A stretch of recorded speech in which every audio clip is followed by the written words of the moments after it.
now rocking with that dude Pascal. We be going wild, Haitian in the building, so original. Got the haters catching feelings. Get your hands up to the ceiling and keep them held high, cause St. Louis isn't ready. Forget about it, goodbye. Hold up, we just saying hi. Five somebody, rise up. Weekdays, catch us live, somebody. Let's go. Good morning, everybody. Welcome back. Good morning, good afternoon, good evening, everybody. Welcome to the Pascal Show. Hope you guys are doing well out there. Hope this show finds you in great spirits, because another day above the dirt is always a blessing. Let's not forget that, y'all. We got some things we have got to get into a conversation about. Some crazy stuff going on here, guys. I'm going to show you guys in just a minute, but here's the thing. Let me just say this really quick.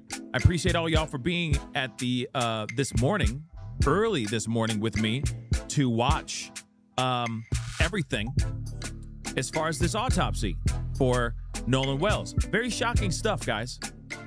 Very shocking stuff indeed. All right. It is pretty insane. Okay.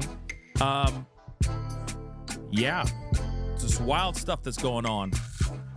We're going to have to table that for a little while, because we got a lot to talk about today over the next few hours. We got this trial that's about to get started. It should have already started about a minute ago.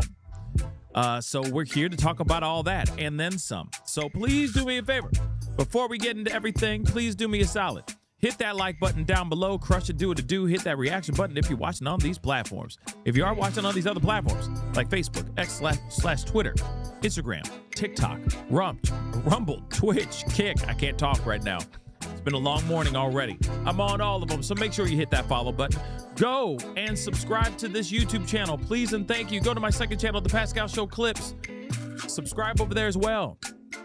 Like I said, we cover a lot of stuff. There's a lot of things that are going on, and bits and pieces of those things are being put onto the second channel, just in case there's moments that you missed, etc. So make sure you hit that subscribe button to the Pascal Show Clips. Hit that notification bell on both platforms or on both channels, so you know whenever I go live, whenever I upload, because honestly, it is random and a lot of times it's breaking news. Hit that join button down below, become a member, check out my Patreon, and of course, check out PascalMerch.com. PascalMerch.com, we got some really great stuff over there. Check it out. PascalMerch.com. Okay, guys, we got to get into some things. Some weird stuff is going on, and I'm still trying to figure out what the F happened. But apparently something happened at the courthouse. At the courthouse that's holding the preliminary hearing for D4VD. This is very interesting. Take a look at this. This is from Associated Press. This is a live feed. If you don't notice, one of the door's glass windows is busted open. What the hell happened?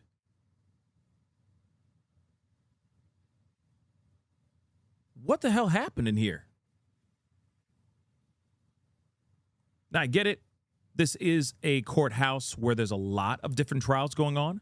So I don't know if this is D4VD related, but it is very interesting that there's windows busted out. I'd like to know what the F is going on here and why this happened, right? So what the F is going on, right? Now, I know that there are a bunch of guys that are going to be in, like, obviously we got Brian Enton there. I know Mark the Shark is out there as well. I know there's a lot of people that are trying to get into the courthouse. From my understanding, it sounds like Mark the Shark got hooked up again, or like got a chance to get in there again, which is very surprising, if you ask me. So that is something that I think, hold on one second, guys. Just trying to switch some things around. Come on. That I think is very, very interesting nonetheless, right? So yeah, there is a lot going on.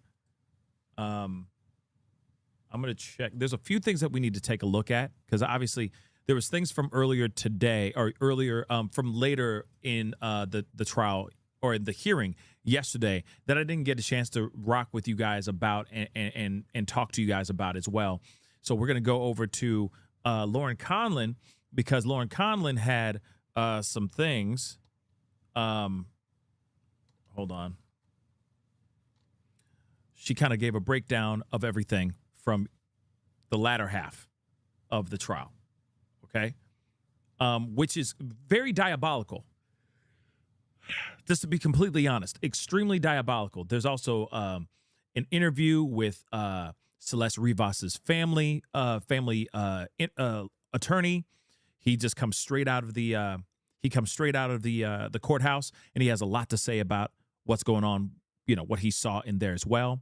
Now maybe Brian Entin is in there this time, and his associate may be outside this time. So we'll see what happens here. But we got to take a look at a few things. There's a small thread here from Lauren Conlin from yesterday. And like I said, there's a bunch of things that we're going to be checking out while we are waiting for, a break, for an update during breaks. And then, of course, there's a lunch break that's going to happen. So, of course, we're going to be getting some updates about that as well. So shout out to Lauren Conlin, Brian Entin, Mark the Shark, and anybody else that we happen to stumble upon throughout the course of this live, okay? But D4VD is mother loving going down, okay? That mother lover is going down, all right? F that dude. D4VD deserves justice served on a very beautifully decorative silver platter, all right? So justice is coming for him, and justice is coming for him fast. And the things that we're learning about, like we talked about in the past, I told y'all, okay, I'm just going to tell y'all, I was right. I'm just going to say that, Stop. Okay. Stop. I know. But I'm a genius. So remember back when we talked, this is a while ago, okay? I'm sure you're not going to remember this, but of course, check out my video where I talk about this, okay? And it's about D4VD. But this thing happened, okay, where D4VD, David Burke, okay, he ended up taking all of his properties and all of his monies, and he sent all that stuff. He put it all under his mom's name. Now, instantly, we all were like, what? Like, that's crazy. And I know some of y'all, okay, were sitting there going like, no, well, that may not be an admission of guilt. That could just be him being careful with his money. No. This was an absolute admission of guilt, okay? He did that because he knew for a fact that the family would probably try to get after his money. If they couldn't get him criminally, they were going to go and try to get him civilly. Think about a case that we all know and debate about, still to this day, O.J. Simpson trial. Criminally, he didn't get charged, right? If it don't fit, you must acquit. So then they went after him financially, and they took every single red cent he was worth. They took everything from him, and rightfully so, because honestly, I know some of y'all will sit there and go, oh, no, don't you dare say it. He did that, okay? He may not have done it alone, but he did that, okay? Just so you know. But moving on,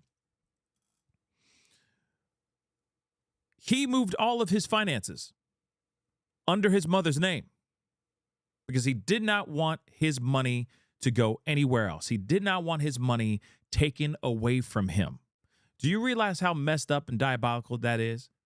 In fact, we're going to hear from Celeste Rivas's lawyer, Celeste Rivas's family's lawyer, and he speaks out saying that allegedly this is how messed up D4VD's family is, because now his mama is allegedly trying to find representation for David whilst he's still locked up. And I'm not talking about lawyers. I'm talking about being able to further his musical career whilst locked up. Instead of them just being like, now, let's wait. Let's see what's popping. Let's see what's cracking. Let's see what's going on with this preliminary hearing, and let's see what happens if you actually go to trial, which he will go to trial. But instead of his family being like, honey, I think we just need to pump the brakes on that, put that musical career off to the side for a second. Just hold on for a second. Okay, David, my little dookie head. Can you just wait for a minute before we do anything crazy? No, she's already out here trying to find representation for him so he can continue his musical career whilst locked up. Yeah, we're going to hear that as well. This man does not give a damn about anything. The fact that we heard earlier about how D4VD is, what's the word? His face is stone cold as they opened the preliminary hearing with poor Celeste Rivas's remains and how her remains were found. And the fact that he just looked at that stuff and his eye didn't even twitch says something. His eyes didn't even avert away. He didn't, look down. He didn't even get verklempt. He didn't even shed a tear. Cold stone. Nothing. Emotionless. Stoic. That should give you an idea of what kind of person we're dealing with here. This is a sociopath. This is a psychopath. And I know, innocent until proven guilty and all that stuff. But there's a timeline here that breaks down that, yeah, he did this. And he's the last person. This is the other part that they also unearthed, that he was the last person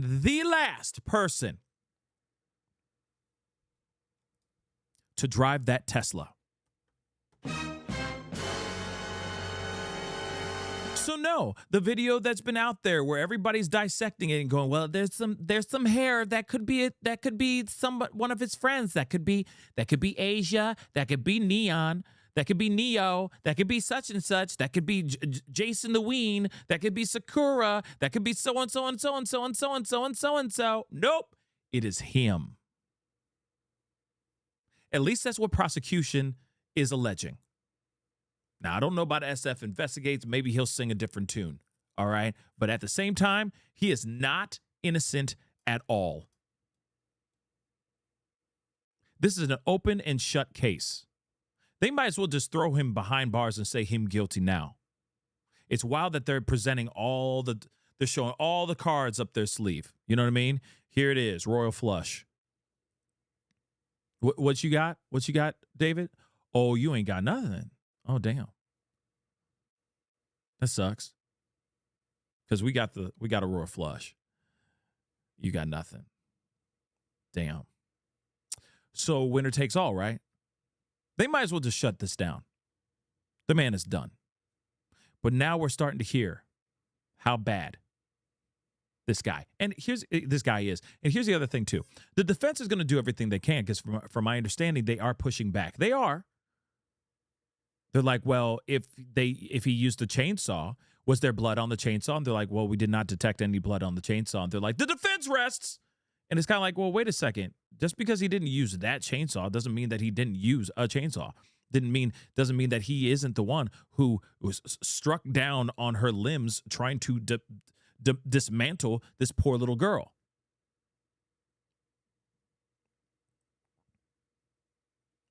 I'll just say, miss me with the nonsense. So like I said, there's more to what happened yesterday, and then there's going to be more in this part of the day, okay?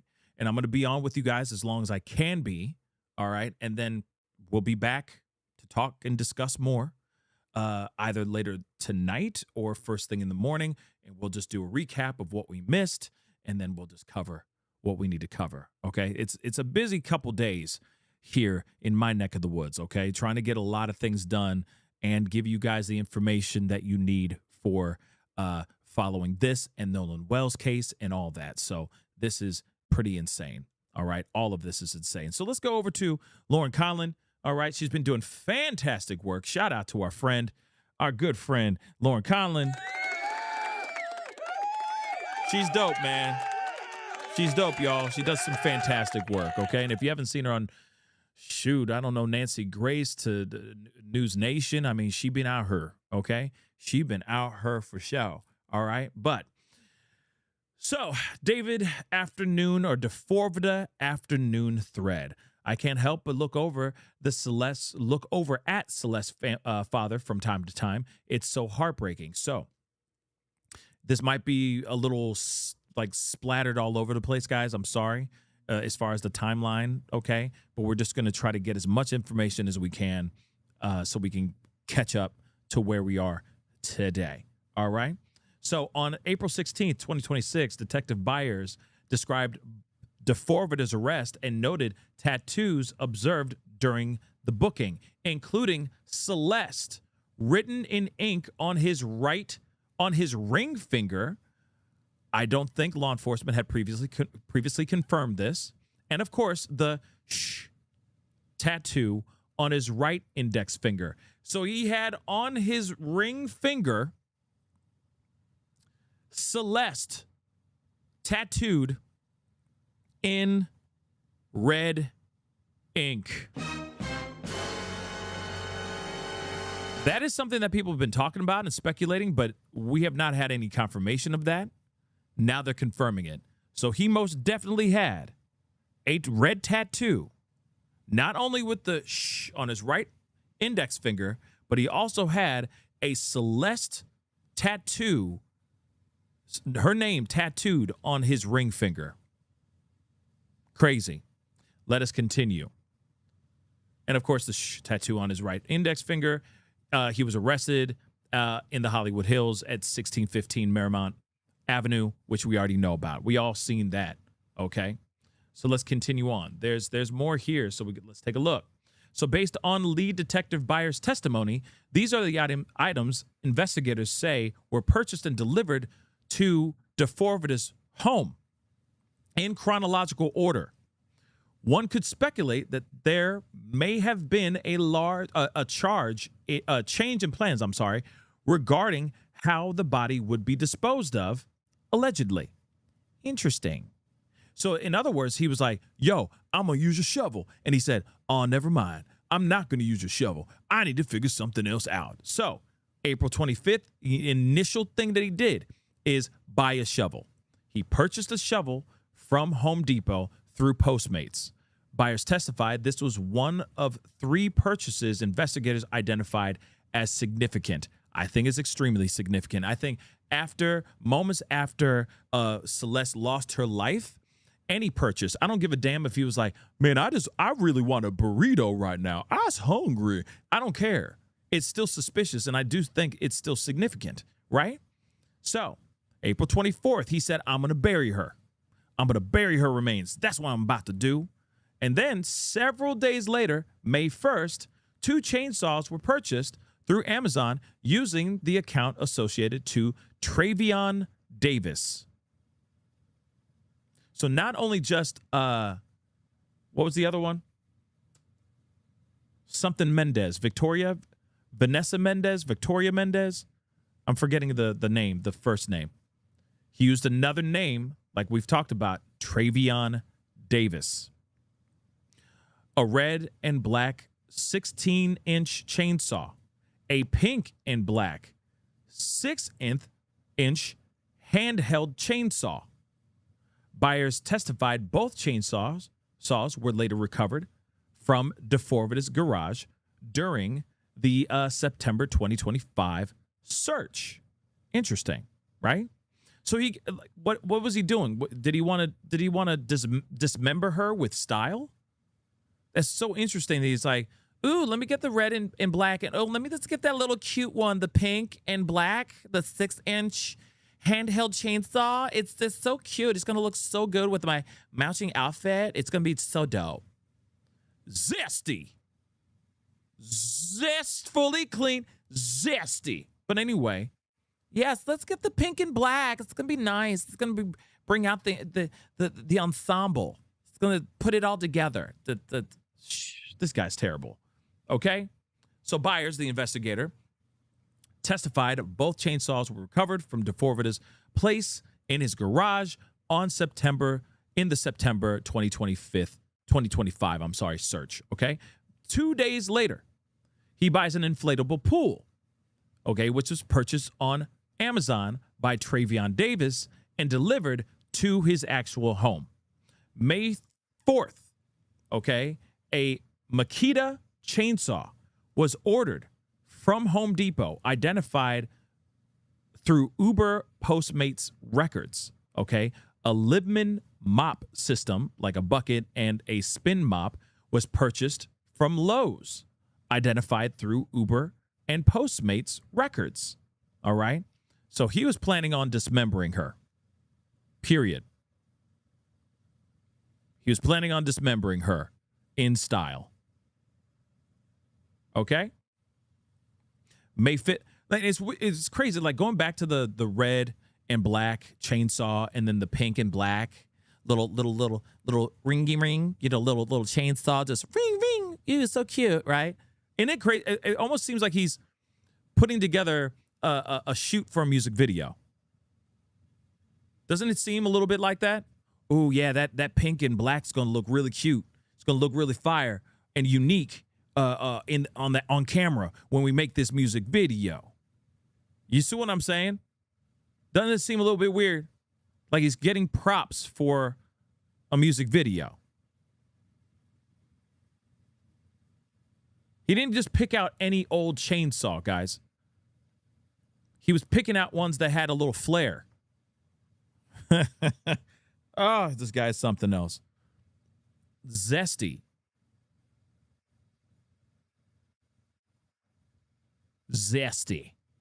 Okay? Moving on, though.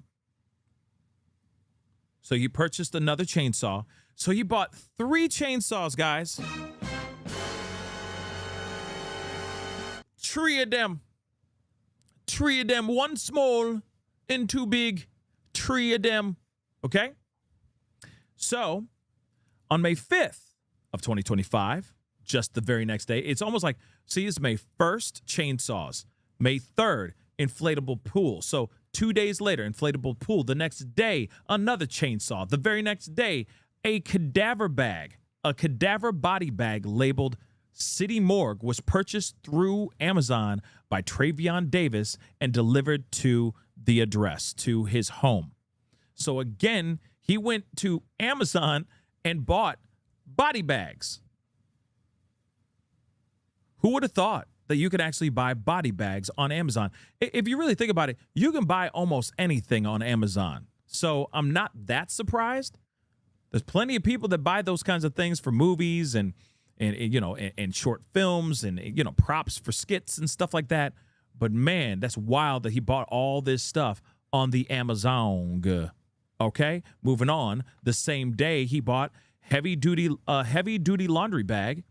Was also purchased through Amazon by Travion, okay, his alias, and delivered to his home. It's Victoria Mendez. Thank you. So then on July 7th, several weeks later, he buys a burn cage under the name Victoria Mendez. Then several days later, on July 12th, he buys a fireproof mat, a burn mat, that was purchased through Amazon using Travion Davis's email account. So, this guy, crazy. Crazy. Pretty crazy stuff. Moving on.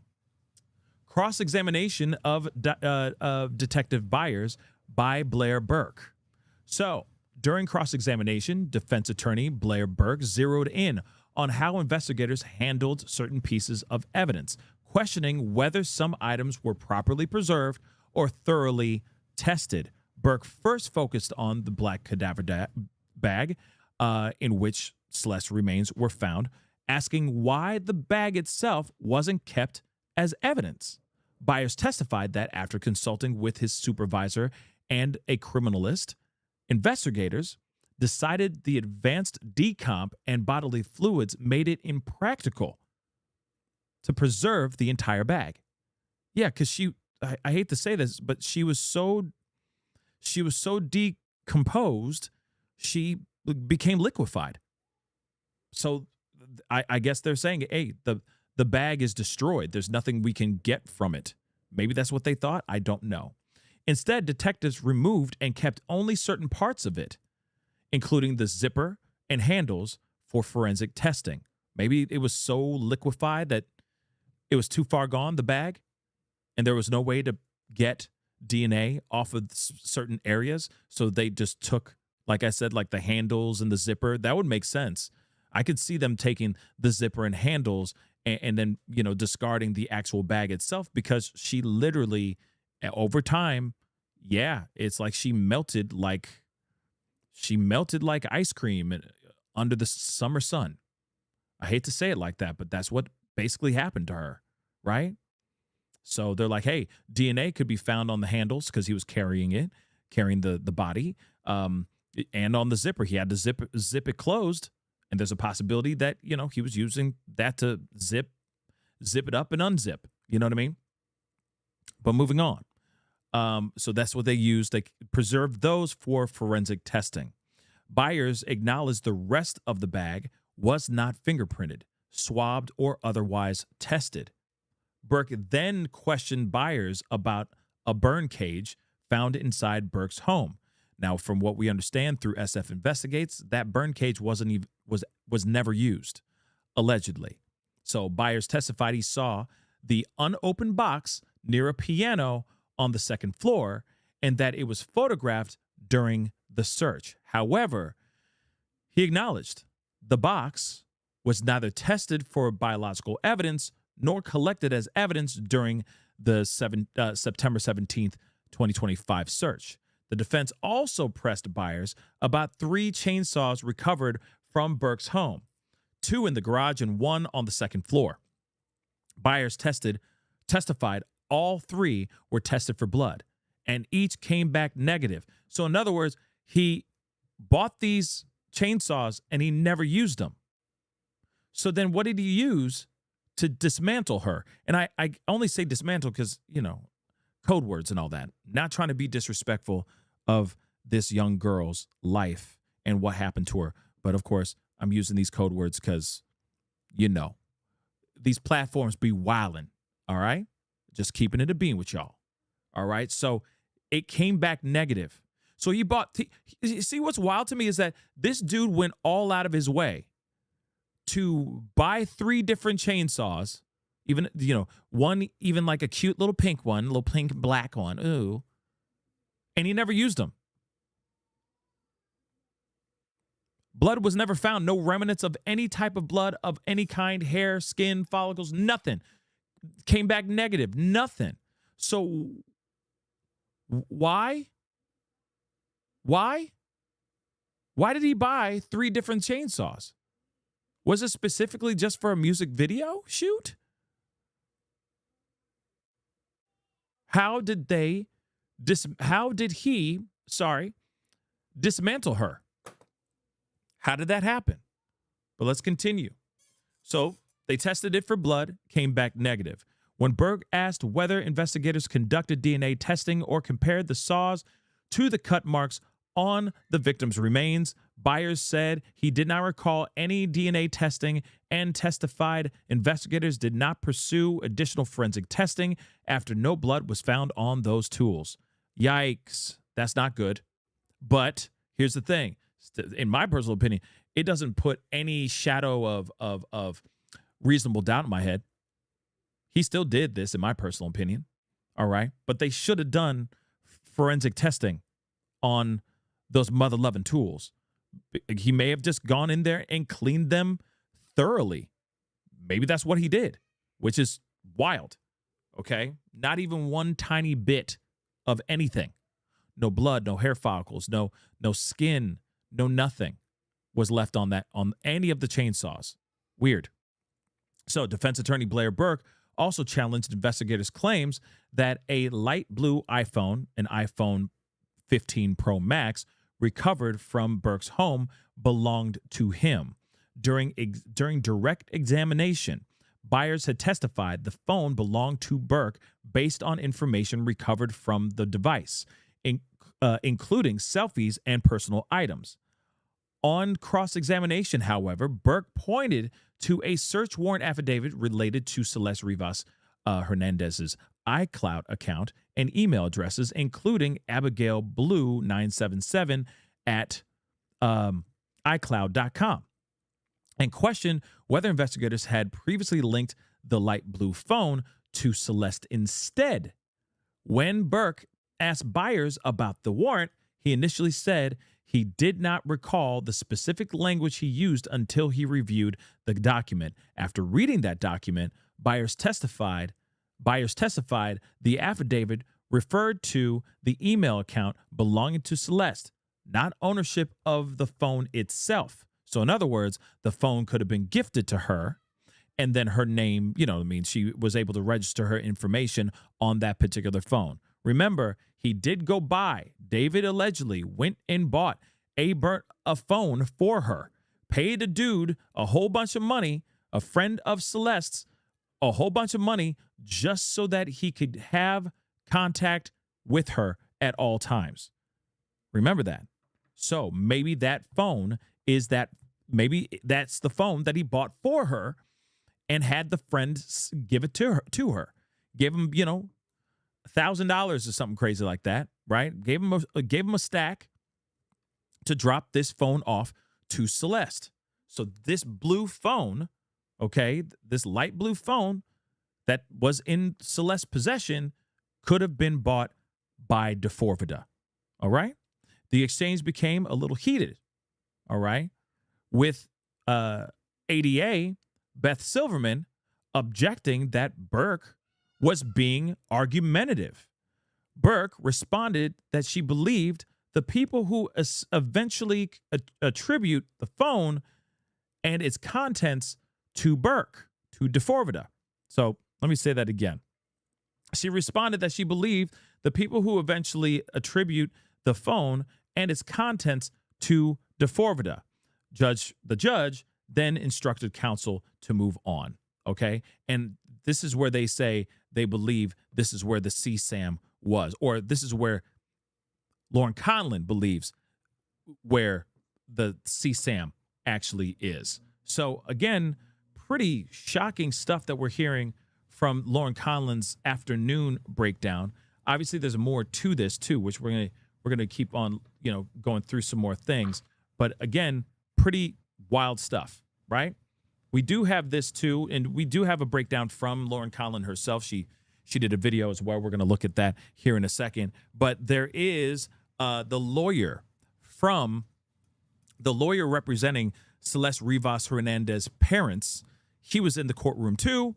This is his first reaction walking out of the courtroom and giving his very candid remarks about what he saw and what he witnessed inside this courtroom during this this preliminary hearing. So let's take a listen to this. Day.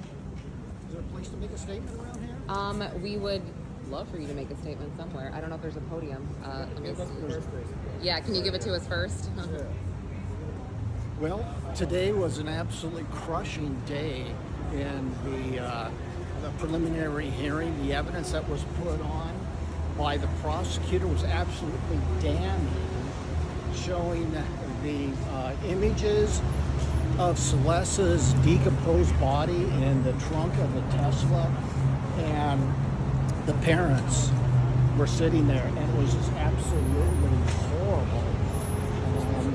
But they wanted to show strength, and they're here for Celeste, but it was extremely bad. And what was disconcerting to me is that David Anthony Burke's mom is still pursuing an attorney for David's musical career. Yep. So apparently, the threat of a lifetime in jail or a potential death penalty is not stopping him. He's pursuing his musical career like nothing happened. Now, here's the problem. Let us keep it completely real quick. I have a massive problem with this. You got family, his family, see, this is the problem. They see, I don't know if they're seeing this as an opportunity to make some more money. Like, you know, there's a lot of press around him. There's a lot of interest. So therefore, it's like, ooh, hey, this is an opportunity to strike while the iron's hot. We need some representation so he can continue making money.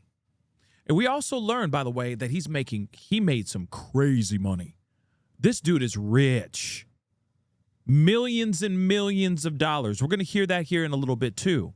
Millions and millions of dollars. So he had a lot riding on himself. He had a lot riding on whether or not this young girl stayed alive or not. Whether this young girl spoke out and told the truth about the disgusting grooming and the disgusting things that he did to this young girl. The amounts of content, CSAM, etc.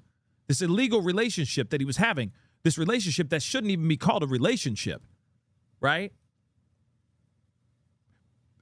And all the while, his parents are more concerned, or at least his mama is more concerned about him being able to continue making music, about his financial gains.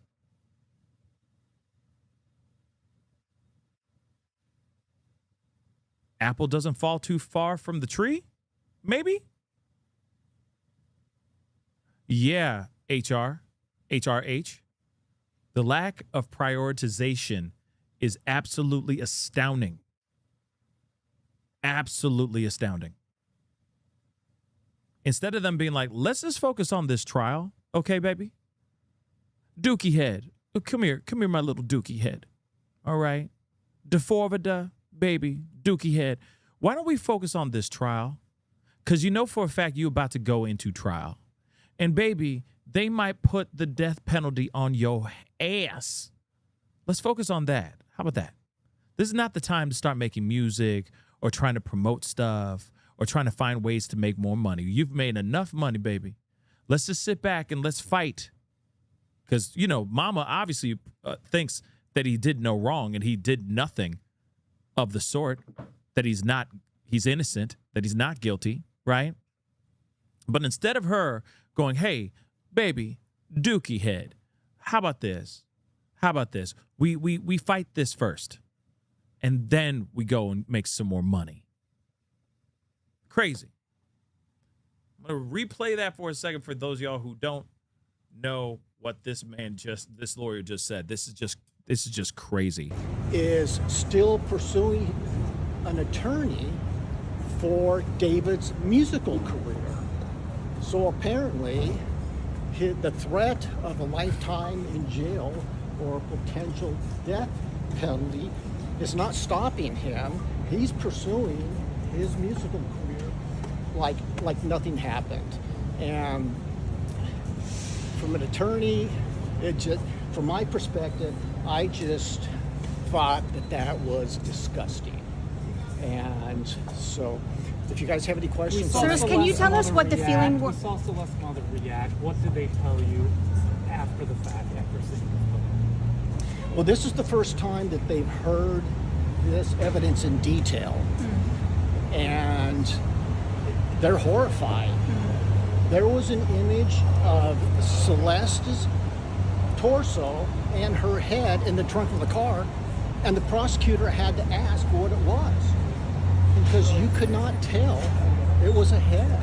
It was absolutely, it was deplorable, and Sir, so they're at a loss of words, and they're just trying to do the best they can. as parents, sir, when they sit through that, when you don't know what you're looking at, the body's so badly decomposed and severed, what was it like sitting next to them? What were they thinking? What did they do?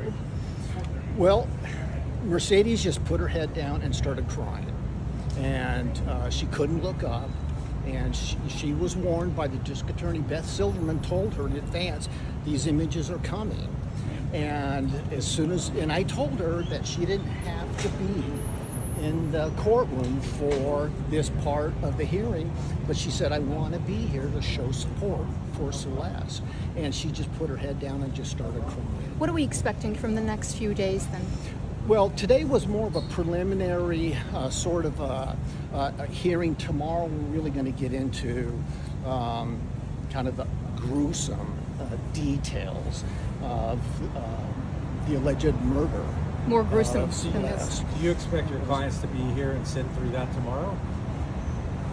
They'll be here. Whether or not they can sit through it remains to be something Patrick, what else. about I've told them that the problem is once you see an image, you can't unsee it. Yeah. No doubt. And so I encouraged them to step out for a short period of time, and they decided no, they wanted to be here to show that they're supporting their daughter, they're supporting the district attorney's office, and they're very grateful for the investigation that the LAPD Broccoli homicide investigators, Byers and Farrell, did. It was just an exhaustive investigation over the last 10 What about months. the transfer of assets? Did they have a reaction to that? Yeah, they had a huge reaction What was to it? that.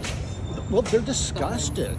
It's just disgusting that they would purposely transfer assets to avoid a potential civil judgment.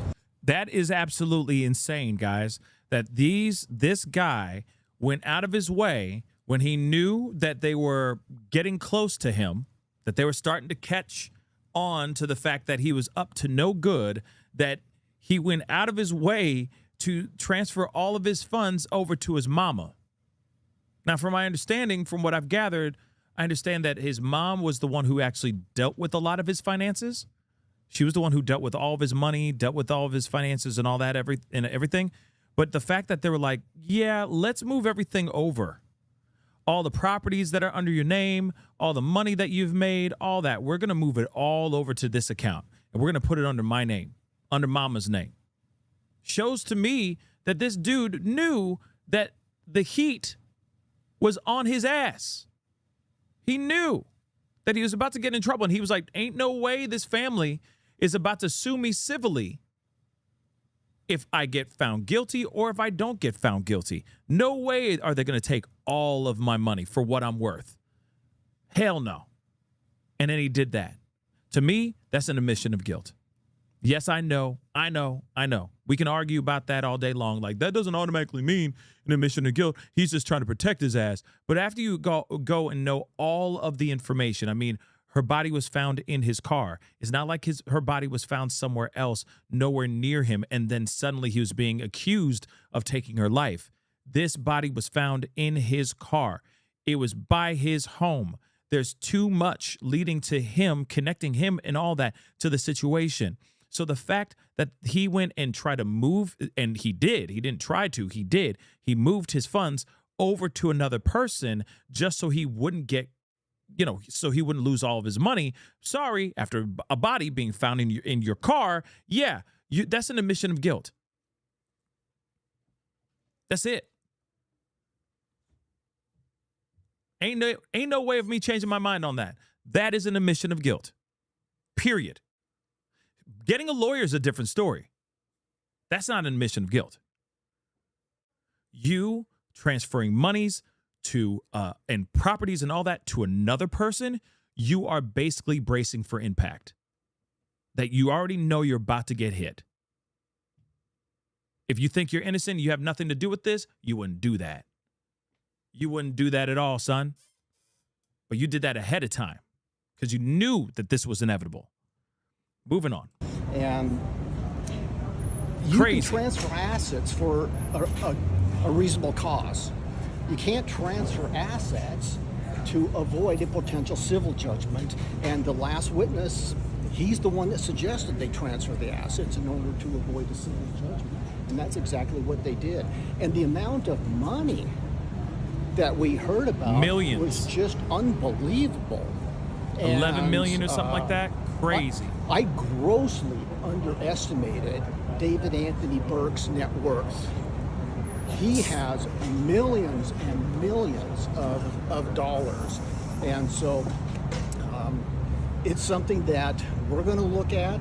I'm a wrongful death attorney, and so the family brought me in to look at the potential of bringing a wrongful death claim against David Anthony Burke. So I can't really comment on any of the criminal evidence. That if you have questions about that, best go to Beth Silverman in the district attorney's office. 3 people with the family. I mean, it's insane that you have this guy doing everything he can. He's doing the most to try to not get in trouble. And what's even more insane is that he was a multimillionaire.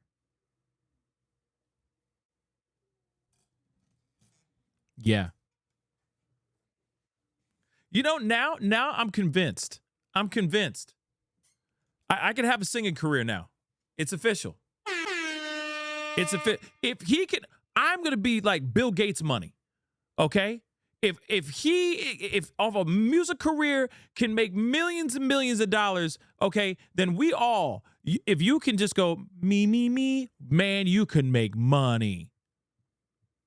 You can make money. And if you don't care about, putting on a trash bag for a bonnet, looking like a broke-ass Miss Cleo up in this mug, okay, you could literally be a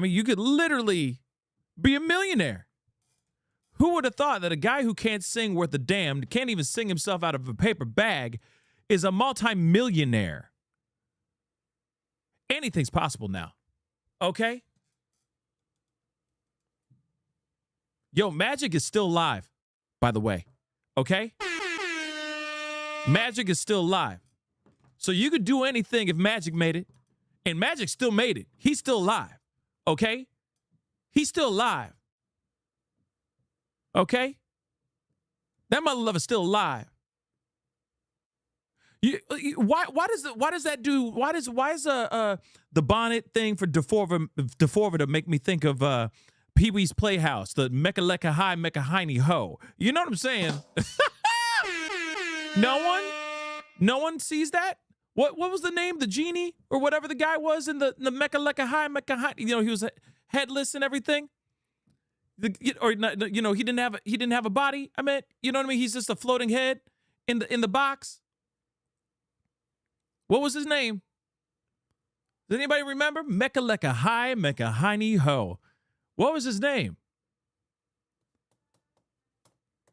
Because he looks like that with the trash bag on his head as a bonnet, and the stars and stuff, and the stickers he has on his freaking face. What was his name? Nobody knows? Hi, Genie. What was his name from Pee Wee's Playhouse? Nobody? I'm disappointed. I'm really disappointed. Jambi? Was it Jambi? It was just Genie? It was Gambi?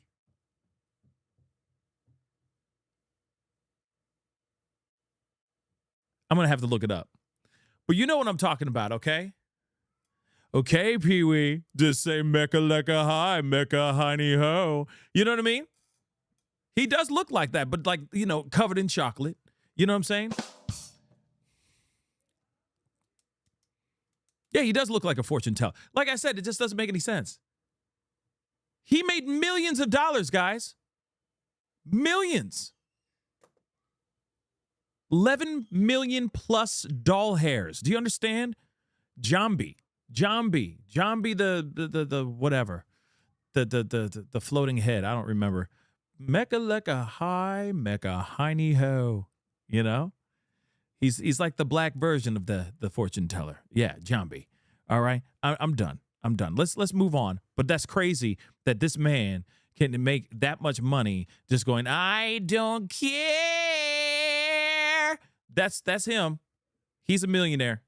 He is a millionaire. Listen, if you have a dream, you could actually pursue it.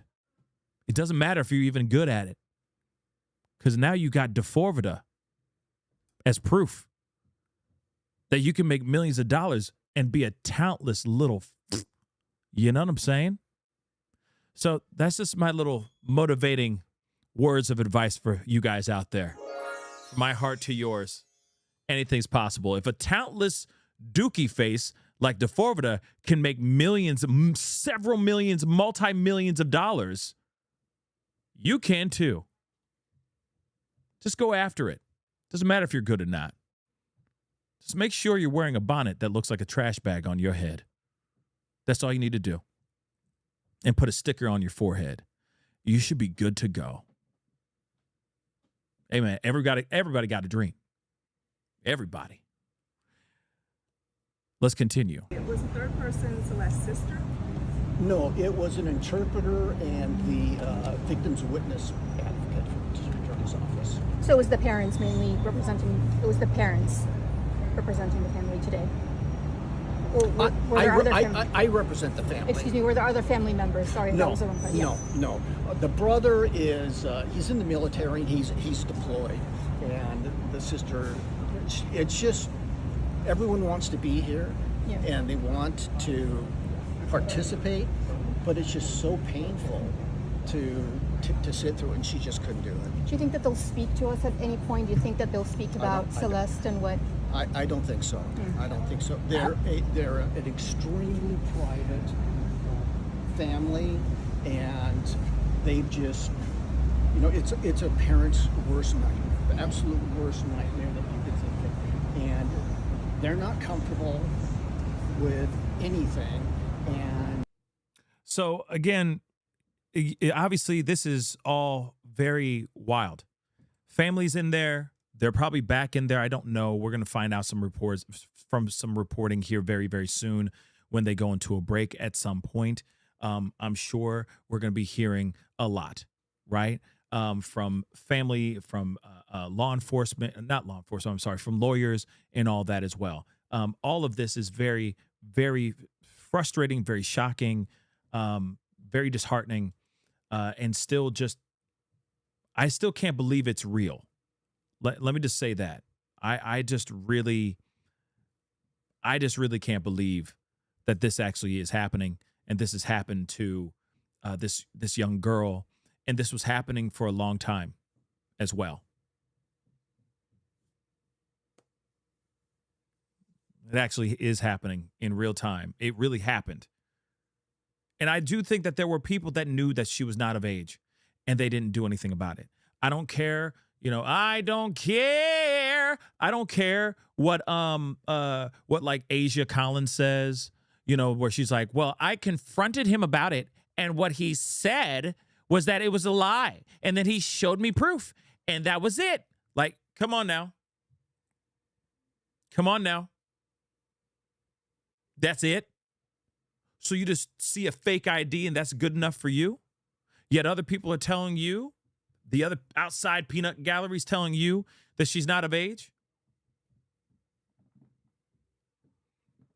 Just saying, some of these things just don't make any bloody sense.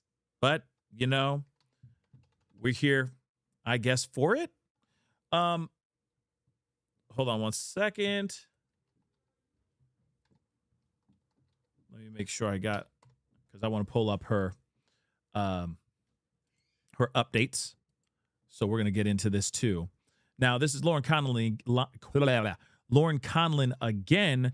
In the latter half of this, she gives us a breakdown. She kind of used the first half to give us the recap of what she covered before in the old video that we saw yesterday. But then this latter half is her breaking down everything, talking about the finances, talking about everything. So let's take a listen. It was meant for a little kid. So anyway, let me stop this video. I will have more details later. Again, lamag.com. Okay, the afternoon. Let's continue. Actually, hold on. There is something I want you guys to hear in this first half. When she talks about them showing, like 5-0 shows up and he's like, she told me she was 18. She told me she was 18. And then later on, after they saw the Hello Kitty room, like the Hello Kitty themed room, and he was like, it's an artist's home. So, it's made for the artists and all that, whatever.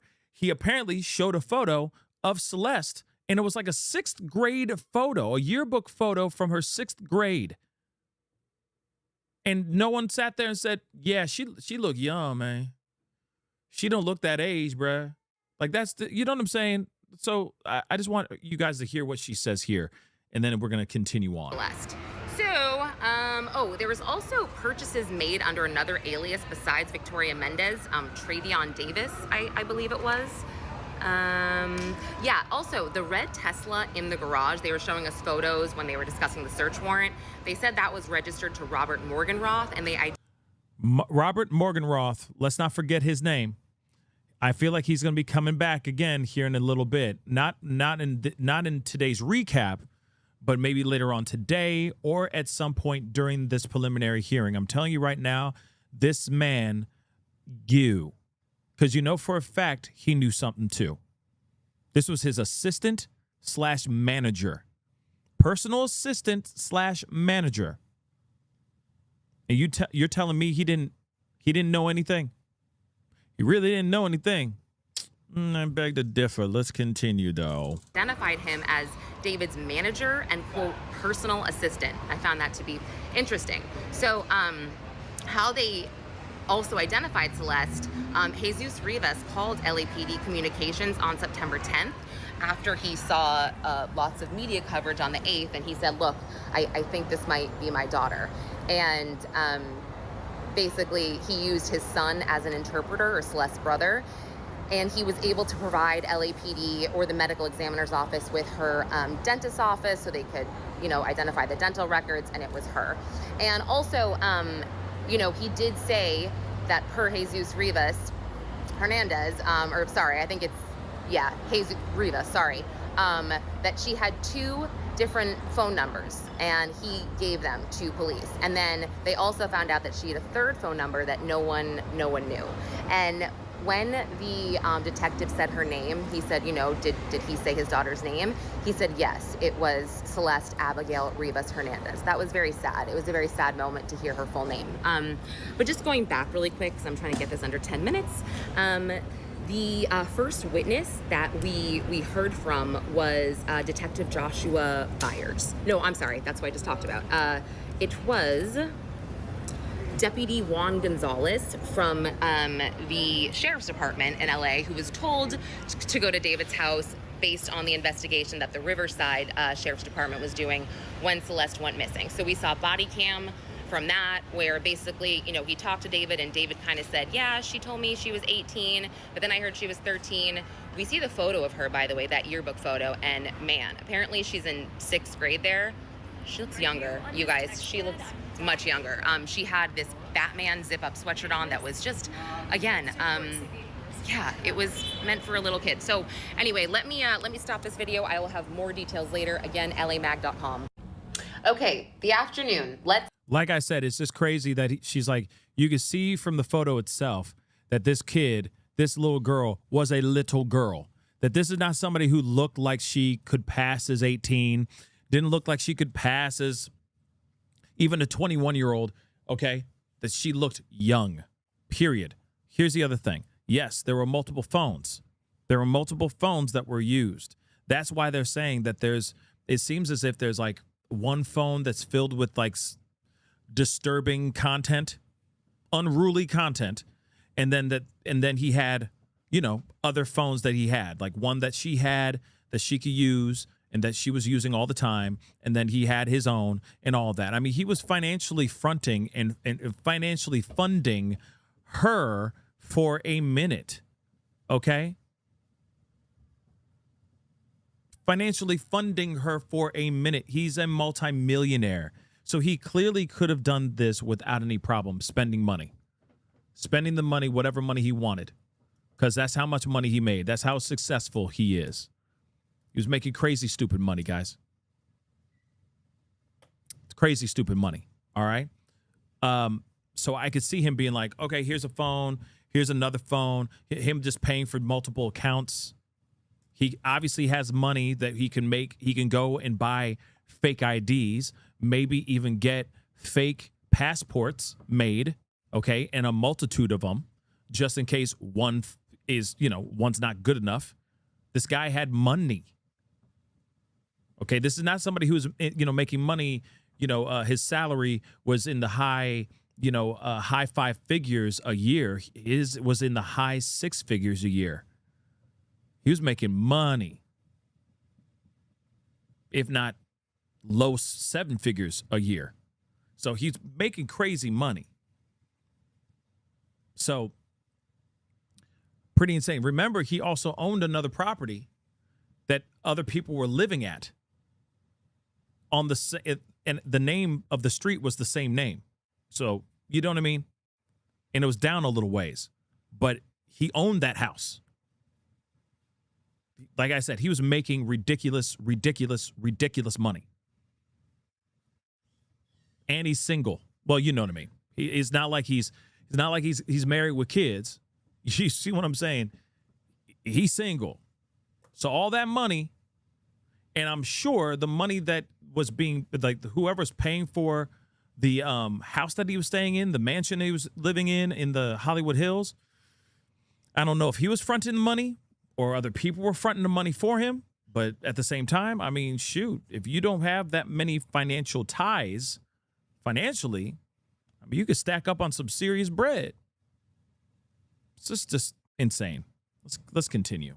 Let's continue. David still appeared very, very relaxed. Again, like he was in some kind of class. I don't know. Like I think I said English class before. Dude is but disgusting. Yeah, he was super chill, alarmingly nasty. so. But let's get into the cross-examination. So the cross-examination of Detective Byers, he was the lead detective. What Blair Burke did was she kind of attacked the investigation, so to speak. So she first started with the cadaver bag, or one of the cadaver bags that was found in the Tesla, and she just said, was this processed for, into evidence? And Byers actually said no. The criminologist on the scene said that the state of the bag, due to the liquid that was in it and the blood and everything with the decomposition, it just wouldn't have made a difference if they were to have preserved that. That's what he said. So he said they took the zipper off, they took the handles off, and they preserved those. So that's how far gone Celeste Rivas' remains were. That's how far gone it was. Remember, she had been unalived for several months, sitting in a car for several, arguably sitting in a car for several months.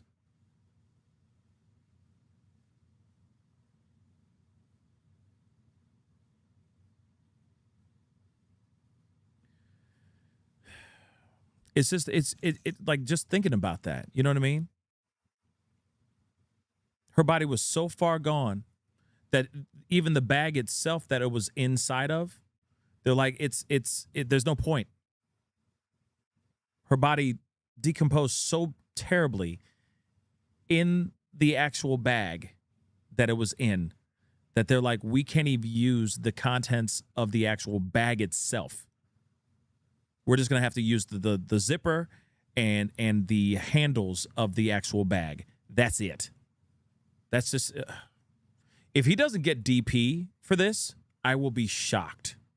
I will be absolutely shocked. He kind of just was like, wait, so like you didn't test the bag for fingerprints, any evidence, etc.? And he's like, no, the criminologist said XYZ, so we took the handles and the zipper.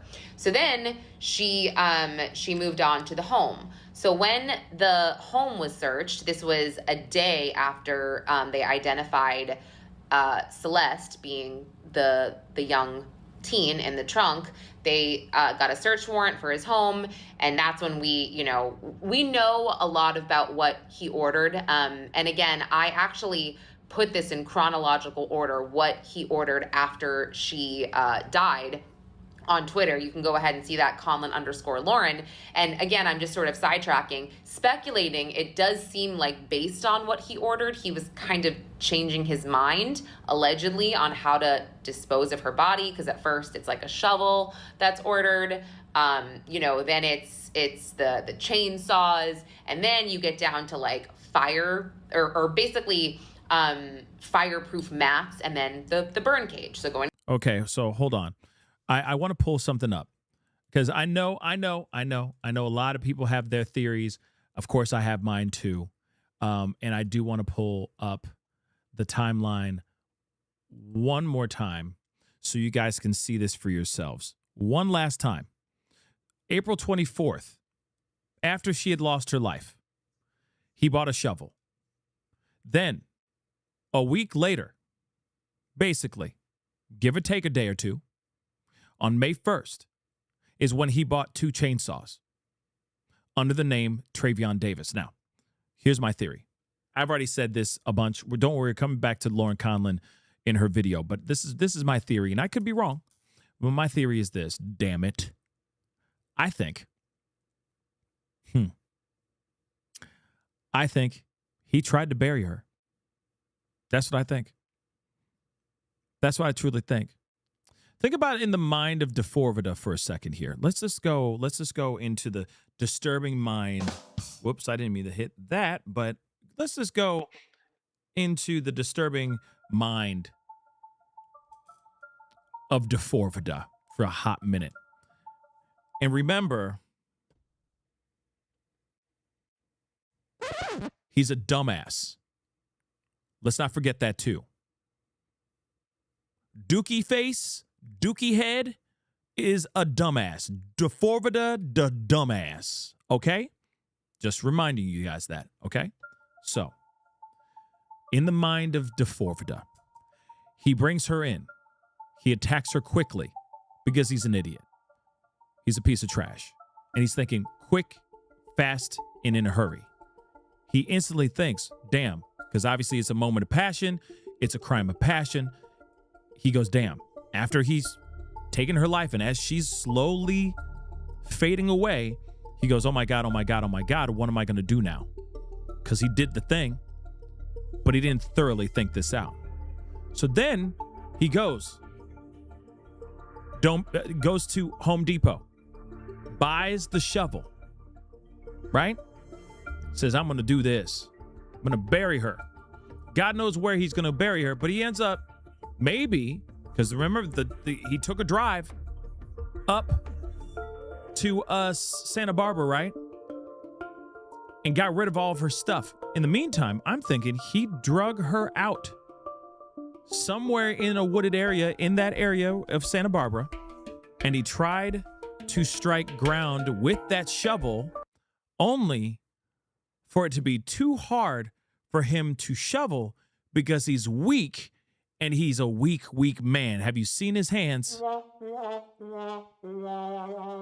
So as he's striking the dirt of the earth, thinking that this is just going to be a piece of cake, digging at least a little ditch to put her body in there, he realizes, damn, this is a lot of work. I ain't got time for this. No, hell to the no. I ain't got time to dig all this. And so he takes her back into the car. And as he's driving back down to his home, to the mansion in the Hollywood Hills, he's sitting there trying to figure out what the F am I going to do. So he takes a few more days because he can't figure it out. But maybe he's sitting there going, oh, I can't really go and Google things because it might come back to me and bite me in the ass. Like the Brian Walsh case. Remember Anna Walsh, right? So he can't Google anything. So he's sitting there going, damn, I need to figure this out. He's sitting there and he realizes all along he's had the whole idea laid out in front of him. His other muse, Japanese manga, Itami. I know what I'm going to do. I'm going to separate her. I'm going to dismantle her now. That's what I'm going to do. And so he goes on May 1st and purchases 2 chainsaws, one red and black and one little dainty one that's pink and black. That's what I think is what happened here. And then everything else, he started plotting. He didn't end up using the chainsaws that he bought, which doesn't make any sense to me. But there is no proof of him going and buying any type of chemicals that would deteriorate her or anything of that sort either. There's no proof of that. They don't say that he went and bought any type of chemicals, that he went into Home Depot, that he went over, you know what I mean? None of that. But one thing I think is as soon as she showed up, because he's sitting there going, oh man, I'm a millionaire. I'm about to lose all my money. My life is going to be over. everybody who's loved and cared for me and everybody who's been sucking my D is not going to be sucketh these D and B's anymore. I don't know what I need. I don't know what to do. I need to do something real quick. Hey, come on over. Please, baby, please. She says, okay. She shows up and he attacks her. He didn't think about this. Maybe he thought about it, but he never really thought he was going to do it until he actually did it. But he didn't have a backup plan. He didn't have a plan on how he was going to cover these things up. So next thing you know, shovel. I'll just bury her whole. I'll bury her entire body. One spot.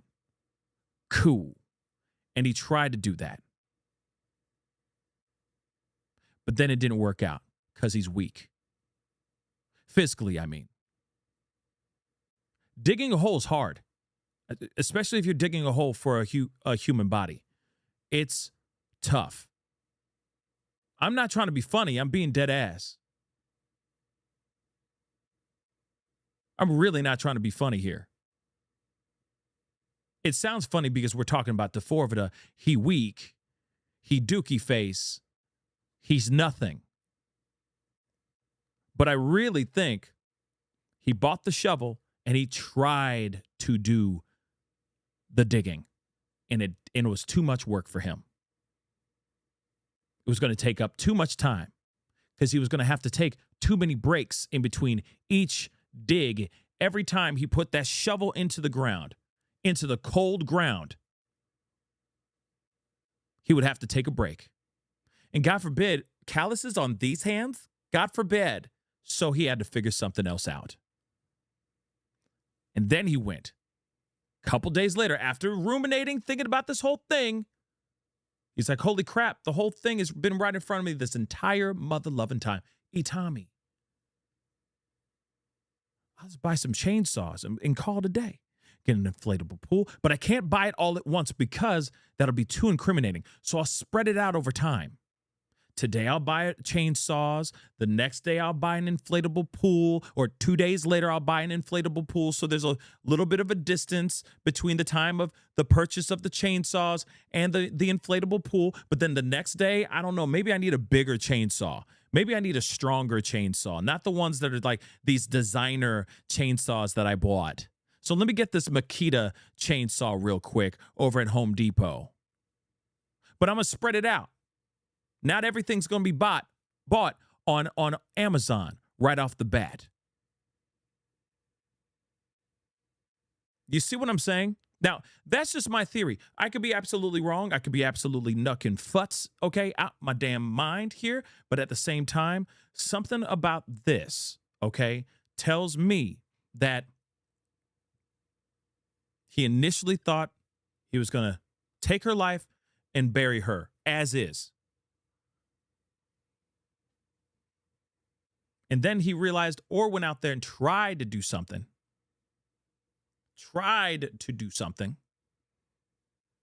He realized it's a lot of work.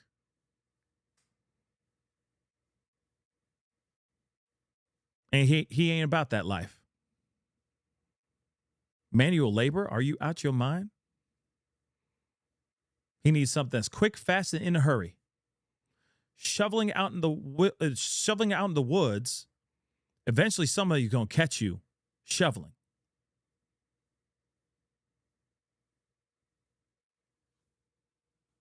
Just my theory. Just my theory. Shovel was to dig her grave, put her in a shallow grave quickly, and then he realized it's too much work.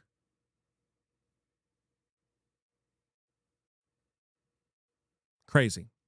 Let's continue on. Now you see the timeline of the purchases.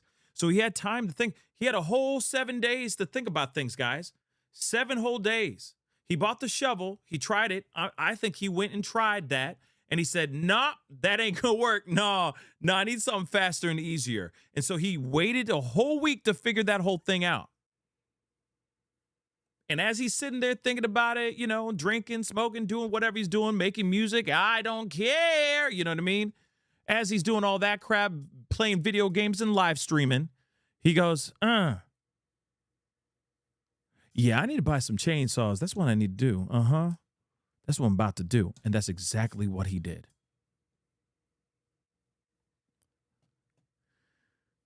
I could be wrong, but that's just my theory. Into the burn cage.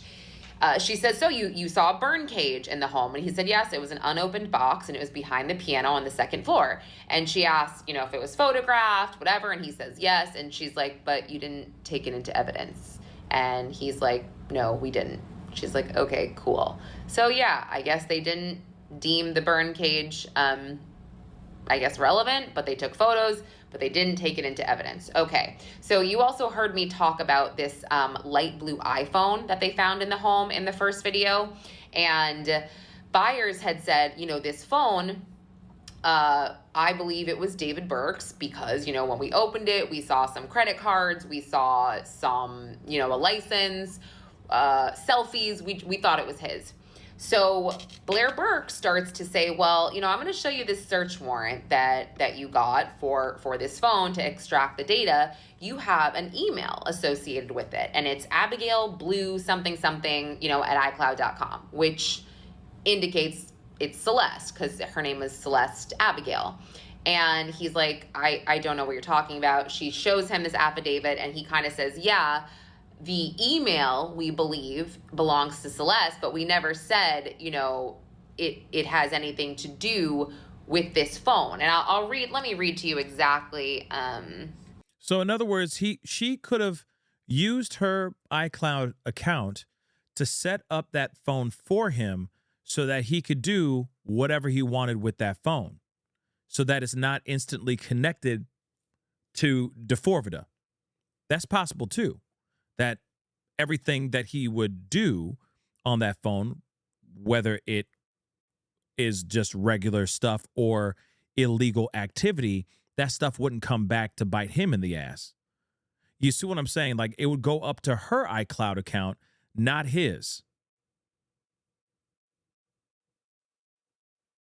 Think about that. He's like, yeah, take the phone. He used her iCloud account to possibly use that to store disturbing content.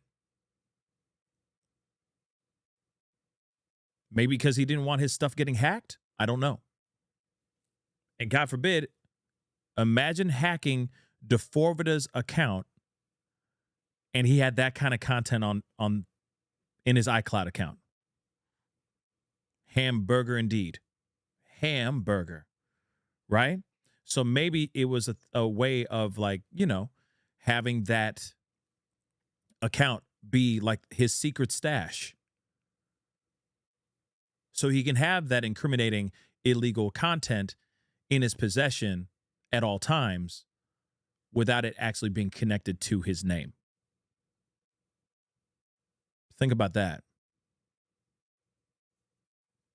Because that phone doesn't exist anymore. That phone, if I'm correct, is gone. It doesn't exist. So that was his disturbing account. That was the phone that he used for content that he shouldn't have been making. Exactly what I wrote in the article, because it made more sense when I had written it out.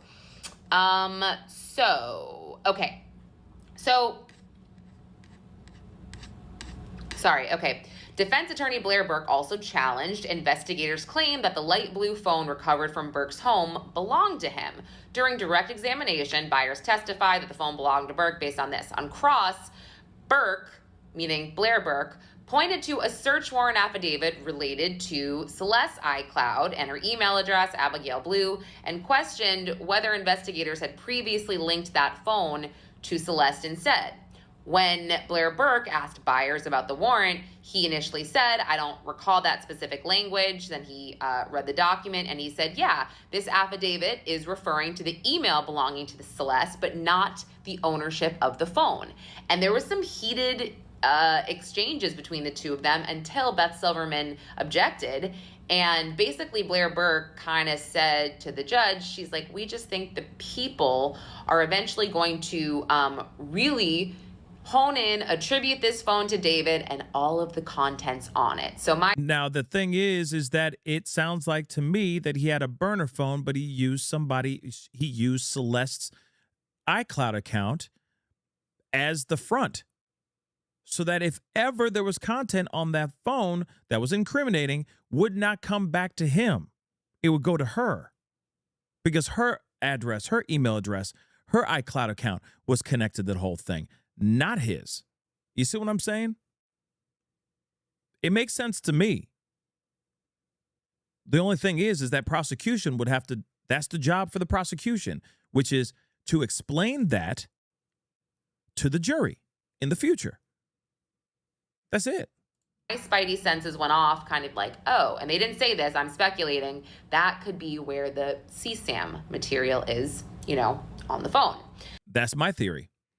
The disturbing content was on that phone and is connected to that iCloud account, not under D4VD. Because if it was under D4VD's name, right? Dookiehead669 at iCloud.com type of thing. They would be like, yo, that this is all this spicy content, all this illegal content is under your name, bro. But now he could sit there and go, hey, plausible deniability. I don't know where this came from. I didn't make this, like, this content ain't mine. So I don't know what you're talking about. That's under her phone, not mine. So whatever you're talking about has nothing to do with me. My account is dookiehead69 at iCloud.com. Hers is Abigail Blues 1 or something like that at iCloud.com. My name ain't Abigail. My middle name for damn show ain't Abigail. That's her middle name. That was her phone. This has nothing to do with me. Plausible deniability. You see what I'm saying? They're on a break? Okay, good. Good to know. We will be looking at some things here in a second. Let me let her finish talking her talk. Possibly. So, they also talked about, she talked about the chainsaws that were found in the home. There were 3 chainsaws found, and basically buyers testified that all 3 were tested for blood and each came back negative. And Burke said, well, did investigators do any DNA testing or compare any of the saw marks on Celeste's remains to these chainsaws since she was dismembered? And he said, no, none of that was done because they didn't find blood on the saw when they tested it. And so she just kind of kept saying, so no additional forensics, testing was done on this, like nothing. And he's just like, no. She's like, so you didn't test chainsaws when you have a victim of dismemberment? You didn't test it further? And he just kept saying, no, there was no blood found on them. So that's why we didn't. But that was her way of trying to poke a hole in the investigation. So then the last witness of the day was a former Mogul Vision employee. His name was Benjamin Gregor. He was the director of finance. And his purpose really was to kind of show us how much money David has or had. I don't know how it works right now, but he had amassed about, 10 to 12, what does it say? Here we go, $10 to $11 million gross income between 2023 and 2025, a $600,000 signing bonus. He got to that whole thing about, being in contact with David's mom and how he's still working for them, and that was totally crazy. But the whole point was, during cross-examination as well, they wanted to point out that he deals with David's mom, not David.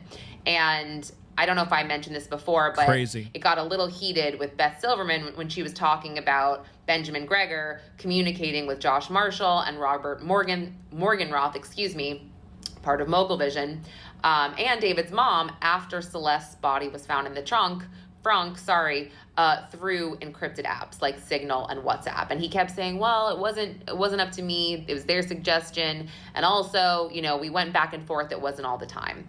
So, but that went on for a while, to the point where Beth Silverman's like, so when you talked to David's mom here, did you talk to her normally or through an encrypted app? And he was kind of getting a little bothered by it. You could tell. But I mean, it's a legitimate question. You know what I mean? And, I wouldn't be surprised if there were interactions and conversations done on encrypted messaging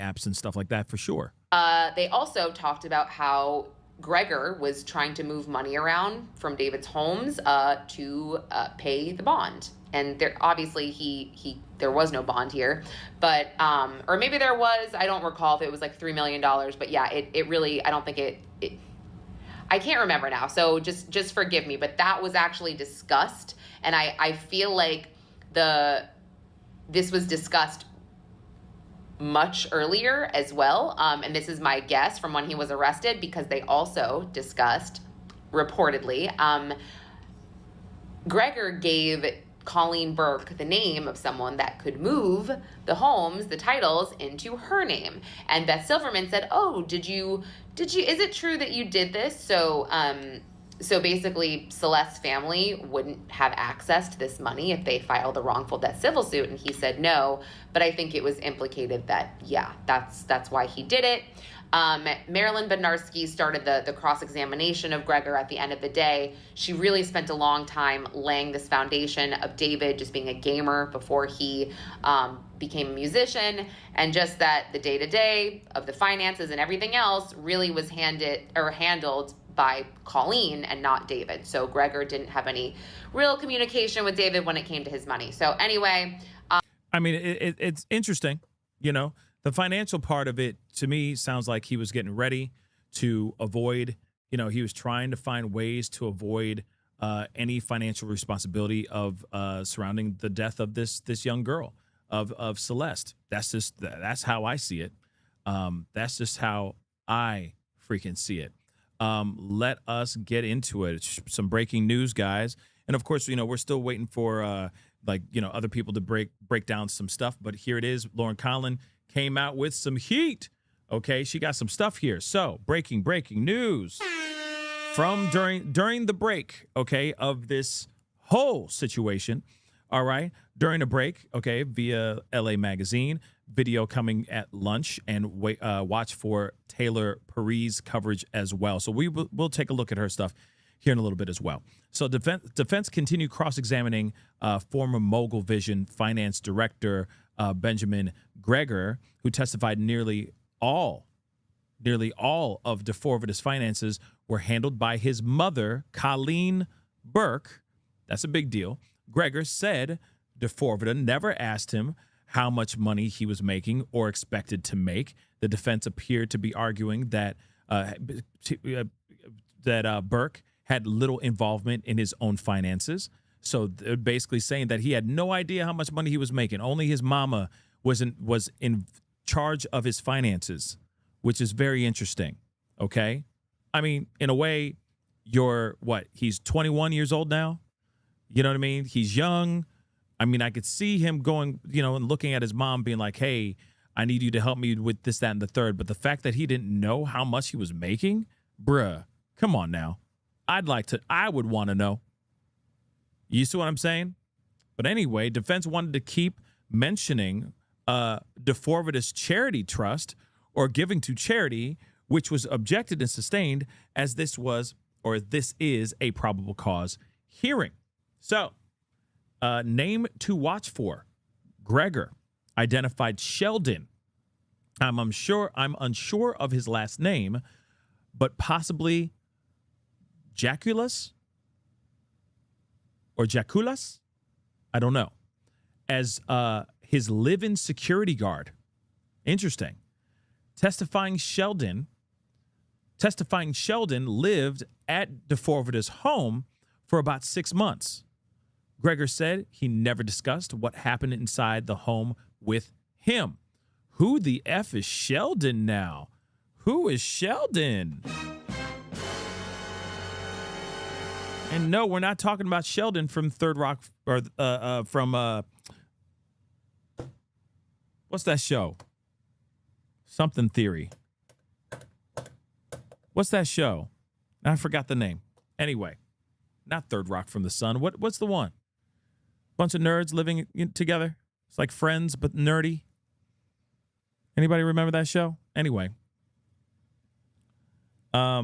Thank you, Kimberly in Japan. Thank you so much for the love. I appreciate it. Show that like button some love. Yes, hit that like button down below, please, and thank you, guys. The Big Bang Theory. Thank you. Yeah, so no, I'm not talking about young Sheldon or Sheldon from Big Bang Theory. Okay, moving on. Silverman questioned Gregor about the 14-year-old Celeste Rivas Hernandez's travel. Gregor said he never discussed London travel with Colleen Burke or Josh Marshall. He did end up admitting that he discussed Celeste traveling with D4VD to London with Robert Morgenroth. Asking him if it was true, paraphrase. Like I said, keep an eye out. Now we got Sheldon, but we also have Robert Morgenroth, which we've already talked about Robert in the past, but I'm saying really we got to look at Robert Morgenroth like crazy. All right?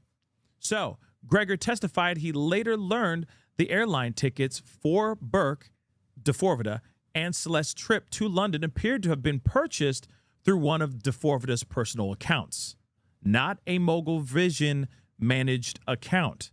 Silverman ended by forcefully asking whether Sheldon ever discussed fake IDs, parties at D4VD's home, or substances, party favors and alcohol, driving D4VD and Celeste to parties, etc. Gregor said he did not have those conversations with him. That line questioning suggested Sheldon spent significant time around both Burke, D4VD, and Celeste. And we should probably remember his name. I agree.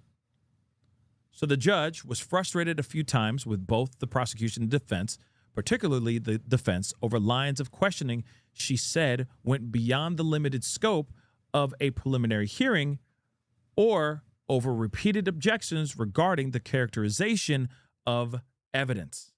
New witness for the people, Louise Poimiru, the vice president of Finance Interscope, who went over D4VD's earnings and how they were paid out. Prosecutors introduced evidence of D4VD's entertainment earnings incomplete. They went through his entire Interscope financials, which I will detail later. So approximately, $50,000 shy of $1 million. So $950,000 in 2022. And then a whole year later, it skyrockets to damn near $4 million. Dear Lord. Wow. He was making stupid money. The money was distributed through several entities, including something called a Coogan Trust. So Louis Poimiro, testified that a Coogan Trust is a protected account for child performers. Under California law, 15% of minors' gross earnings must be distributed or deposited into this trust, where the funds cannot be accessed by the parents and are reserved for that actual minor. Okay, so think of like Macaulay Culkin, right? This probably existed after Macaulay Culkin and all this stuff that he went through with his parents. If you don't know Macaulay Culkin, the actor from Home Alone, he's a child actor, all that stuff. He's all, he's an interesting individual now. But again, he had to emancipate himself from his parents because his parents were just basically he turned into a cash cow and they took all of his money. So he emancipated himself from his parents because his parents were greedy mother lovers. Based on the figures presented in court, these funds went straight to Burke. So 2022, there was a Coogan deposit of $142,500. And then another one in 2023, another Coogan deposit of $580,350.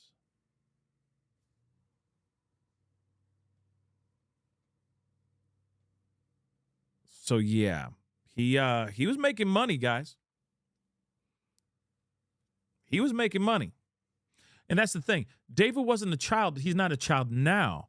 But when he started to, make a name for himself, remember, And he's like, what? He's 21 right now, right? This is 4 years ago when he started making, like, in 2022, that was 4 years ago. So he's about 17 years old. So maybe that, maybe that thing was set up at that time. And then, when he finally turned 18, then, in 2023, then maybe he, the money changed at that time. But at 17, he's still, in most states, he's still a minor. So maybe that's what happened when this Coogan account or this Coogan trust was created. I don't know. It's very interesting. I got questions, though. I definitely got questions. Hold on. Oh, so Mark the Shark did do a briefing. Let me get that.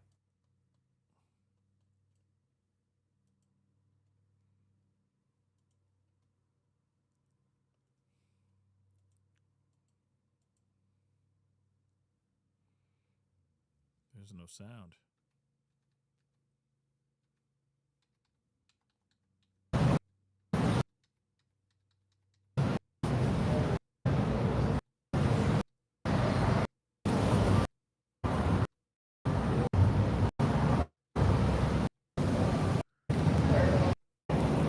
Anything? Break, so I gotta get. So we only have a 10-15 minute break, so I gotta get going because I have to, get out first. I mean, give us something, cabron. Give us I had to go back something, in there, or cabron. else they won't let us in. But they're talking a lot about financials in there for 2023, 2024, 2025. There's a guy in there that used to work for Interscope, and he's there with one of the, like, some big names in there of Interscope. So just know that they're talking about millions of dollars being paid out to David in 2023, 2024, and 2025. 2026, there were no payments given out, no payments being given to David. Okay, so that's what they're talking about right now. Beth Silverman is laying out the foundation for financial gain, and so I'd have to go back, but that's like, yeah, that's a lot of money, and that's only just on the recording side. That's not including merchandise. That's not including options. That's not including any of that. So that's what's happening right now. But I got to get back going. But that's the gist of it. That's the bulk of it. That's the meat of it right now. So let me go back in there, man. There's a lot of money moving around in David's camp and it's David's orb. There's a ton of money being moved around, guys. Millions. All right, so let me go back in there. Crazy. Or else I won't be able to get in there. So that's let me. Unfortunate. I got to get something to drink. So I'll be right back. It's only giving us like 10-15 minute drink. 10-15 minute break. So I'll see you guys in a little bit. Well, that's unfortunate. Okay, so there's that. It's very very trusting. He is very trusting to leave his stuff out there, but I get it. No one's gonna take his stuff. I'm gonna see if there's any other updates out here.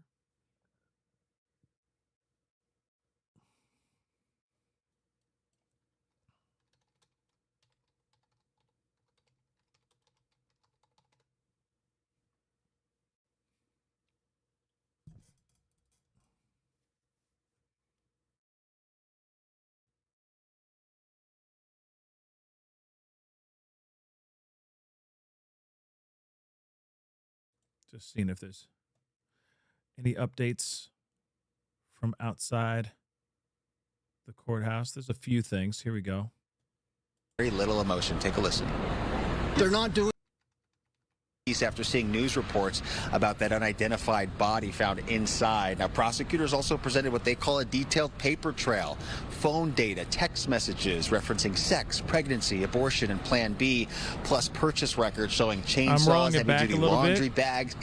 Serious news too. Day 2 of the hearing for singer David is underway this morning, and the proceeding will decide if he'll stand trial for the murder of a 14-year-old girl in the Inland Empire. Mario Ramirez has At times his preliminary hearing, and it continues with day 2. And so far, as of right now, they've been focusing the prosecution on David's finances to try and show that there was a financial motive here in the killing of 14-year-old Celeste Rivas Hernandez. So take a look. Let's bring you back to the start of this preliminary hearing, and then we'll get into more about what's happening today. David, he sat in court wearing an orange jail uniform. Now, the first day of testimony did feature law enforcement witnesses who walked the court through the investigation, including the missing person welfare check, the discovery of the body, the digital evidence investigators say connects the singer to the crime. There were also graphic photos of Celeste Rivas Hernandez's dismembered and decomposing remains that were shown. Her parents sitting through this entire testimony. A detective describing finding the teen's body inside the trunk of David's impounded Tesla at that Hollywood tow yard, saying that it was her father who contacted police after seeing news reports about that unidentified body found inside. Now, prosecutors also presented what they call a detailed paper trail, phone data, text messages referencing sex, pregnancy, abortion, and Plan B, plus purchase records showing chainsaws, heavy-duty laundry bags, cadaver bags that were bought after the alleged killing. Now, even as detectives described the evidence, those watching the hearing through a public lottery system here say David showed very little emotion. Take a listen. They're not doing well at all. It's heartbreaking. It's absolutely horrible for them to sit through this, but they wanted to sit through this process and they wanted to observe it because they want to show their support and their love for Celeste. Now, today's testimony focusing on David's finances so far as prosecutors try to show he had millions of dollars and a promising music career to protect. The defense countering that David's mother handled his money, arguing he may not have even known how much he was making. So prosecutors, we understand, then called a record executive to detail the lucrative contracts they say show just how much was at stake here. Now, if we come back out here live, this hearing expected to last 3 to 5 days. Again, this is day 2 as we watch this process continue here at the criminal courts building downtown. We're just outside. Christina Gonzalez is inside the courtroom right now. She says every seat is filled. Celeste's father as well as stepmother inside as well. So we're bringing any new information, any updates as they come in, but definitely more to come on this. For now, live downtown, I'm Mario Ramirez. Yeah. That's kind of, they're going through a lot of the finances, the financial crap right now. But I mean, if there is a paper trail showing this, this is all bad. It's all bad for him, no matter what. This is all bad. But the thing is that I'm wondering why what the purpose is with the money part. You see what I'm saying? Them talking about his finances. I'm wondering what the connection is, how they're going to connect this to Celeste. Sure, they are saying, hey, he made enough money to find some sort of motivation to maybe want to do something as nefarious as he is alleged of doing, which, clearly he did this. Okay. But nonetheless, this could very well be a situation where, they're trying to show like he made enough money to be concerned about his life being ruined. But here's the thing. No matter what, he had enough incentive, enough concern, no matter if he was working at a McDonald's and living off of a minimum wage, or if he was making 7 figures a year, it doesn't matter. She was saying, I'm going to expose you for what you've done to me, and I'm still little.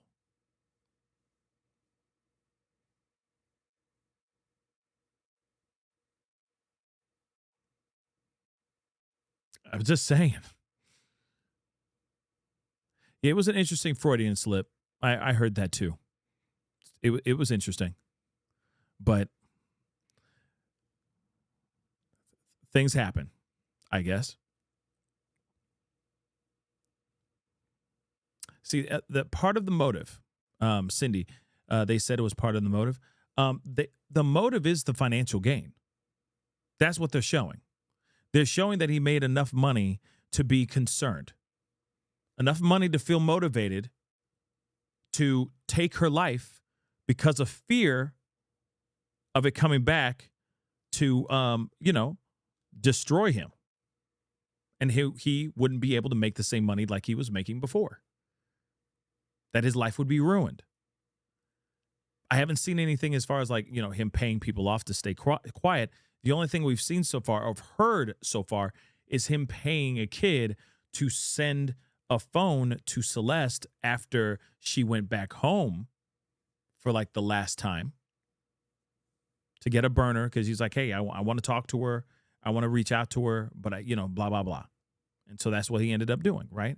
Handing a phone, paying a guy a couple $100. Apparently it was like $1,000 to hand this phone to her so that he could stay in contact with her, right?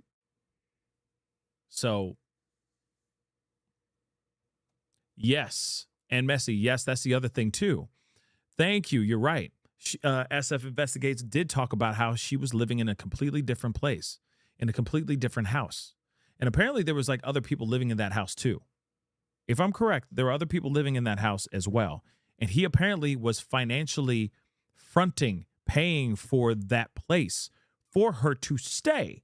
So there's that as well. So they're probably doing all of the money part to lay the groundwork to let everybody know that he made a lot of money. He was a very successful, wealthy guy. But of course, you got the other side trying to say that, oh, his mom handled all the finances, so what would he know about, paying for another rent and another place to rent and all that stuff? She's the one who's dealing with all the finances. Well, he could still mess with those finances. You know what I mean? He could still grab the money out of the account and pay rent without mom knowing. You see what I'm saying? I mean, it's his money. You don't think he has access to his own account? She may be the one his mom may be the one who helps him make huge financial decisions on like, hey, I want to take $1 million and I want to stack it up. I want to triple it. I want to triple this money in a year. I want to drop this, I want to quadruple it in a year. Let me drop this $1 million and on a property over here, or on stocks and blah blah blah. You see what I'm saying? So I think that was what was going on, and then he had full access to the account. He can go buy whatever the heck he wants, but he clearly was living. I mean, it's like he was living a high-class frugal life. Does that make sense? Because it's not like he said, oh, let me go buy a whole other car while Celeste is rotting in this Tesla. Let me just go buy a whole other car. He didn't do that. You notice that? Sure, he has the mansion in the Hollywood Hills and he's enjoying all that. He's making that money. Or, he's got money so he can, stay there and everything. But he's not like going out of his way to buy lavish things, if you noticed. So it does make you wonder what was going on here. And maybe his mom put him on some sort of allowance. Like you can only take a certain amount of money out a month, and that's it. And maybe she really had a tight squeeze on his financials. Now, don't get me wrong. He also did have other properties that were under his name that ended up getting moved over to his mother's name.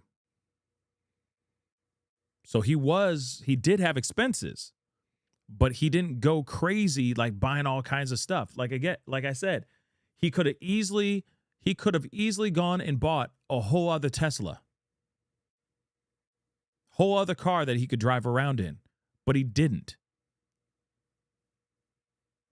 So maybe mama really like held on to that money tight and was watching every single time he spent money. Maybe, but let's take a look at Jesse Weber. This is from last night. But like I said, as we wait for more updates to come up. Okay. Circle back to David out in LA. Now, since the body of 14-year-old Celeste Rivas Hernandez was found dismembered and decomposing in the front trunk of a Tesla allegedly owned by singer David, real name David Anthony Burke, back in September of last year, we all have had a lot of questions. Today, answered some of those questions. Today marked the first day of a preliminary hearing that could last up to 5 days. This is where a judge will later decide if there is enough evidence for the criminal case against David to move forward to trial. But I got to say, the details that were revealed in court this morning, this afternoon, they are both new and they are disturbing. Okay, prosecutors allege Burke stabbed Celeste to death in April of 2025 and then dismembered her body. And in what has been reported to be one of the most difficult moments of the day, the prosecution revealed what Celeste's remains look like when they were found at a tow yard in full view of Celeste's family in the front row. Here's how the Rivas family attorney described that moment. There was an image of Celeste's torso and her head in the trunk of the car, and the prosecutor had to ask what it was because you could not tell it was a head. It was absolutely, it was deplorable. Now, prosecutors claim that Celeste had threatened to expose the alleged illegal sexual relationship between herself and Burke before she was killed, that was the motive. Investigators say they found explicit text messages between the two, along with child sexual abuse material on Burke's phone. And a Los Angeles police detective testified that Burke's online shopping history showed that he allegedly bought a shovel, chainsaws, cadaver bags, heavy-duty laundry bags, cleaning supplies after he allegedly killed her. Now, Burke has pleaded not guilty to charges including murder, continuous sexual abuse of a child under 14, unlawfully mutilating human remains. He is innocent unless proven guilty. But we got to talk about what happened today. Joining me now with all the details, we have News Nation senior national correspondent Brian Enton and LA Magazine contributor Lauren Conlon. Spent the day in that courtroom. It's great to have you both here. Lauren, I'm going to start with you. What was it like in the courtroom for the whole day, particularly, though, when those photos were shown? Because that felt like the turning point. Right. It was incredibly difficult, and I couldn't help myself. I kept looking over at Celeste's father in particular, and, you know, it's heartbreaking. And I actually didn't expect us to see images like that in the courtroom. I really thought maybe they would skip over that just because it was the preliminary hearings. But unfortunately, that's what set the tone. We saw these photos, I want to say pretty much an hour into the hearings, and from there it just got more and more and more disturbing. And David showed no emotion, Lauren? Nothing to those photos? So that was one of the more disturbing parts about this, Jesse. I did not see him tear his eyes away from that screen. He looked at the screen like he was watching a movie. I mean, to me, I have seen defendants in the courtroom when photos are shown or allegations are made, they either shake their head no, they look away. It's hard. I mean, the guy was staring at it like it didn't bother him in the least. Yeah, I don't know if that's going to have an effect on the judge, but if this was in front of a jury, got to wonder if that's going to have an effect. Brian, I think substantively something very interesting happened today. They started not with the tow yard. They didn't start with the crime scene. They started all the way back in 2024 when David first had this interaction with police about his relationship with Celeste, right? When Riverside County got involved, when she was a missing teen. And they showed body cam footage of their interaction with David. What'd you take away from that? What was that footage showing? Yeah, they did. I mean, they showed up to his house because they were looking for Celeste, and they said that he was polite.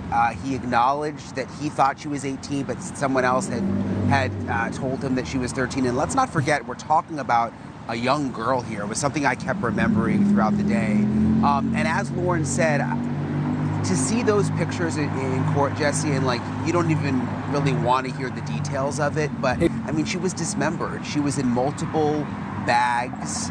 She had decomposed, and you had Celeste's parents sitting in the front row. Like, you know, sometimes, they'll leave during those moments. They didn't leave the courtroom, and what would happen is the prosecutor would turn around and sort of like whisper to them, like, okay, this is coming up next. We're about to put up this photo, and they would look down, but there were times they were looking. There were, and I was just thinking, the whole time, like what it must have felt like for them. Terrible. You know, Brian, I'm glad you said that, because sometimes we talk so much about the charges, we talk so much about strategy, we talk so much about David. This was a young girl who lost her life in brutal fashion. Yes, she's innocent unless proven guilty, but it doesn't take away what everyone saw in that courtroom and what happened to her, which, Lauren, I was following your reporting online, and you said something really interesting. All the testimony and evidence regarding the alleged purchase history of David. So after they claim that he killed her, I listed all the things. You said the order of these alleged purchases may tell you something.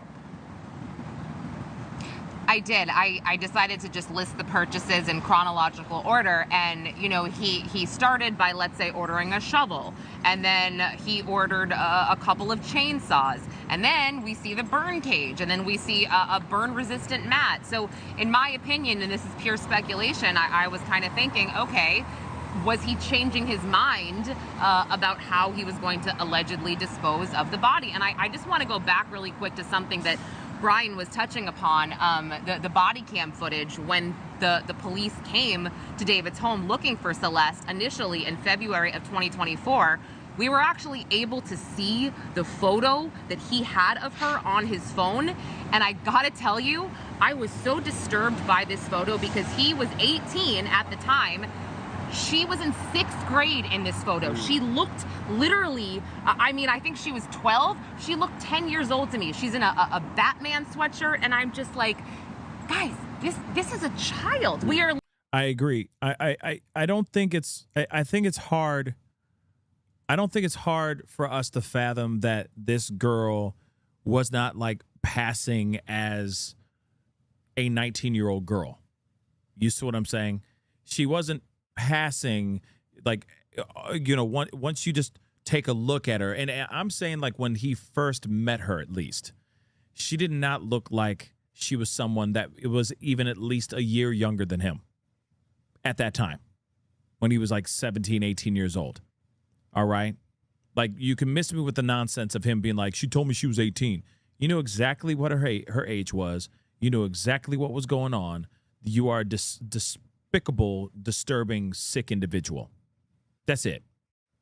You can miss me with the nonsense. When you see the photos, and we've seen some photos of her around the time that she's saying, that Lauren Collins talking right now, okay, where she clearly, you can clearly see in her face, she is not of age. There's no way you can fight that. There's no way you can sit there and go, well, she's just a young looking 18. No. No. This is a very young girl. Literally talking about a child. Yeah, and that goes to the sex crime charge that he faces. That goes to the motive, right? Lying in wait, killing a witness, killing for financial gain, that he had to make sure that she couldn't expose him. That's the allegation. But this goes to another point. One of the things we were looking out for, Brian, in this preliminary hearing, defense has an opportunity to question these witnesses. We finally got a sense of where the defense is going in their strategy. What did you learn? Well, a couple of things. I think they're going to try to poke holes in the medical examiner. I think there's going to be questions about, I mean, the body was so badly decomposed. I found the money to be interesting, and it wasn't something I had heard a lot about until today, Jesse. I mean, that he had made a lot of money, $10 to $11 million in just a couple of years, had all of these managers managing his money. His mom was very involved. The prosecution is trying to paint this picture that he had a lot to lose if word got out about this underage girlfriend, or whatever you want to call her, because she's a child, that he could lose everything. But I also sat there thinking today, could that also be part of the defense? Because they were talking a lot about how he didn't know about the money, that it was all these other people who were in control. And I wonder if they're going to go down that path more if there is a trial. Like, I mean, they knew he knew he was doing well. He knew he was doing well. But Lauren, I'll give you about 30 seconds. What about the idea of questioning what was tested, what was not, the DNA? Was it clear? You know, were they trying to say, you can't say exactly what was used to kill her or dismember her? Well, Blair Burke was definitely poking holes with the second witness, the lead detective, Detective Byers. She kind of said, look, you guys didn't test this cadaver bag, or you didn't log this into evidence. And he said, well, we couldn't. It physically could not be logged because of the liquid, because of everything that happened with the decomposition. So they took off the handles and the zipper, and his lawyers honed in on that. There's a few other things they honed in on, but to Brian's point, at the end, they wanted to make it known that it was David's mother who managed the money and not David. And that was definitely a specific reason. Big picture, it's going to be an uphill battle for them to convince this judge there's not enough evidence, but you're seeing maybe sampling of what a trial will look like. Lauren Conlon, Brian Enton. Yeah, I mean, again, there is no way that this judge is going to sit there and go, nah, we ain't going to go to trial. No, we're going to trial. That is for damn show. That's without question. We are definitely going into trial. As much as one would think otherwise, this is going in trial. But we are also seeing, like he just said, like what Jesse Weber just said, we are now seeing like what they could be arguing in trial in front of a jury. Hey, there's no proof that he used any of these chainsaws or any of these items to take the life, to either take the life or to dismember Celeste Rivas. It's frustrating, but we do have a video from Brian Enton that I do want to share with y'all. He has come out and given us an update from inside the courthouse. Let's take a look. Hey guys, want to give you an update with everything going on inside the David hearing. Today is day 2. It's Wednesday here in Los Angeles. No cameras allowed inside, no live tweeting, so this is really the only way to get you guys information. We're allowed to come out and read our notes during break. Money was a big deal again today. Remember, the prosecution seems like the motive that they say for the murder was that David had a lot to lose with all the money he was making in the music business, and that he killed Celeste Rivas Hernandez because if it came out that he was with an underage girl, his career would be over. Turns out the potential amount of money to be made under one of his contracts, had it not been terminated, was $17 million. He had already made millions and millions of dollars. Wow. His money manager was back on the stand today, asked a lot about his communication with David's mom, Colleen, and he said he seemed to talk to the mom mostly. She seemed to be in control of all that stuff, that he only talked to David 5 times, but was talking to the mom a lot. The prosecutor then asked him if he had any knowledge of David buying tickets to Texas and London to travel with Celeste, which that came out yesterday. There were these plane tickets, and he said no, and also kind of shows that David must have known her age if he was buying her plane tickets. Exactly. He knew her. Come on now, guys. We already know he knew her age. Especially, okay, let's just say this. If he didn't know about her age in the beginning when he was like, she told me she was 18, he for damn sure found out when the police showed up and said, we're looking for this missing 13-year-old girl. Her name is Celeste Rivas Hernandez. Looks like you know her. Looks like she's been hanging out with you quite a bit, sir. Oh, you didn't know she was 18? Well, she's not. She's 13, just so you know. So, again, as much as they sit there and go, oh, there's no way he would have known. She lied to him. He was completely in the dark. Nah, that's not the truth. Because 5-0 showed up, knocking on his door one fateful evening, okay, in February, if my memory serves me correctly, saying, hey, we're looking for this 13-year-old girl that apparently has been hanging out with you, sir.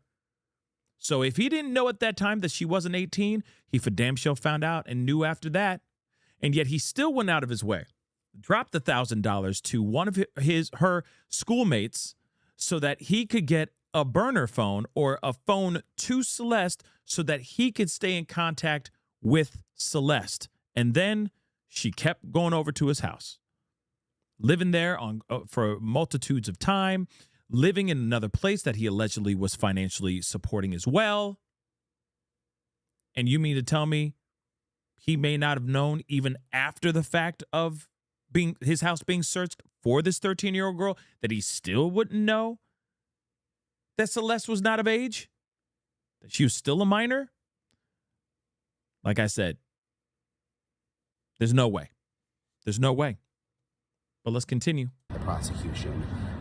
They also asked the money manager if David and Celeste were going to parties and nightclubs together. They had fake IDs. He said he didn't know. But again, money now, it was really the topic at the end of the day yesterday, and it's another big topic today, and it's clear that that's going to be a big part of the case here. All right, I'm going to go back and keep you guys. Okay, yeah, and again, this is what sucks, because, of course, there's not a whole lot of time so they can't really give us everything right off the bat. It's tragic because, of course, we want to know as much as we can know within this, and they can't give us a whole lot because of the time. These breaks are just are minimal, right? They're so minimal, and that is a very frustrating thing. Let me see. I really want to know what happened to that front door. Real talk. What happened to that front door? Why is the glass blown out of the front door? What happened? What could have happened?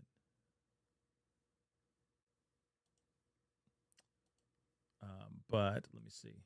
That's Associated Press. I got two different Associated Presses going on here. Hold on.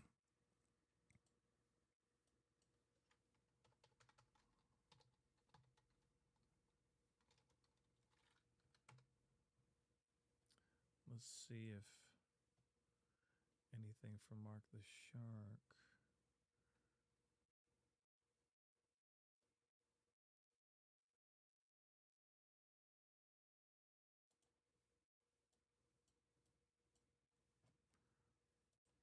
Let's see. Let's go over to. I know Brian Enton did a video about this. Let's take a look at the first half of this here. Everybody for watching. Please subscribe if you haven't. Really appreciate it. I'm outside the courthouse here in downtown Los Angeles. I have been in the hearing for David, the singer David. It's spelled D4VD, but his real name is David Burke. Which, if you guys have been following this case, I mean, we've known that it is disturbing and that the details are disturbing and that it is graphic and that it is horrible and that it is heartbreaking. But what came out today in court is honestly more terrible than I could have even imagined.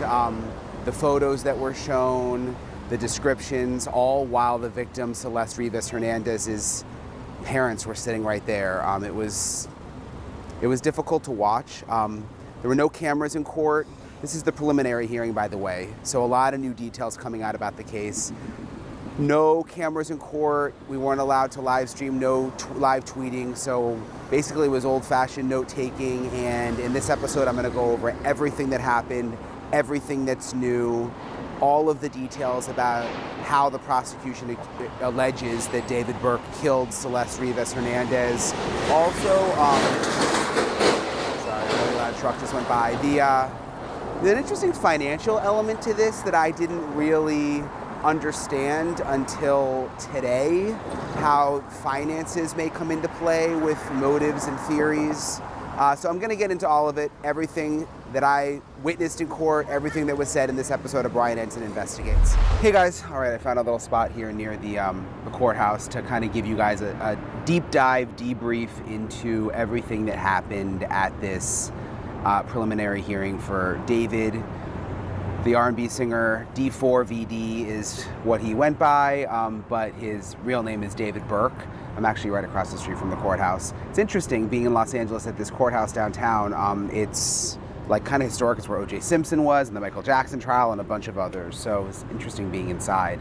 But just kind of a warning first, there's a lot of really, really graphic details that came out today in court, and I'm going to try to share as much as I feel comfortable. I took a ton of notes, but I just wanted to warn you guys watching, like, this stuff is rough, and you guys know I cover a lot of cases, but this hearing was intense, and the victim, and I'm going to get into it. I mean, they showed photos of Celeste Rivas Hernandez's remains when she was found in the bags inside the Tesla. They described them in detail, and it was all happening while Celeste's parents were sitting right in the front row of the courtroom. So just kind of a warning for you guys. That's kind of what you're up against in this episode, but at the same time, I think it's important if you've been following the case to know all the details and everything that that David Burke is accused of, and obviously I'm all about transparency. First, kind of what the vibe was like. It was hard getting a spot to get in the courtroom. I got here at 7 a.m. and at 7:30 there was a lottery system, so everyone had to get like a little ticket, and then at 8:15 they put them in one of those like drums and turned it, and then randomly drew names. I was lucky enough. There's only 10 seats that were confirmed, and I just got lucky. One of my tickets was called, so I had a seat, and then the producer I'm with also got a ticket on the standby list, but ended up getting in. So we were covered in the courtroom. So that was a relief, because I was really nervous that I would have come all the way here and then not even gotten inside. But got inside. It's up on the 9th floor of the courthouse. Super kind of just old, dreary courthouse building, but again, historic with all the big, celebrity trials that have happened here in Los Angeles.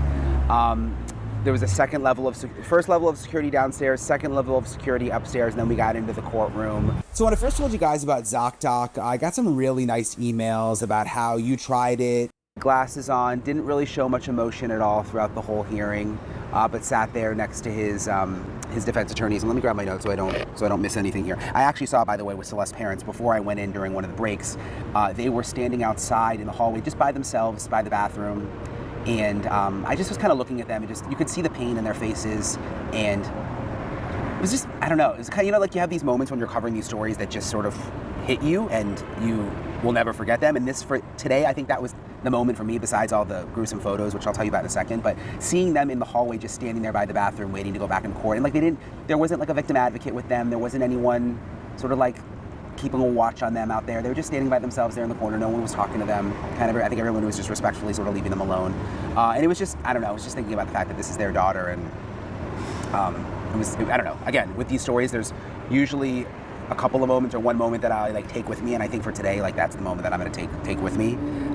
But let me go through all my notes, and forgive me, I'm going to look down a lot, but like there was no cameras allowed in court, so there's no live feed. Sometimes there'll be no live feed, but they'll still allow a camera, and then you can put the video out after the hearing. That was not an option today, so there was 0 cameras in court. You also weren't allowed to live transmit anything or live tweet, so you couldn't tweet at all. You couldn't send emails during the proceeding. So really the only way to do it was to take old-fashioned just notes, and then that's what you have. So I'm going to look down a lot just to kind of remember everything I want to tell you guys that I took notes from today. But yeah, so David walked in shackled. He was wearing his orange jumpsuit. He was wearing glasses, smiled and nodded at his attorney sitting right there.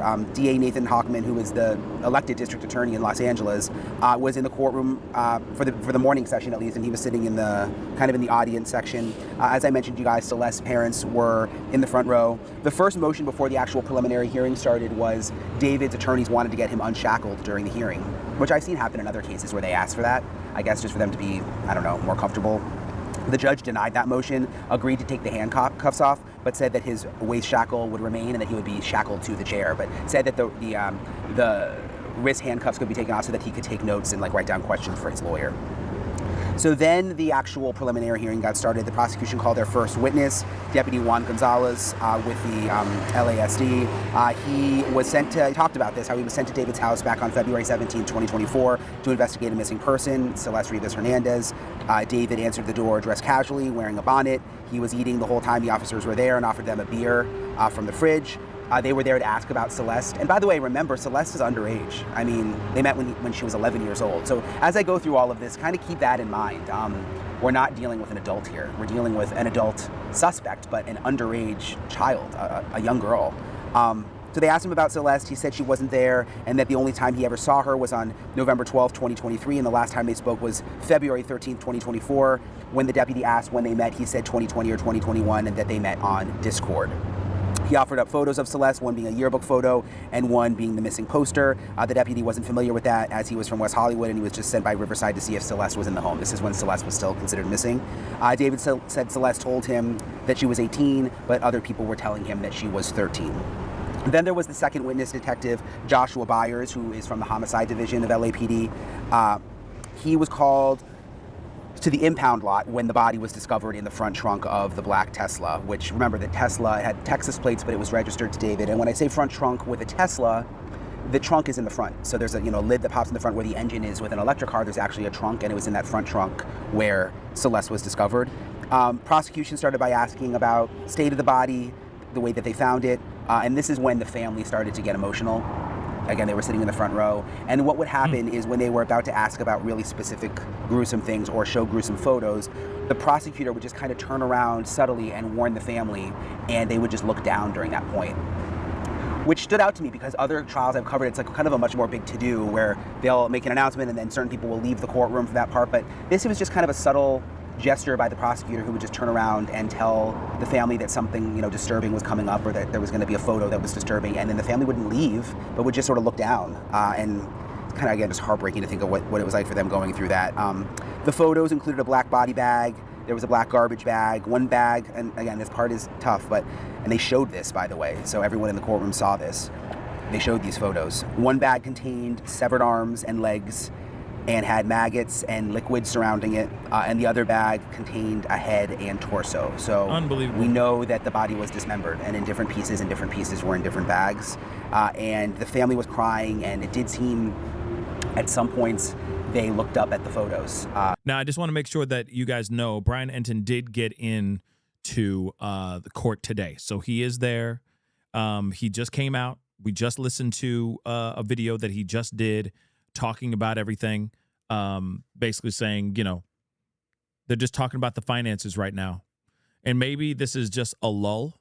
Like maybe, like the finances are important, but they're not as, they're not the jaw-dropping, show-stopping pieces of information that everybody's waiting for. The beginning, yesterday's opening, they came out guns blazing. Prosecution did, right? With footage of little Celeste, you know what I mean? And all that.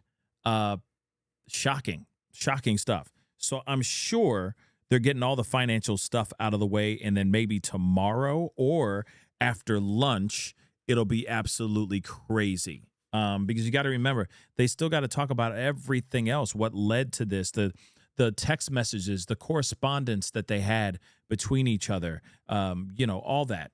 What led to her demise. You got to remember, all that still needs to be presented at some point here, right? The text messages, the correspondence, all that needs to be seen. When will we see it? I don't know.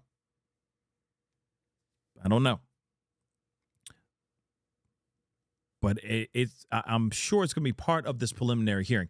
You also got to remember, too, okay? You also got to remember, too, we still have witnesses that are supposed to come out and speak as well.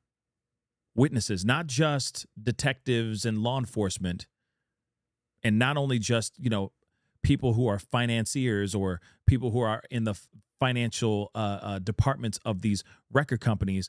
We got witnesses coming through and speaking out as well. So, again, there's a lot. And I want to know, who the hell is Sheldon? Who is Sheldon, y'all? Who is Sheldon?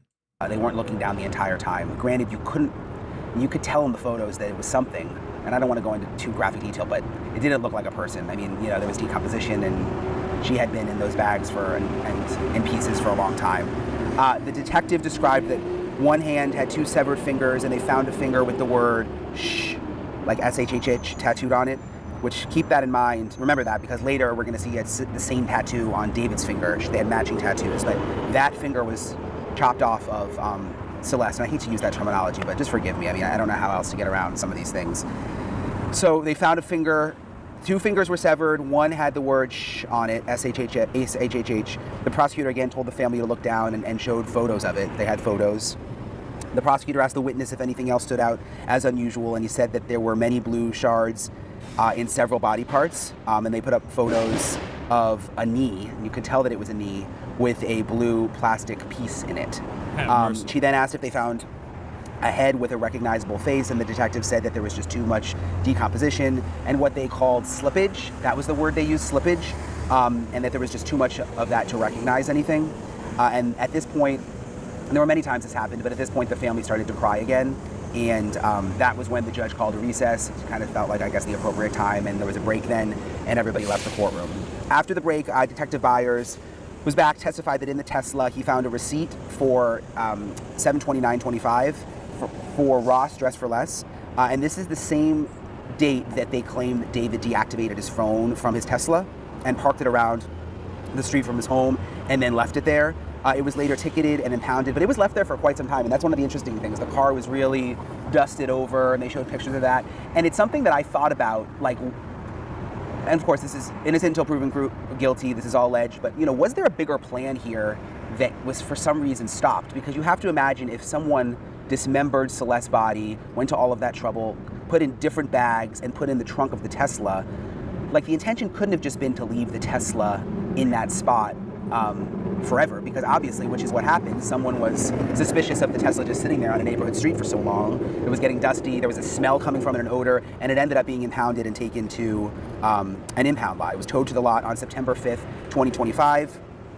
The detective was able to get a download of all the data connected from the iPhone 16, which David had named Tranquilizer. That was the name of the phone, Tranquilizer. But Detective Byers was never able to find the phone, he said.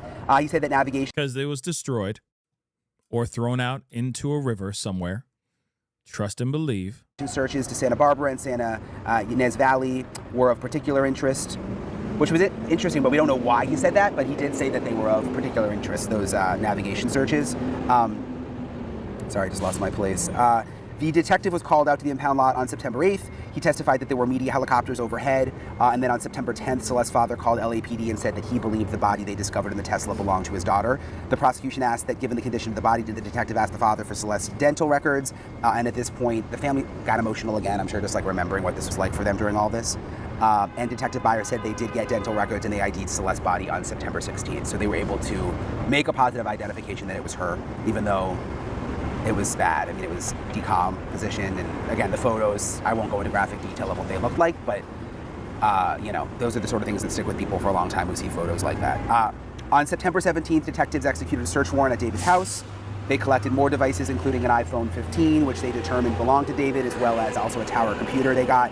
On the computer, they found that David purchased tickets on United Airlines for both him and Celeste to Texas and London, which this was a big moment because it connected. Remember, he just said, I haven't seen her in so long, I didn't know her real age, when the detectives went to his apartment to interview him, but now you've got these airline tickets that he purchased for Celeste overseas. You can't buy someone an airline ticket without knowing who they really are and what their real age is and their birth date and everything. So that seemed like a significant moment. The prosecutor asked the detective if he found anything else of interest. He said he found an unopened box purchased from Amazon. There were several aliases here that they claimed that David used. This one was Victoria Mendez. Inside the box was what the detective called a burn box, and the prosecution asked to describe what that was, and he said it was a mini crematorium used to burn items to nothing. And they showed him a photo of the model he ordered, and it kind of looked like, and they had photos of all this stuff, by the way, so when I'm describing this, they had photos up on the screen. The burn box kind of looked like a metal trash can. So this part got pretty intense, and again, remember, Celeste's parents are in the front row, so they took another break. They came back. Detective Byers was back on the stand again, and they started asking him about the burn cage. He said it was ordered on Amazon, and that there were other items that were ordered under a different alias. This one was Travion Davis, but they say it was David ordering the items, but the alias he used for these items was Travion Davis, that he ordered chainsaws, that he ordered a plastic blue inflatable pool, body bags, heavy-duty laundry bags, and that all of these items were found during the search of the home on September 17th. The chainsaws didn't have any blood on them, which the defense seemed to really dig in on. Why didn't you check them for blood? And the detective said, well, the ME said that there wouldn't have been blood on the chainsaws. And that part was kind of confusing. They also never tested the chainsaws for DNA, which seemed to be something that the defense was picking at. The prosecution asked the detective about any unusual markings that he may have noticed when David was arrested. And this part, again, key. He said that he had the same tattoo, the SHH ... that Celeste had on his right index finger, and they had a picture of it that they showed in court. And they also said that he had Celeste's name on his left ring finger. So the tattoo matched back to the finger tattoo on Celeste, the finger that was cut off. The prosecution then called the next witness, Benjamin Grieger. He was, this was interesting. This is where it kind of got into the finances, which starts to make your wheels turn about what motive could be and also what the defense could be. So this guy, Benjamin Grieger, he was part of David's management team, and specifically handled David's finances and also had a lot of communication with David's mom, Colleen. It seems that the family was handling a lot of David's finances. They started asking about specific properties. David owned multiple homes, Texas, different financial accounts. And they talked about his money, which was interesting. His publishing was worth about $3 million. His homes were worth about $1 million. He had trusts between $1.2 and $1.5 million. He had earned about $1 million in advances. And overall, he had made like $10 to $11.5 million in gross earnings from 2023 to 2025. Yeah. So again, he, of course, he's covering some of the stuff that's going on with the finances and the money and all that, right? Now we do have Taylor Perez from LA Magazine. She just came out and did a video from inside the courthouse as well. We should take a look at this. This just came out. Hi, I'm Taylor Priest with Los Angeles Magazine, here again today at day 2 of David Anthony Burke's preliminary hearing. We have journalist Lauren Conlon upstairs in the room getting all the details, but while we wait to hear from her, I thought I would explain a little bit about the public lottery system that's been happening to get access to the courthouse, as well as some details we've gathered from Lauren as she's been upstairs. So what's been happening is people are starting to line up in front of the courthouse around 6:30 a.m. to 7. I was hoping that she was going to give us a breakdown, but it's good to hear about this too, no matter what, just so we know the hard work that these journalists and these content creators are creating. We do have a video, some videos from Trap Lore Ross that we are going to look at here in just a little bit, so stand by. A.m. just to get these tickets, which are then placed in this turnstile bingo type cage where numbers are then drawn, and whoever has the lucky number gets to watch the hearing for the day. Something I do think is important to note is that no other journalist I spoke to had ever seen a system like this to get into a courtroom. I would estimate about 50 people were present this morning with these tickets, both people from the public and journalists. Some people were lucky and they got in both days. Some people were new today and got access. Some people went home unhappy. It really is just a luck of the draw. There is no first come, first serve system. It is just whether or not you are lucky. That's crazy how much they have to go through what they got to go through. It's just, that's just nuts. Sorry. I think it's ridiculous. It should be a first come, first serve. And just in my personal opinion, obviously I can see the benefits. Okay. I can see the benefits of them not having this lottery, or I mean them having this lottery, because then it doesn't start no smoke with nobody. Because if you get a ticket, you got a winning ticket, you get in. If you don't get a winning ticket, you don't get in, right? Whereas, people have fought each other in lines saying, hey, I was before you, so on and so forth. You know what I mean? Which I can see it cuts through the BS, but I also think that, I don't know, it does give everybody a chance, but there's other people like, there's Mark the Shark got in twice. Right. And there's probably somebody who hasn't gotten in twice in a row. So I like I said, it's kind of luck of the draw, if you will. Right. So I could see the benefits of this procedure, but the fact that they only do 10 seats and 10 seats only, I think that's a big problem. And is it going to be like this for the trial itself when we do go to trial? Because this isn't a matter of if. It's only a matter of when. When is the trial going to actually happen? You know what I mean? Lucky for Los Angeles Magazine, Lauren Conlon has been able to be in the room both days. Upstairs in the courtroom this morning, it seems like David's finances have been a big topic of conversation, including who managed his money, who had access to his money, and how much David was able to access himself. Also, in addition to this information, we also got a new name to the case that we'd never heard before. A bodyguard by the name of Sheldon. Who is Sheldon? Who the F is Sheldon? That's what I'd like to know as well. Who is Sheldon? Apparently, Mark the Shark is back live. Let me check. Let me make sure we're not losing our minds. Yeah.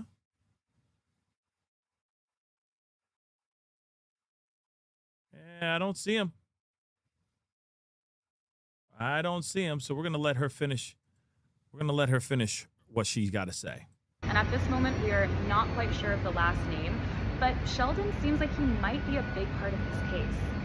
Sheldon allegedly lived in the house with David, and so the question is, what conversations was he privy to, and what information does he know? Lauren Conlon will be updating us again as they break for lunch with a video of all the information she heard this morning, breaking it down a little more for you. I definitely want to know who Sheldon is. I haven't heard any name of Sheldon. I will be honest. I've never heard that name before today. Now, I know that he had a bodyguard, but I thought that was another guy I thought there was another guy, not Sheldon, I thought it was another guy that was not named Sheldon that was a bodyguard as well. But maybe I got it wrong. Maybe Sheldon is the bodyguard that I'm thinking of. You see what I'm saying? So I did hear about some sort of security guy and that there could be something in regards to that, but we have not heard anything about the bodyguard in a while.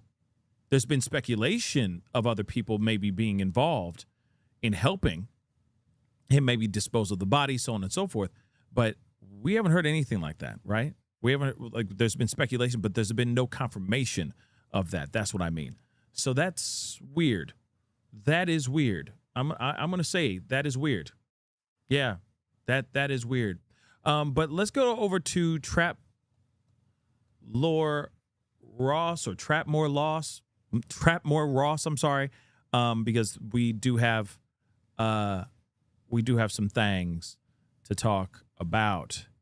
Okay. Let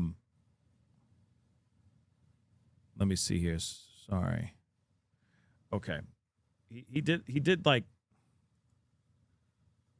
a couple videos. So I want to share. Okay, the body cam footage that he's talking about. Okay, folks, I'm back from the David hearing, the preliminary hearings, not the trial, even though it would be easy to call it the David trial. Or, this is like the preamble to the David trial. The David trial will happen eventually, but these are the preliminary hearings. It's scheduled to be 3 days back to back of very intense testimony and evidence that's basically going to determine if this thing goes forward to trial, what the stakes are, what the plan is, where everything is going to go from here. And I'm going to tell you the whole story. I might break this video into parts, or I might just do one long video, depending on how long I go for. I haven't got too long. I need to get an early night to try and get back down there and get back in there. But it was an absolutely insane day. Some of the things I saw today, I'm never going to forget. And I'm never going to be the same. What I saw in that courtroom was just some of the most horrible stuff I've ever seen in my life, to be honest with you. It's actually sad. I feel for a lot of people that were in that courtroom that had to sit through some of that stuff today, because it was shocking. I touched on it on a couple of videos that I filmed outside the courthouse, but now I'm sort of here back in my natural surroundings. It really does sit heavily on me. What we saw in that courtroom was nothing short of despicable, pure evil. We saw images of what was in that bag in the front trunk of that Tesla. We saw everything, and it was horrendous. It was absolutely horrendous. The stuff that we saw, I wouldn't wish on my worst enemy. And the fact that Celeste's parents were in the courtroom for that was just even more shocking, and breaks your heart that they have to go through this. And whoever did this, allegedly, David's the man in the dock, on trial, soon to be on trial, having a hearing for this. Whoever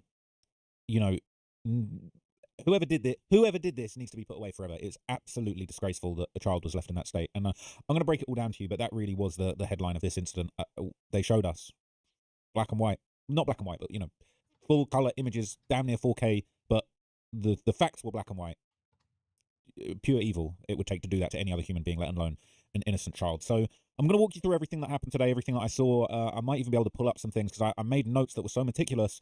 I tried my best to document absolutely everything, from key conversations, back and forths, key details of what was going on in the courtroom, and also, just details of things like the stuff they said he bought off Amazon, the chainsaw. I tried to write down the brands, the colors, the names, so I could hopefully show you and reproduce absolutely everything that I saw in that courtroom. Obviously, we're not allowed to record. I wrote a lot of notes in my notebook. I was actually allowed the opportunity to use a laptop for the second half, and I did type out notes a lot quicker in the second half, so that's what's probably a little bit more detailed in the second half. So they're allowed to use electronics, just not their phones.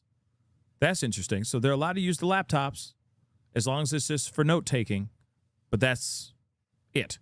Interesting. But I'm going to kind of read to you some of my notes. I'm going to elaborate on some of the things that happened, and just to explain the whole day. It was absolutely just unbelievable in so many ways. So basically, okay, this is where my notes started. So you saw me outside the courthouse, so I won't talk about anything that happened up until I got into the room. Obviously, there was the controversial public lottery for the tickets. I didn't win the public lottery. Shout out to some of the people that did win, Mark the Shark, and some other people there. I don't know if they want to be named, but I didn't win the public lottery, but I did join the standby list, and I was lucky enough to be given the opportunity, as I believe I was the 4th or 5th person on the standby list. They squeezed me in right at the last minute. I was probably one of the last people. Like me, I think it was me and one other person that was full, right down to the wire. I'm very, very grateful for the courthouse staff for being understanding, for allowing independent media in there. A lot of people, myself included, were a little bit upset that it seemed like the mainstream media were kind of all given their press passes and sort of behind the scenes, and independent media didn't get a shot. But I did get a shot, and I respect that. I'm really grateful for that. You know, I got down there early, I got on the standby media list, and I was allowed in right by the skin of my teeth. So hopefully that's the case. If that's not the case, then I will be doing a kind of extended live stream and basically giving you guys the news from everybody else as it comes in. But basically, what was interesting is that I was kind of waiting outside to wait for my fate, find out if I was actually getting into the trial. So the Deputy DA, Beth Silverman, arrived with a very large security detail. She was looking like, you know, you see them videos of like DJ Khaled, he's got security all around him. She came in like that, and it was pretty crazy to see. Come to find out, it sounds like part of that was because she was, you know, she was bringing in Celeste family, Celeste parents. Celeste had a civil lawyer with them as well. I believe they had an interpreter and some other security that was provided by the building. So they came in looking like just presidential, to be honest with you. It was, I don't want to say a show of force, but it was definitely, they were roller deep. And they came looking like they were ready to do the business, to be honest with you. So that was kind of going on. It really was carnage, people trying to get in on the public lottery. And shout out to the courthouse staff. I was thinking, oh, this lottery is going to be, it was so well organized, so respectful, so genuine and honest, and there wasn't any tomfoolery that went on. I really respect that. So there was just, you know, a lot of people waiting outside. There were a lot of people that unfortunately did get turned away. Some mainstream media got turned away. There were some mainstream media outlets that were trying to get 2 people in the room. A lot of them were told you've only got 1 person. You can either swap out or that's it. And some people were very disappointed. There was a lot of arguing outside the courthouse, outside the courtroom, where it was really sort of you know, it was really a luck of the draw if you were getting in. And it was kind of very, very interesting to see how that all played out. You know, what different people were doing. People were really disappointed they didn't get in. People were trying to finesse their way in. People were trying to argue their way in. It was not chaotic because they had it under control, but there was, tempers were definitely running high. There was definitely a little bit of controversy outside, and it was really interesting. So that was quite something to bear witness to be honest with you guys. After that, okay, the court was packed. So I got into the court, absolutely packed, ram-packed. Now, I didn't see this. I spoke about this in a previous video, but I did speak to Steve Fisher outside. He was really cool. We had a really good chat. I showed him a few things on Reddit that he hadn't seen before, and we had a very interesting back and forth. Now, apparently, he had a bit of a tense back and forth with Beth Silverman, who basically kind of knocked him back when he was chatting to Celeste family's lawyer, and she said, oh, you shouldn't be speaking to him, he's bad news or something. He did post a tweet about it, but I won't get into that in this video. I'll let him handle that himself. I wonder if he'll be back tomorrow. I hope so. But I don't think he got in, and I think that was kind of a bit of bad news for him, really. But anyway, all right. As soon as we got in, everyone sits down. It was very, very tense. There was a TV set up, and it was very, very clear from the get-go that they were going to be showing evidence, that there was going to be some kind of evidence put on the screen, that there was going to be potentially videos, images. We didn't know what at the beginning, but we did know that there were going to be some things shown. So, as always, in the courthouse, there were very, very strict instructions. No outside communications, no tweeting, no recording, nothing like that. The best you could do is take notes on your laptop. That's as far as it would go. I was there with my notebook for the first half, was able to get my laptop in the second half. It was excuse me. It was a long, stressful, tiring day. I'm actually exhausted, okay? It was a lot. We was in there non-stop, all right? And I've been up since early. So excuse me if I yawn a couple times through this, all right? But I'll try not to. I'll try not to. My apologies, but I really couldn't help it that time. So basically, very strict instructions. The judge was basically seemingly a little bit irritated it was taking so long to start. It did start a little bit behind schedule, and it did seem like, you know, they were really trying to cram a lot of people in. And again, shout out to the courthouse staff that were organising it. They were trying to squeeze more and more and more people into that room. It wasn't a case of, oh, it's empty, it was full to the brim, and they still kept trying to get people in respectfully. I really, really appreciate that. Now, David came out. He seemed like he was in a good mood. He was smiling, and he was wearing some glasses. I haven't seen him in glasses up until this point. First time I've seen David in some spectacles. Perhaps he knew that there was going to be images, photos, text, all kinds of stuff being shown on a screen that was a little bit far away. So it was kind of interesting to observe, you know, David in a sort of professor kind of vibe, but he did look in good spirits. He did look positive. Not as positive as Lil Durk. When I saw Lil Durk at his trial, I don't think I've ever seen someone so happy to be on trial for murder. But David was looking in good spirits like he has done the past few times. Now, he was in his orange jumpsuit, and he was in his shackles. But before we got to the full-blown preliminary hearing, the judge basically said, we can have a little mini hearing at the start that basically we can just deal with the shackles. And they had a little mini hearing. It was a shackling motion, they called it, right? They had a shackling motion before they actually got to the preliminaries. And they basically kind of had a little breakdown of the way that the shackles were going. And basically, they kind of went back and forth with him about the shackles. They basically said, look, all right, you're arguing not to have the shackles on. Blair Burke, David's lawyer, essentially said, look, David's been arrested in April 16th. He's appeared in court multiple times, been respectful the whole time. Absolutely no need for these shackles. It's undignified. It's unnecessary. He's innocent until presumed guilty. Presumed innocent until found guilty. He really doesn't need more restraint than necessary. Now, the judge kind of snapped back. The judge kind of clapped back at this, okay, and basically said, look, there's a whole bunch of different case law, various arguments for and against shackling, and pretty much just said, look, unshackling request is denied, but I'll meet you in the middle. They basically said, look, it is what it is. This is for everybody's safety. We're going to unshackle his hands when he gets to the desk. We're going to keep his waist and his feet shackled so that he can't move around the courtroom. But, you know, I'm going to skip ahead, but the thing is, of course, there was obviously the argument about, you know, shackling him and all that. And, of course, he got that. He was able to have he was shackled to the chair. He was shackled, but he wasn't, his hands were free, right? But I definitely want to get to, like, the body cam footage where he talks about seeing that and saying how chilling that was. And, of course, there's going to be, like, a lunch break here at some point.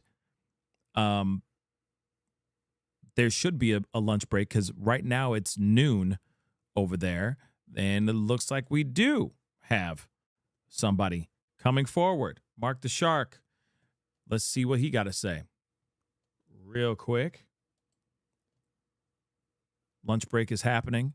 So, yeah.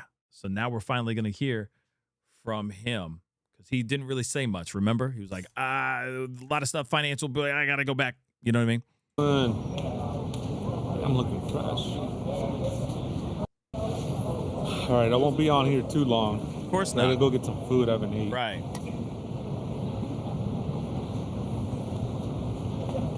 Let me plug in my microphone. Don't be worried.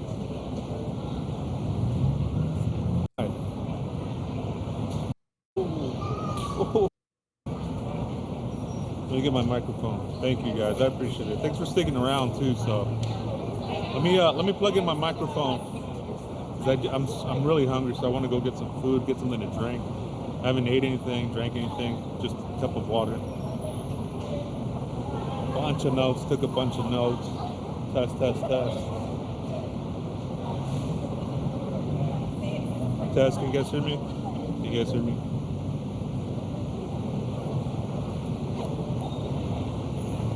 Oh, thank you. So,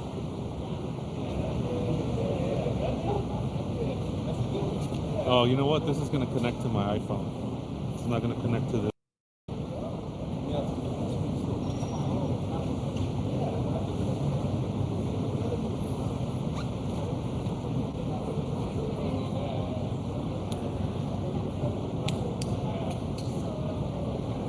And of course, you know, we got Lauren Conlon. She'll be doing a press conference. While he's figuring that out, we do have a a video from Lauren Conlon that should be coming out within the hour as well. At least, you know, giving us some updates leading up to, you know, their lunch break, right? So we're sticking around for that too. So just a heads up. But Mark the Shark should be giving us some info. Appreciate it. I was able to see one of the exhibits. They showed Celeste Rivas' passport card. This is interesting. Listen to this. The passport card was issued on May of 2025. So that was interesting. They did show her face. She looks like, she is a kid.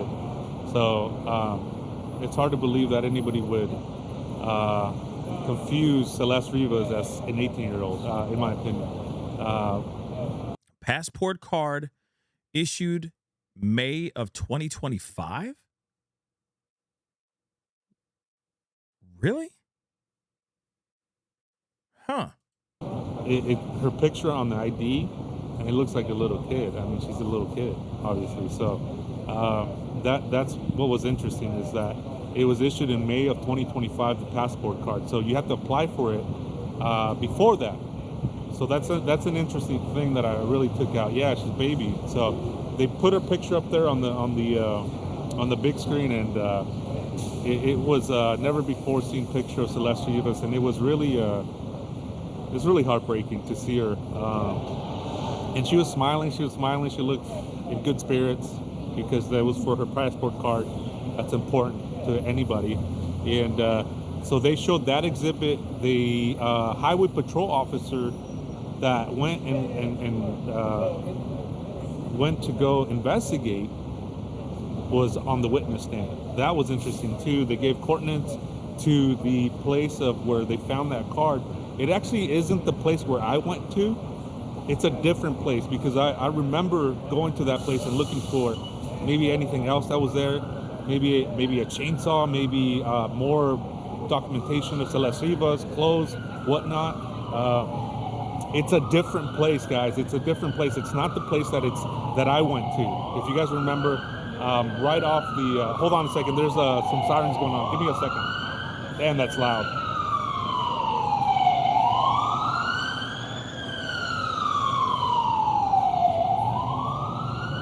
Damn, that's loud.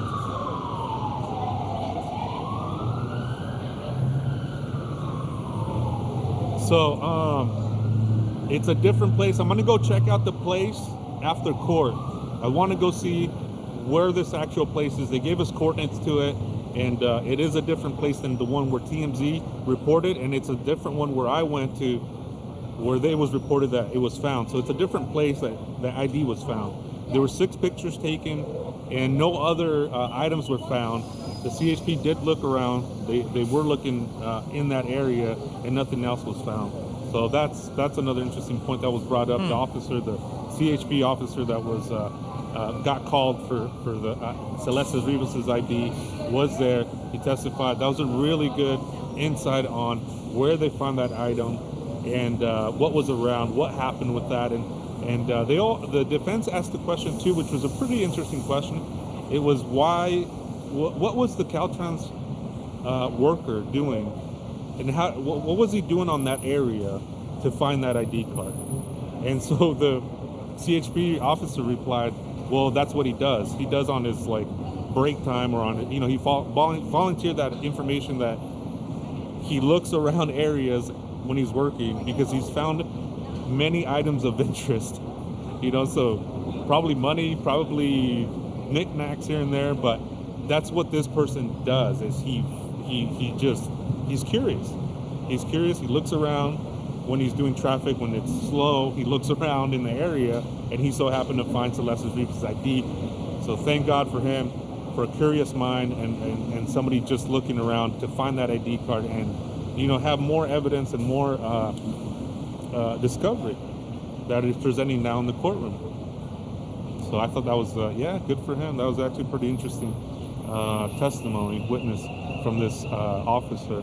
I got his name. Let me see. I wrote some notes.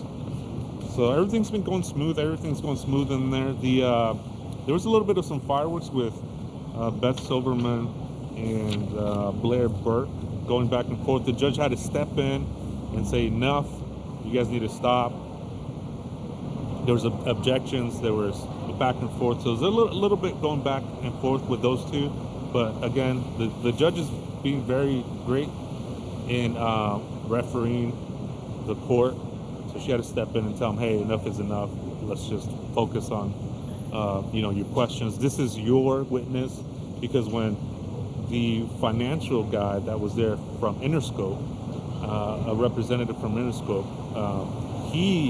it sounded like he was on the stand, and the judge had to remind Blair Burke, hey, this is your witness.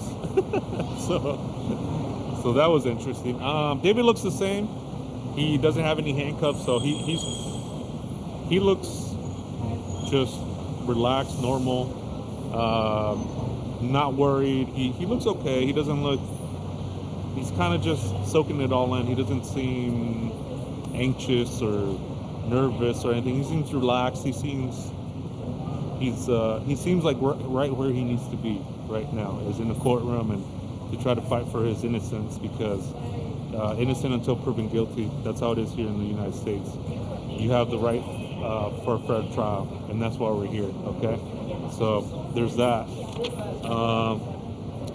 They did find a lot of air fresheners in the front seat, the driver's the passenger seat of the Tesla. When they went to go investigate, I'm jumping a little bit back and forth because I'm trying to hurry up and give you guys a little bit of what's going on. And when I go eat, I'll tweet this information, so that way I have it down, and that way you guys have it too. So make sure you guys follow me on X. I'm MarkTheShark9432, please, and hit the like button, guys. I appreciate it. Thank you. So when they took the car in, this criminalist, she's really good. She's on the witness stand right now. this person is very impressive.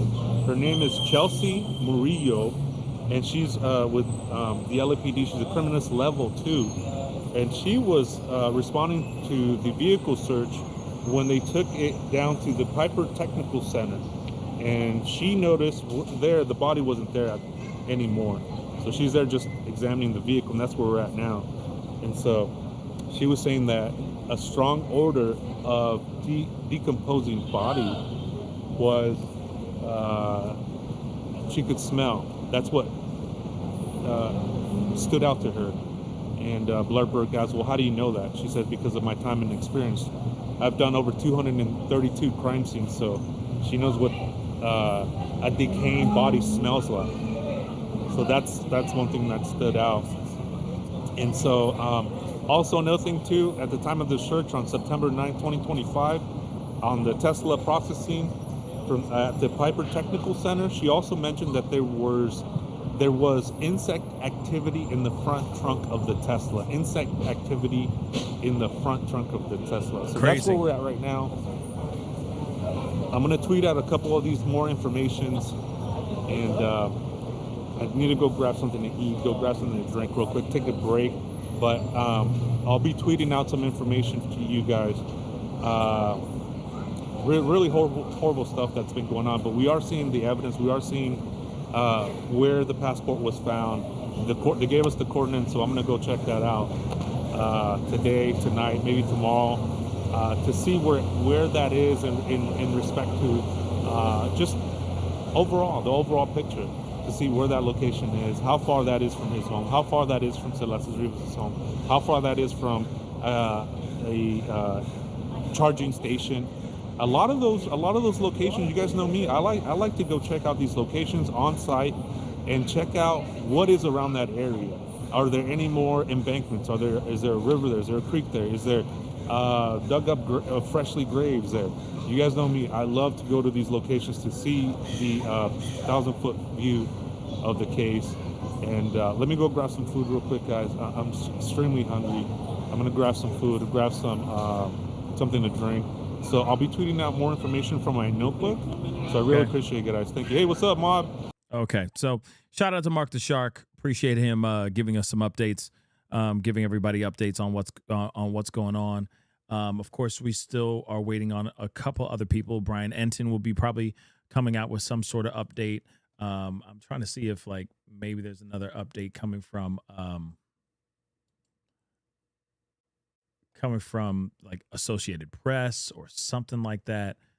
And then of course Lauren Conlon is going to be coming out with some info as well. Just so you guys know.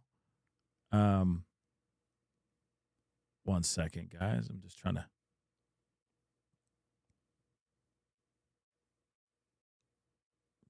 grab a few things real quick. That is just crazy. All of this is just crazy. This whole trial, or I mean this hearing, this case. I mean, yeah, this is bad. This is a diabolical individual. Okay, Fly Gal, thank you so much for being a member of the past 27 months. Thank you so much. I appreciate your support. Seriously, thank you so very much for your support. Thank you. Okay. Yeah, Trap More Ross is out there as well. Yeah, there's a bunch of people that are in the courtroom watching all of this hearing and everything. But let's take a look at this. It's focusing on the singer's finances in the second day of the preliminary hearing. That's why I'm saying, like, I think this second day is going to be about the money, you know, like his money, his money moves, etc. And then tomorrow, I think, it's going to catapult, I think, into the really bombastic, really shocking, more shocking stuff, you know, because I mean, you know, to me, I get why they're bringing up the finances, but I don't see the need to hover over this as much. But that's just me. You know what I mean? That's just me. To me, I feel like we already know about the financial gain, right? We already know about the financial gain, unless they're trying to show like he was soliciting her for other things or something like that. You know what I mean?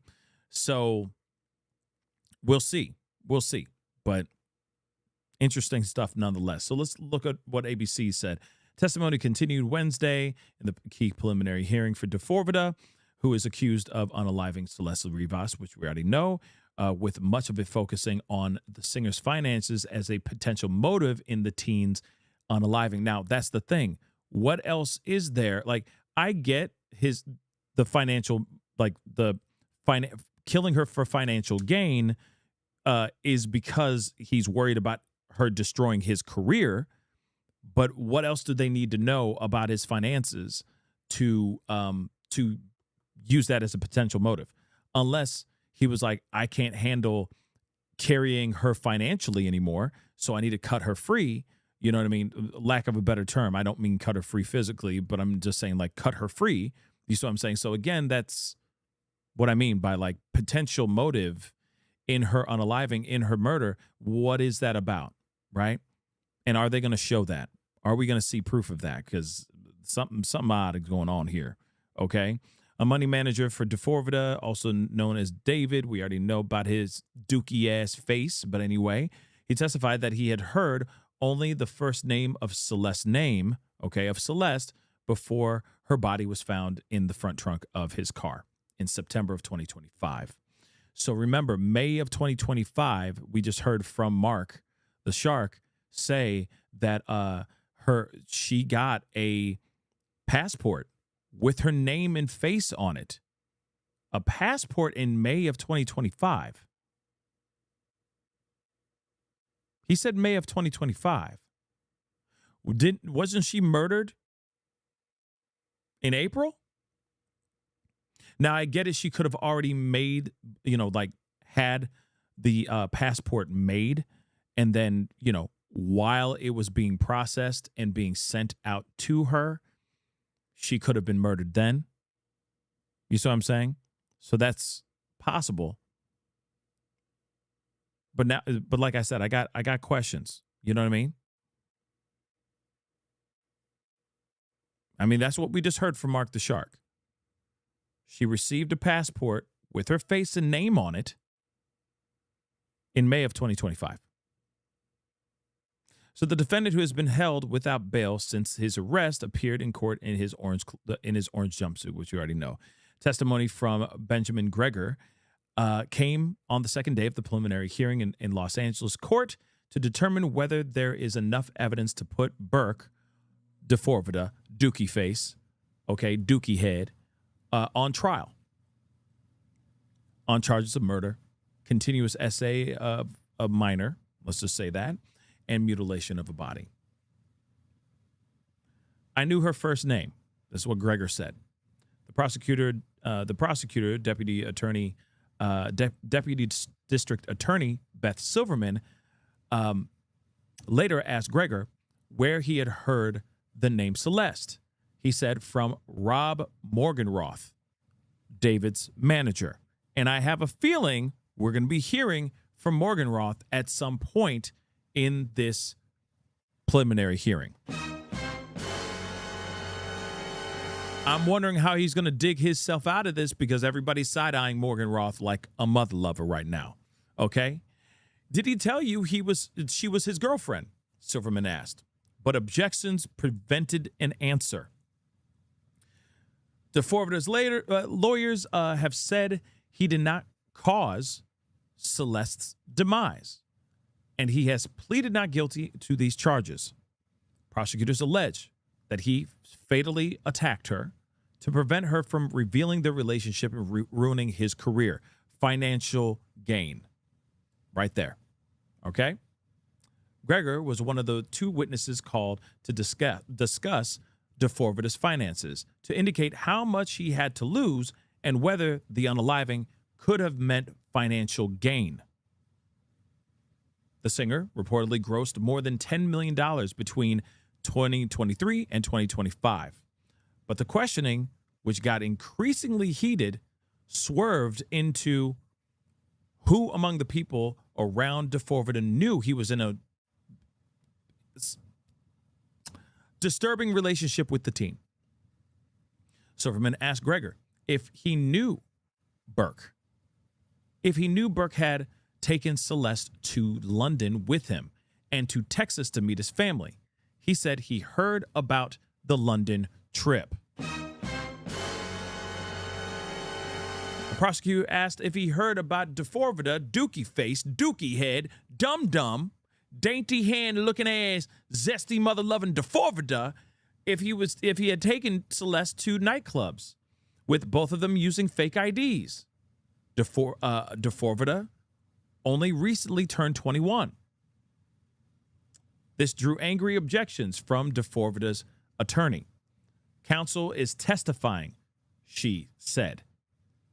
The judge, who will decide whether there is probable cause for a trial, which there will be, cut off the line of questioning, which is kind of BS if you ask me.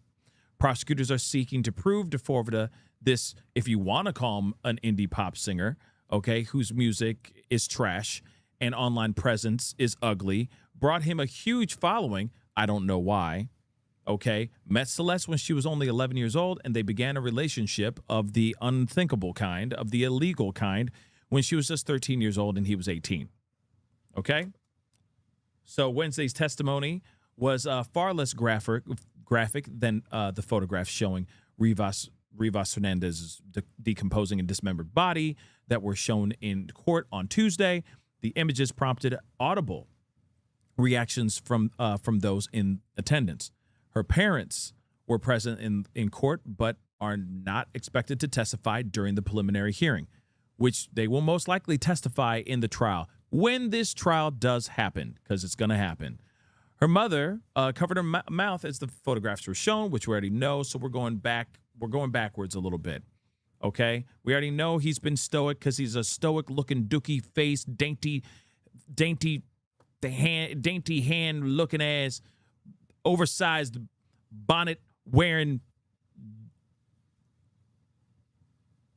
Mecca hiney ho looking ass mother lover. Okay, the hearing included graphic testimony from a police detective who responded to a Hollywood tow yard and found her body decomposing in the front trunk.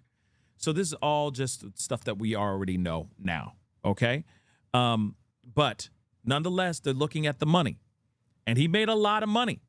So what they're trying to prove is, hey, there are grounds for him to take her life because he realized, hey,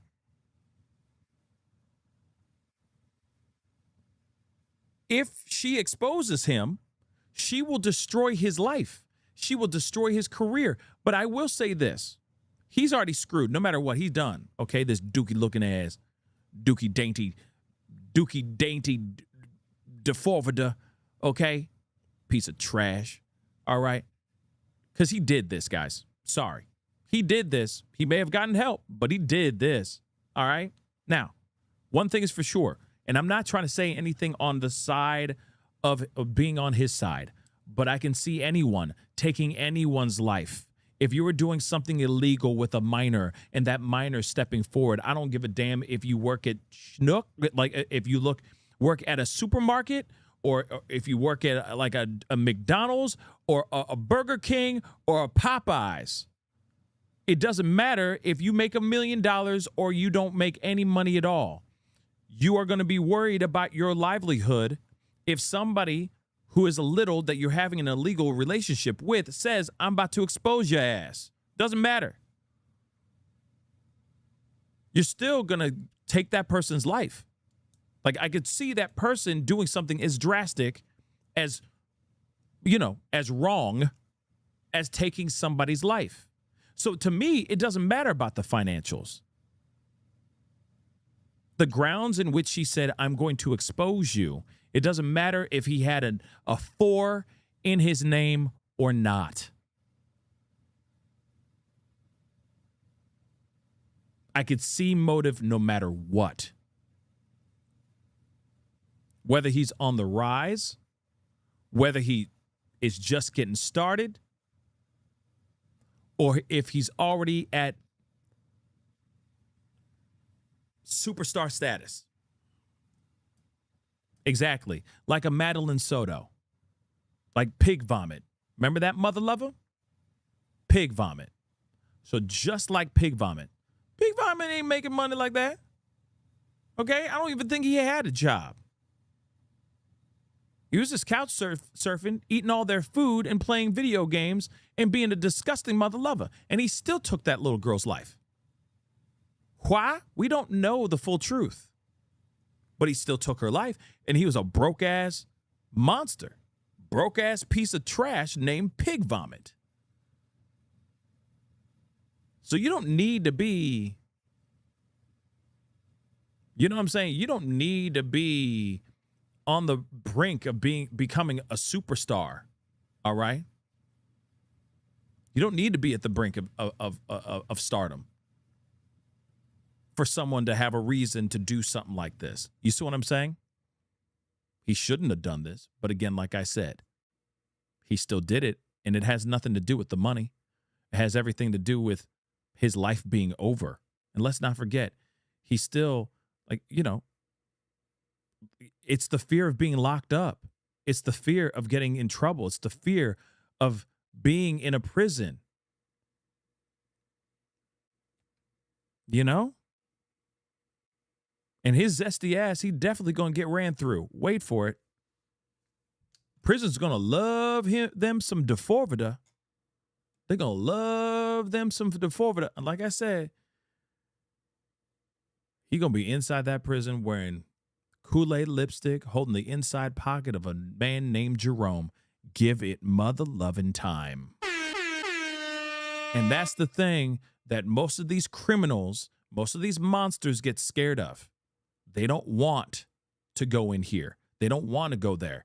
You know what I'm saying? So they'll do whatever it takes to not go there.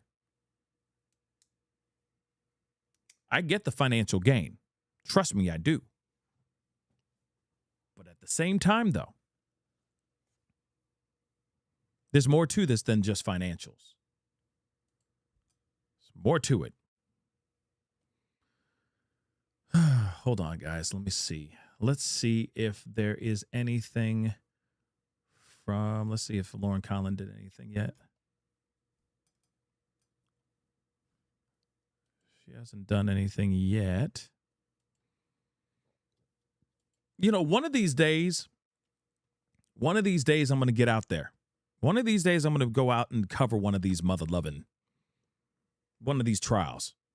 You know? It just looks fascinating. There is something that Brian Enton said in a statement, in a post on X, and I thought it was kind of weird. I will say that it was weird. It's a little odd. But he made a little commentary here about the lottery system. And it was just about the people reacting to them getting the lottery. You know what I mean? So the lottery system, this is what he said. And the lottery system is for getting into the D4VD hearing is odd.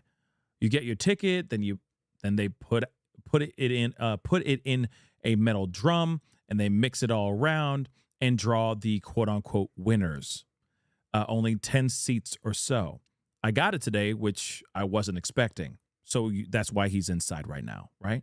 Then he says, but people like cheer and gasp. It's odd. I think it's odd too. Like, we're in there, we're covering this. I understand that we'll throw, you know, little jokes here and there and do our thing, but it is a little bit strange when you have somebody going, oh, yes, I get to go inside, woo! And it's like, you really want to go in there? Are you sure you want to see all this crap?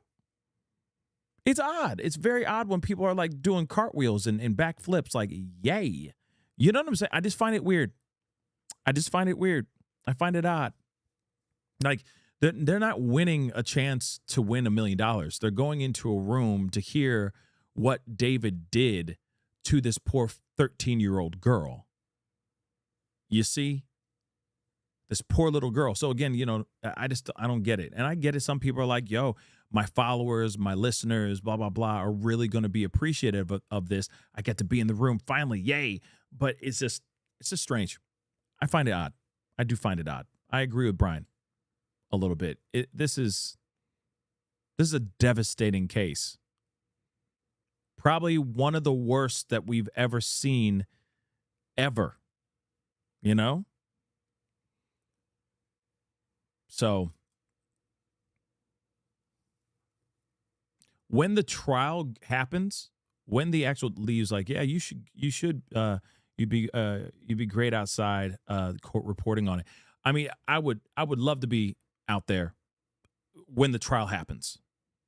But I don't know if it's going to be like this, like the lottery thing. That's a tough thing to have to do. You know what I mean? That's a tough battle.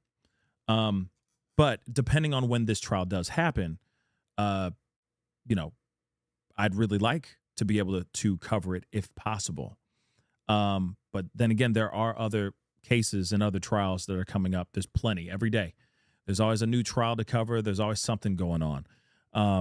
But this one I definitely would like to keep an eye on. Obviously, depending on when this trial actually happens, right? Shoot, because it could be 2027. You know?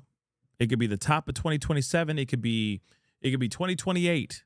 God only knows. You know what I mean? Remember what we dealt with. Oh, well, let me pull that up. Let's take a little trip down memory lane. We got a little time to kill, and I think we need a little bit of a chuckle. Okay? Now, if you haven't seen the skit I did a while back, we're gonna take a look at it.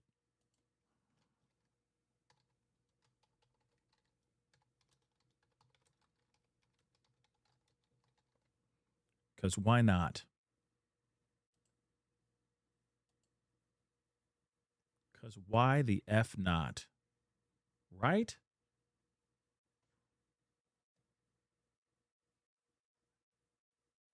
There we go.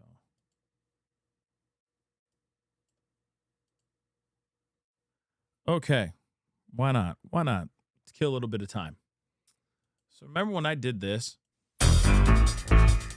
Yes, Your Honor. We are more than ready to fight this case. My client here, D4VD, is David. I mean, Dave, you have a 4 in the... David.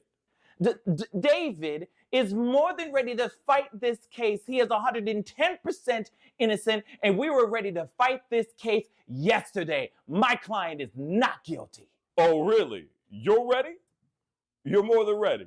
Bring it, prosecution. You ain't got nothing. So, Your Honor, we have more than 40 terabytes of text messages. CSAM. Oh, and I forgot. We also wiretapped that ass. Yeah, he's a monster. 40 terabytes of what? David, what the hell's wrong with you, man? 40 terabytes of CSAM? What the hell you smoking, man? Sorry, Your Honor. Sorry. What the hell? You have a 4 in your... The hell's wrong with you, you little monster? It just doesn't make sense. I don't care. Oh, you don't care. Shut up! Okay. You know.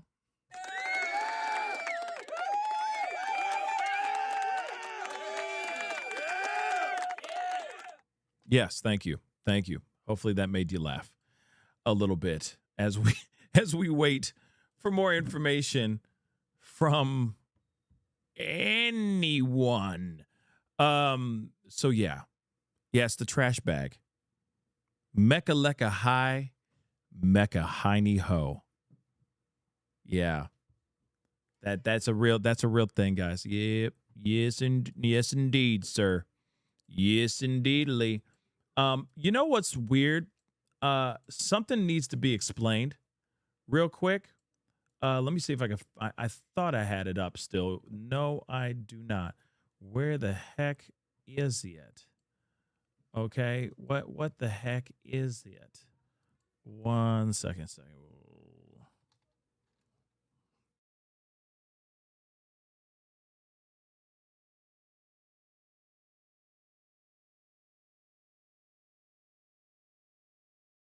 I think they ended it. Oh, interesting. Or maybe they didn't. I don't know. Because they were live streaming. There was a live feed. I guess they stopped. Yeah, because they had, Associated Press just had a stream just going. Okay? They had a stream just going. outside of the courthouse, and I kept wondering, why is it live? You see what I'm saying? It just didn't make any sense to me. So that's what I was going to pull up to you for you guys, but it stopped. They stopped the live feed. So I'm assuming Lauren Conlin will be out here with some info relatively soon. I'm trying to see if there's anyone else that has done or that is doing anything right now. I don't see anything yet. But I'm waiting. Oh, shoot. Shout out to SF Investigates. Let's go. We got something here. Some update. And this just came out 23 minutes ago. It looks like some transcripts from inside the courthouse, from inside this preliminary hearing. So this is very, very interesting. Thank you, SF Investigates, for sharing this with the world. We appreciate it. Okay? And hey, if you want to share that skit, it's just called What Happened, what really happened inside the D4VD court or something like that. I forgot what it's called, but it's on my page. It's on my page. If you want to share it and have a chuckle and have a little laugh, by all means, share it with some friends. It's funny. Okay? Here's the thing. Before we go into this, not every case can you do a parody of. You know what I mean? Only a few. There's only a few trials or cases, true crime cases you can actually do a parody of, you know what I mean, without being tone deaf or calloused or rude, you know what I'm saying? This one, there are moments you can have some fun. You know what I mean? There's some moments you can have some fun. If that makes any sense. It's mostly poking fun at D4VD, and that's literally it. All right? There's nothing else you can actually poke fun at, if that makes any sense. Do you know what I'm saying? So, of course, you're not going to get a whole lot of parodies of true crime cases from me. There's few and far between that you could do. But again, yeah. Just trying to have a little bit of fun. And poking fun at that dumbass. And I feel bad for his team because they have to defend him. Okay? Yeah, the bag on my head. Yeah, I mean, because it looks like a trash bag on his mother-loving head. That's what it looks like. And it's any sticker. It's any sticker you could just put on your forehead. You know what I mean? Yes, the roasting is necessary. I missed out on Diddy because there was so much I could have done with Diddy. That sounded weird. Pause. But there's so much I could have done with the Diddy case as far as parody, and I just never did it. You know? It is what it is. But moving on. SF Investigates just dropped something about 20 minutes ago, so let's take a look at this. In what I believe was key testimony from yesterday's transcript of the preliminary hearing, financial advisor Benjamin Gregor changed his grand jury testimony and acknowledged that he asked manager Rob Morgenroth exactly what had happened after a body was found in David's Tesla. Interesting.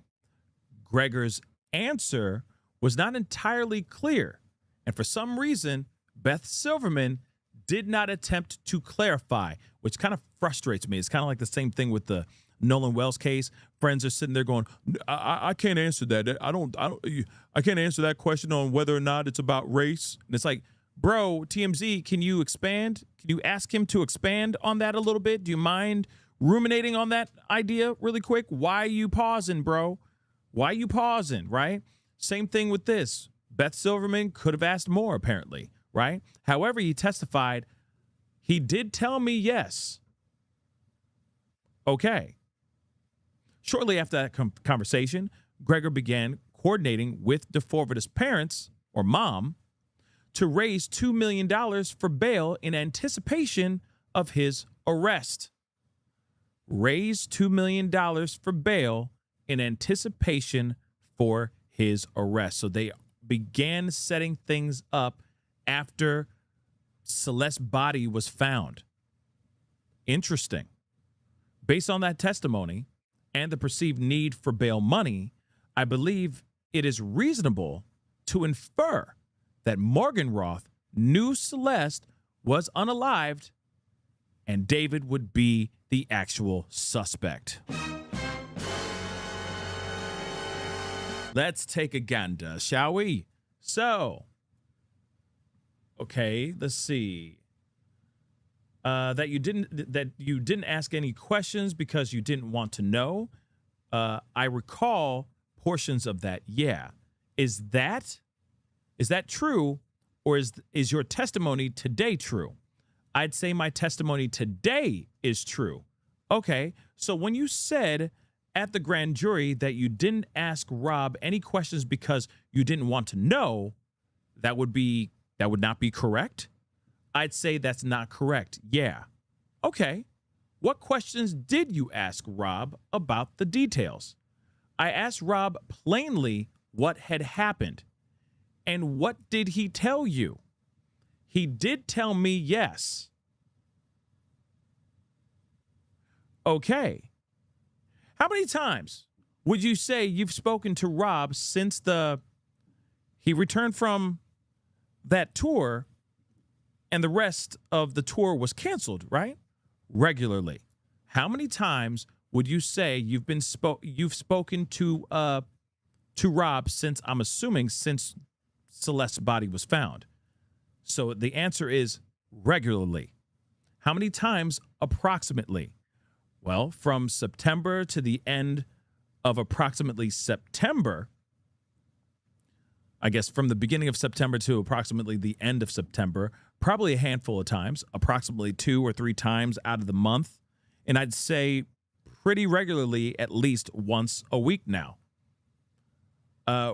So they ask, when you testified at the grand jury that you had spoken to Rob 50 to 60 times since the tour, and that was in February of 2026, would that be correct? That's correct, yes. Okay. Back in September of 2025, after the tour, the remaining portion of D4VD's tour was canceled, and prior to any arrest in the case, is that when you began discussing money and bail with Colleen, his mama? He says yes. Was there a certain amount of bail the two of you were trying to put together? He says, I believe we were trying to raise $2 million. And at some point, did you discuss or start to process putting the 2 homes that the defendant purchased into, well, to post them as collateral for bail? The Cypress house was the intent to add as collateral, yes. The Hempstead house, or the Hempstead house, was never supposed to be used for collateral. Which one did you say was going to be used for collateral? Cypress. Okay. Did you remember testifying the opposite, and that you used the Hempstead or the Hempstead house was probably the one that was worth most, and that was the one that you were using for bail? And then, of course, they jump in. Your Honor, I'm going to object. Calling this a line of questioning, continuing this line of questioning isn't relevant. Then the court says overruled. The court will allow this, so please answer. So the witness said the Hempstead house definitely had more value, but it was also where Colleen, DeWad, I guess the dad, Caleb, the brother, and Emily, I'm assuming the sister, were living. Of course, this is Silverman, Beth Silverman. Yes. But that isn't but that wasn't my question. Okay. So, interesting. So this guy changed his story. During the grand jury, he said one thing, and now during this preliminary hearing, he's saying something else. Okay? I asked Rob plainly what had happened. What did he tell you? He did tell me yes. Okay? So, okay, what questions did you ask Rob about the details? I asked Rob plainly what had happened. And did he tell you? He did tell me. Yes. So he did tell me. He told me. Yes, indeed, he told me. So he already knew what was going on. Remember, I recall portions of that. Yeah. Is that true, or is your testimony today true? Because, of course, there was testimony, grand jury. There was a grand jury testimony before, and apparently he's changing his story now. Okay. Is that true, or is your testimony today true? I'd say my testimony today is true. Okay, so when you said at the grand jury in the past that you didn't ask Rob any questions because you didn't want to know, that would not be correct, right? Yeah, I'd say that's not correct. Yes. Okay, what questions did you ask Rob about the details? I asked Rob plainly what had happened. And what did he tell you? He did. And what did he tell you? He did tell me. Yes. That's it. So during the grand jury, he said one thing, but during this preliminary hearing, he's saying something completely different. Interesting, don't you think? So shout out to SF Investigates for that update. Here's the thing. I want to know how I can get the transcripts. That's what I'd like to know. How can I get the mother-loving transcripts, man? I know somebody said it earlier yesterday, but that was such a long day and there was so much that we were covering, so I didn't get a chance to really write that down. But I want to know. And then how much is it? Because if it's expensive, no thank you. Okay? I'm just a YouTuber, all right? But honestly, that would be... It'd be nice to get the transcripts and go through some of the transcripts with you guys. You know, I like reading through those things. You know, like when we did with Diddy and all that. We had a good time going through all that nerdy stuff, you know. But that is interesting. Again, let me just say this again. She says, in what I believe was key testimony from yesterday's transcript, the financial advisor, Benjamin Gregor, changed his grand jury testimony and acknowledged that he asked Rob Morgenroth exactly what happened after the body was found in David's Tesla.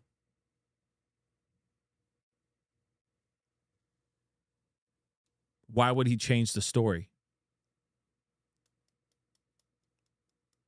Why would he change the story?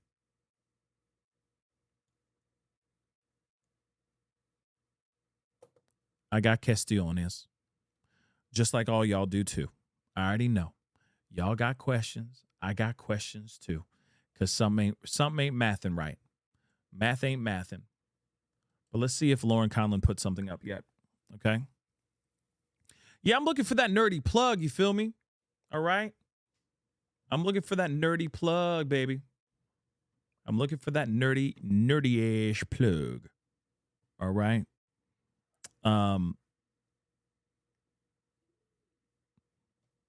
Down the Rabbit Hole has the transcripts.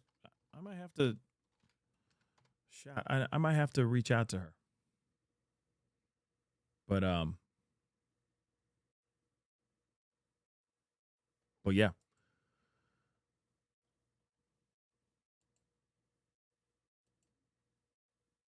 Another great content creator as well.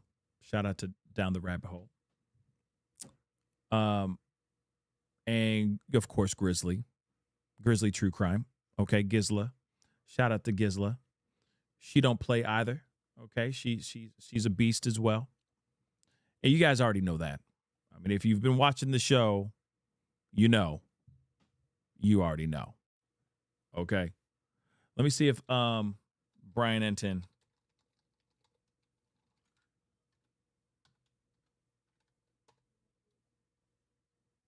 Let me see here.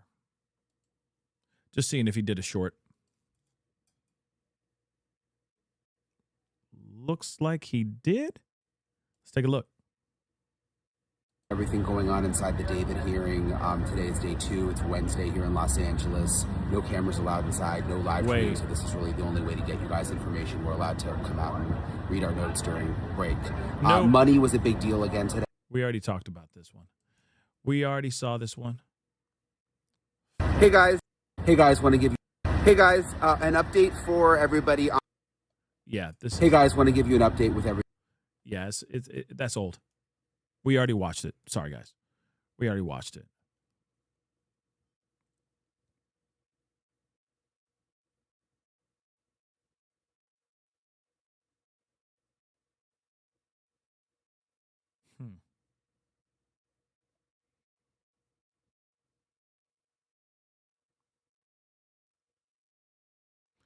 You know what's really sorry, this is a little bit of a left turn. While we wait, I'm not putting up anything, okay? But there is something that is just kind of bothering me. As we are waiting, for more information, we got another clip from ABC News that we're going to look at here. It's just a little short. But something I still can't wrap my mind around the Nolan Wells stuff. I don't know if you guys watched the press conference that was done this morning with us. We were up very early in the morning to break to break that information with you guys. And I just need to say this, okay? It's something that's still just kind of rolling in my head, and it just won't escape my brain. And I just need to say it out loud right now, okay? How on God's green earth do you forget a body part?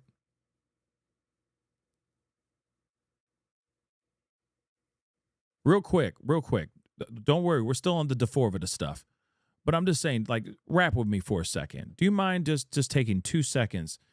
Because I know we've been wearing multiple hats all day. All right? But it's just something that I just need to get off my chest. And I just can't fathom this idea to be real. You have a body part missing. When it's being transported from one place to another, a body. How do you forget a piece of the puzzle? How's that even possible? Without even a little sticky note. You know what I'm saying? Saying, hey, I kept such and such his throat. I kept the anterior parts of his throat. Just so you know. We'll send later.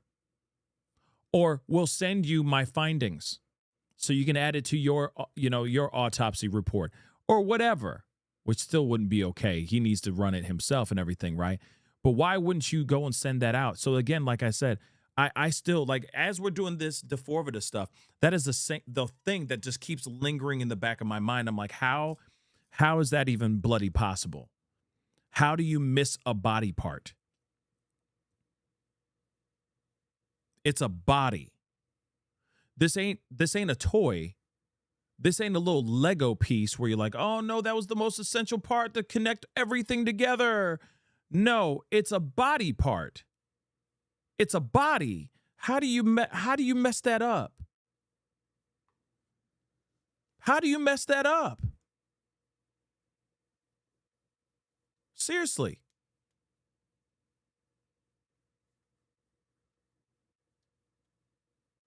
Everything's supposed to go together. Unless you're told otherwise. And from what we're understanding, no one was told otherwise. So how do you mess that up? How do you forget to put all body parts of that person in that particular container to be shipped to somewhere else?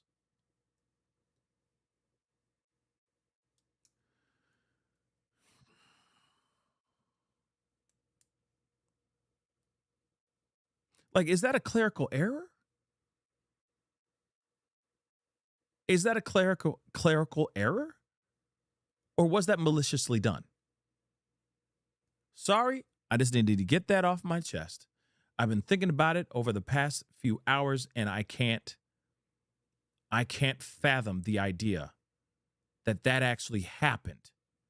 And now you got inconclusive and foul play is still on the table when maybe that could have been ruled out if those parts came with his body to Washington, D.C., so that that forensic pathologist could do their mother-loving job. You see what I'm saying?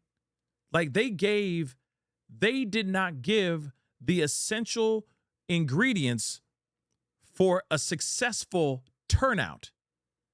They gave all the ingredients to stir the pot of speculation and cause more mayhem and side-eyeing in Mississippi and throughout the entire country, if not the world. I just don't get it. I just don't get it. So I just had to get that off my chest. My bad, lo siento. I just had to get that off my chest. I've been thinking about that while we're covering all this, and I'm like, I don't understand. How's that even possible? How's that even bloody possible, y'all? How's that possible? Oh, my Lord. Let's take a look at ABC. We're back to D4VD. We're back to D4VD. We're back to D4VD. Well, the preliminary hearing is back underway in the case against David, the singer-songwriter accused of murdering a 14-year-old girl. He has pleaded not guilty to charges in this case. 21-year-old singer is also accused of dumping Celeste Rivas Hernandez's body into the trunk of his Tesla. Prosecutors claim David ordered a body bag, chainsaws, a shovel, and an inflatable pool online after the death, and then dismembered that teenager's body. Alex, we're going to start with you, as I know that the hearing just got underway. We did hear some pretty graphic testimony yesterday. Where are we expecting it to go today? Yeah, we did, Trevor. Today is all about financial records, and what they're trying to do is establish motive in this, that Burke had a huge financial motive. They say to protect his career, that his financial manager telling the court that Burke had generated about $11 million between 2023 and 2025, and that was merchandise sales, that was music publishing advances that had come in, but the financial manager saying that this was a lot of money that was coming in, and the allegation being, prosecutors are saying that Celeste Rivas Hernandez was murdered because she was going to expose their relationship, and that is why the murder occurred. Now, here's the thing. We got Lauren Conlon. She's got some stuff she's going to be pulling up. She already got a video, so we're going to be listening to that here in just a minute. But I do want to emphasize this. Here's another idea of him doing this for financial gain. Let me just point out the obvious. If she said it in a text message, how's that? If she said in a text message, I'm about to expose your whole ass for being a nasty mother lover, for being with me, so on and so forth, right? That's proof enough. If it's if it's documented in text messages, there it is. But we haven't heard anything about text messages yet. Have you noticed that? We haven't heard anything about correspondence between him and this little girl. We haven't heard any of that yet. When are we going to get to that? Because you can sit there and go, and tell me, Mr. CPA, how much money does he make every single year? Oh, wow. He makes that much? Get out. That's a whole lot of money.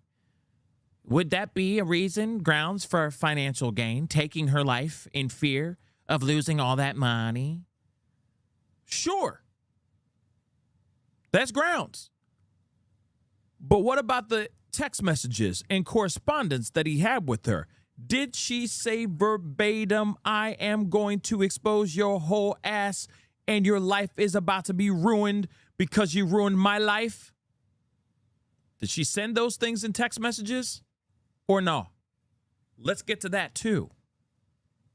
Sure, you could carry the 1 and divisible by 2 all day long. But what about proof in the text messages, in the correspondence between the two? Just saying. If she said it, motive. Just saying. But let's take a look at this. Lauren Conlon, morning recap. Okay, D4VD, hearing day number 2. All right. So she says D4VD used, okay, prosecutors say D4VD used a personal account for London trip. Okay. Plus a new name to remember. Remember, Sheldon, right? Let's hear what she got to say. Let's rock and roll. Shout out to Lauren Conlon. Let's go. All right, it's day 2 of David's preliminary hearings. Very dark, not quite as dark as yesterday, but when David entered the courtroom, again, shackled and cuffed, he was uncuffed, and he was shackled at the waist still.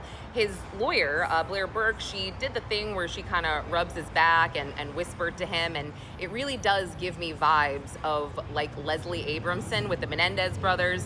Brian Ented pointed out that Ann Taylor also did this with Brian Kohberger. I think that some of these female defense attorneys, they think that it makes their male client maybe seem like less of an alleged monster. So they look soft. Yeah. It ain't gonna work.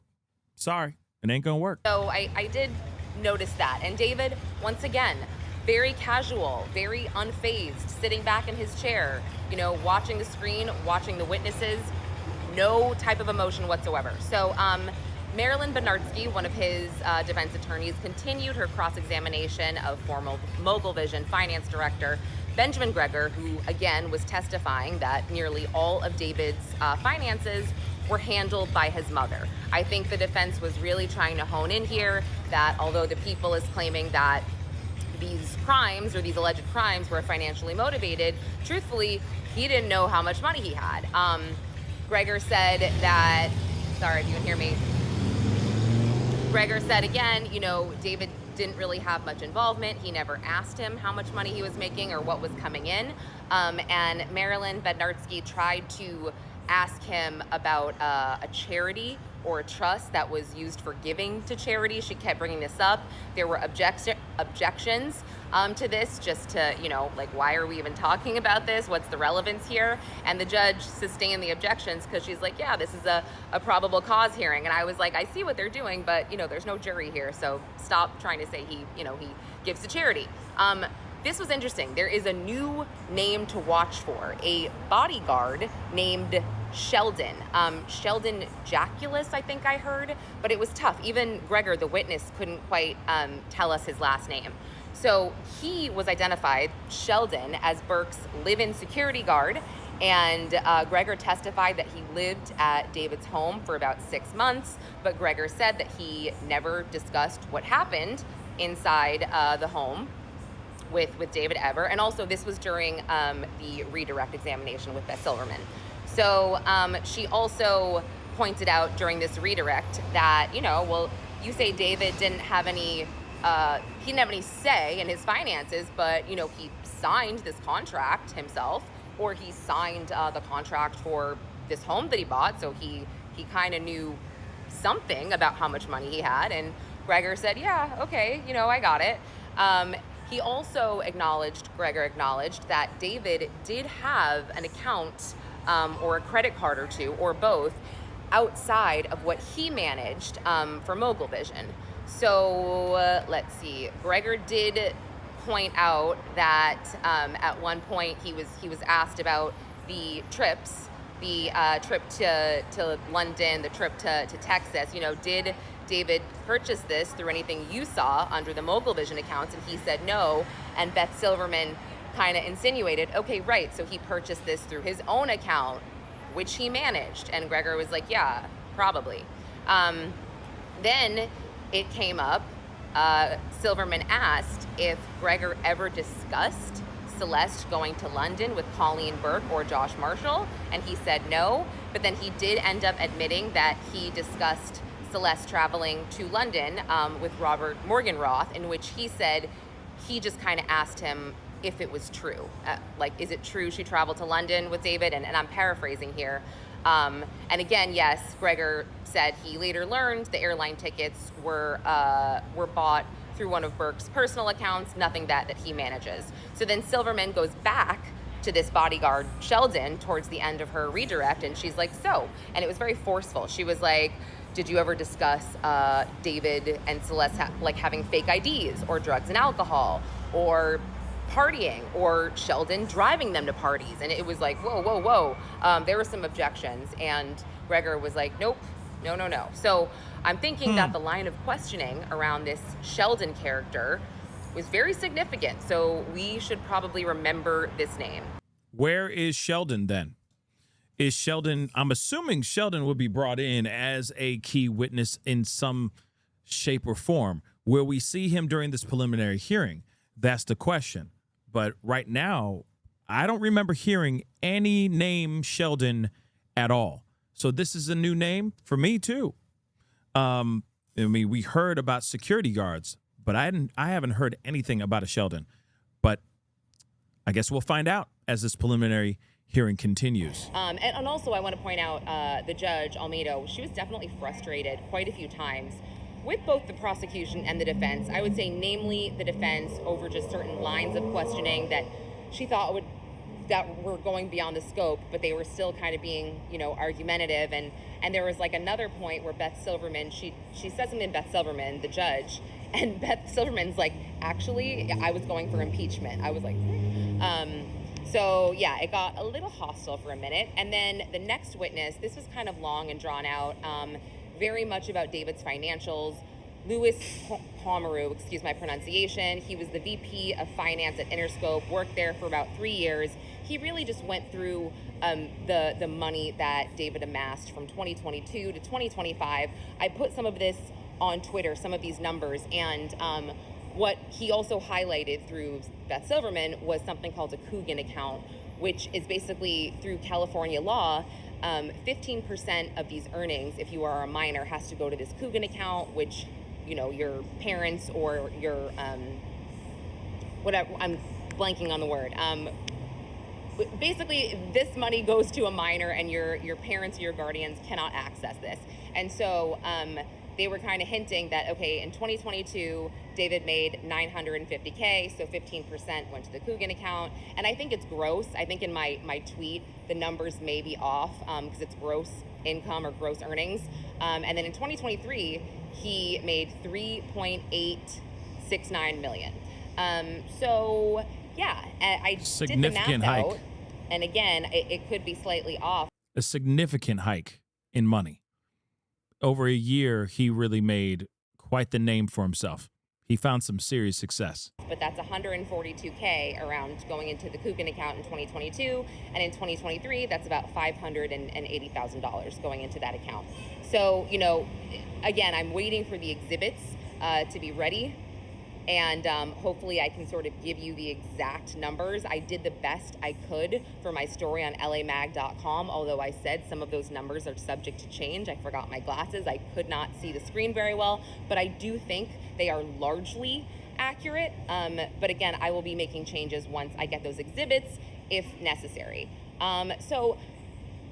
Yeah, let me see what else. I mean, during the cross-examination by Marilyn Bednarski, which was pretty tough, he wasn't really understanding some of her questions about the contracts and this and that, the contracts that were broken with David, and it was just very slow. But one thing she did point out was that, isn't it true that once you turn 18, no money goes into this Coogan account anymore? And he's like, I don't really know the logistics, but per the chart, he turned 18 in 2023, and there was no money allocated to that account anymore. So then after that, we saw the Caltrans worker that actually found Celeste's passport. And sorry, I'm going to that right now. Okay, so the Caltrans worker, Sean Buenarostro, he got a call from dispatch about January 7th, 2026, 1:40 in the afternoon, excuse me. A Caltrans worker was working, and he actually gave us the location. West Camino Cielo Road. This is off of Highway 154. It's east of this road. It's a 2-lane highway separated by double yellow lines, and then there's a steep dirt embankment on the right side of the road. And we were kind of shown the area. He showed us where it was found. It was, brush and this and that, and he took photos, and he had pointed to the area where he found it. And then he dropped a pin for the GPS locations. He also said that the Caltrans worker, upon finding this, Googled Celeste's name and noticed who she was, so that's why he called the police. During cross-examination, Regina Peter just kind of was like, so was he wearing gloves when he found it? Like, did you put this ID in anything, like a bag, when you transported it back to the station, in Santa Barbara? And the Santa Barbara cop, Buenarostro, said, no, I didn't have anything. She asked if he knew if the ID was found face up or face down. He didn't. She asked if it could have gotten there, you know, by way of weather. He said he didn't know. And then she just pointed out that the GPS coordinates that he noted actually took them to the highway instead of this area with the brush. And, you know, he just said that he dropped the pin with the satellite overview, not the traffic overview. She was just trying to poke holes and kind of where it was and how it got there. And I know what she was trying to do. I mean, it's her job. I don't know. It was interesting, but it didn't sway me either way. And then the last witness before we stopped was Chelsea Murillo, who was an LAPD criminologist who found lots of air freshener in the Tesla.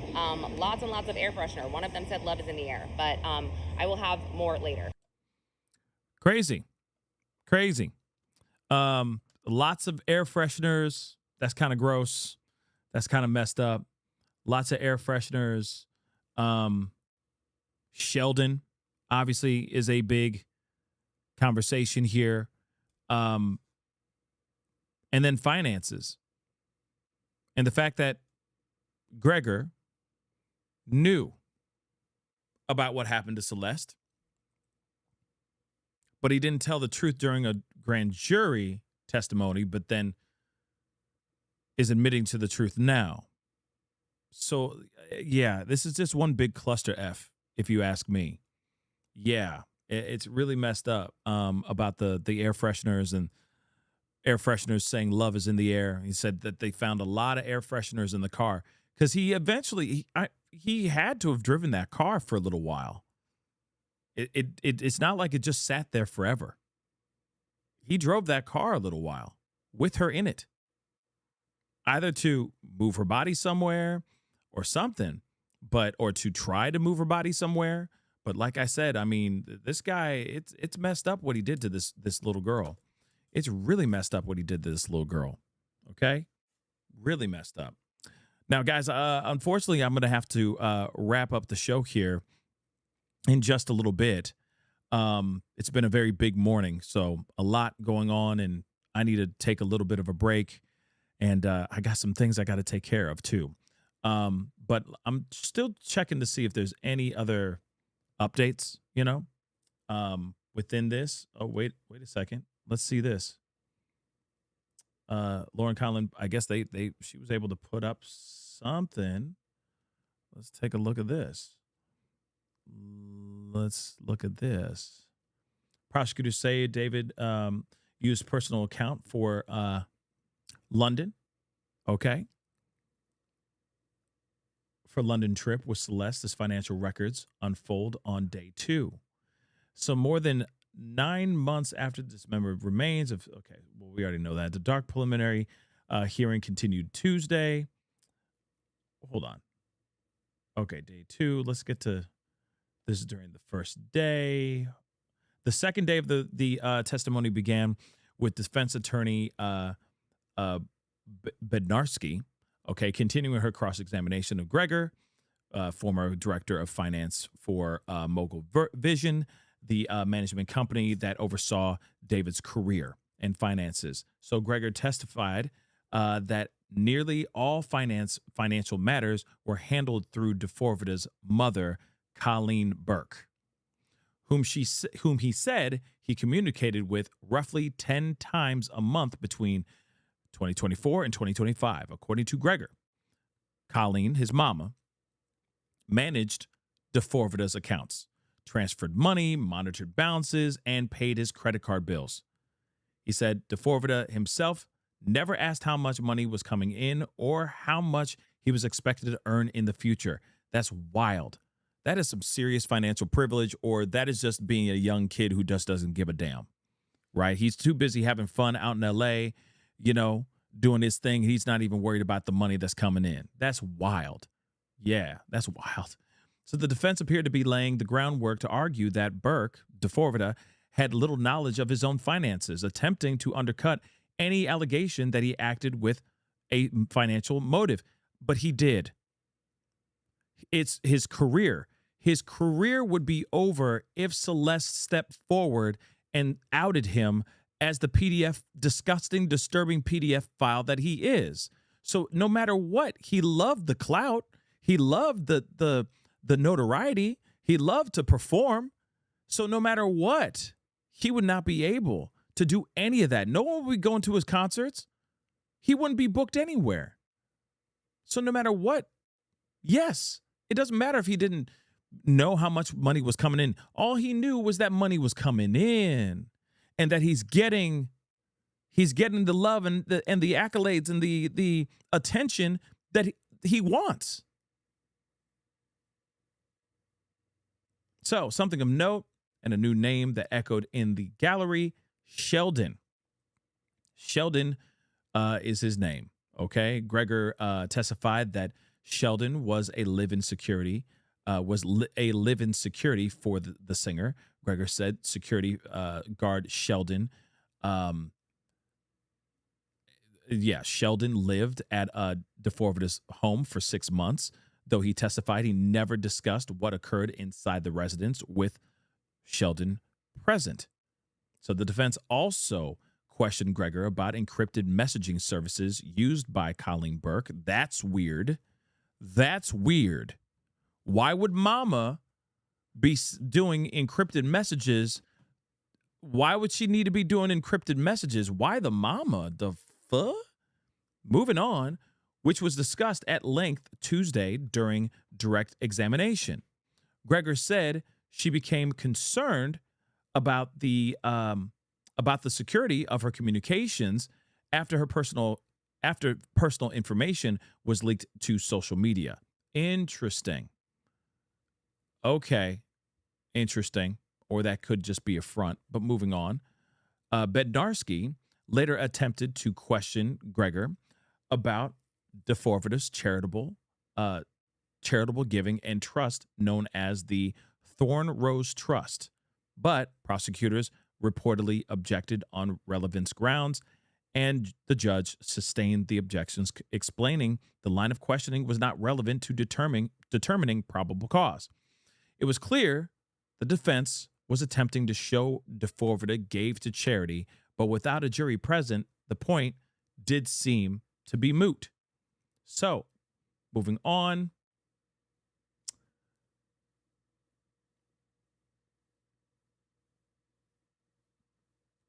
According to the summary introduced into evidence, Interscope paid around $950,000 in 2022, $3.8 plus million in 2023, around $186,000 in 2024, and then it bumped back up again in 2025 for $2.2 million, okay, under his LLC and other affiliated entities.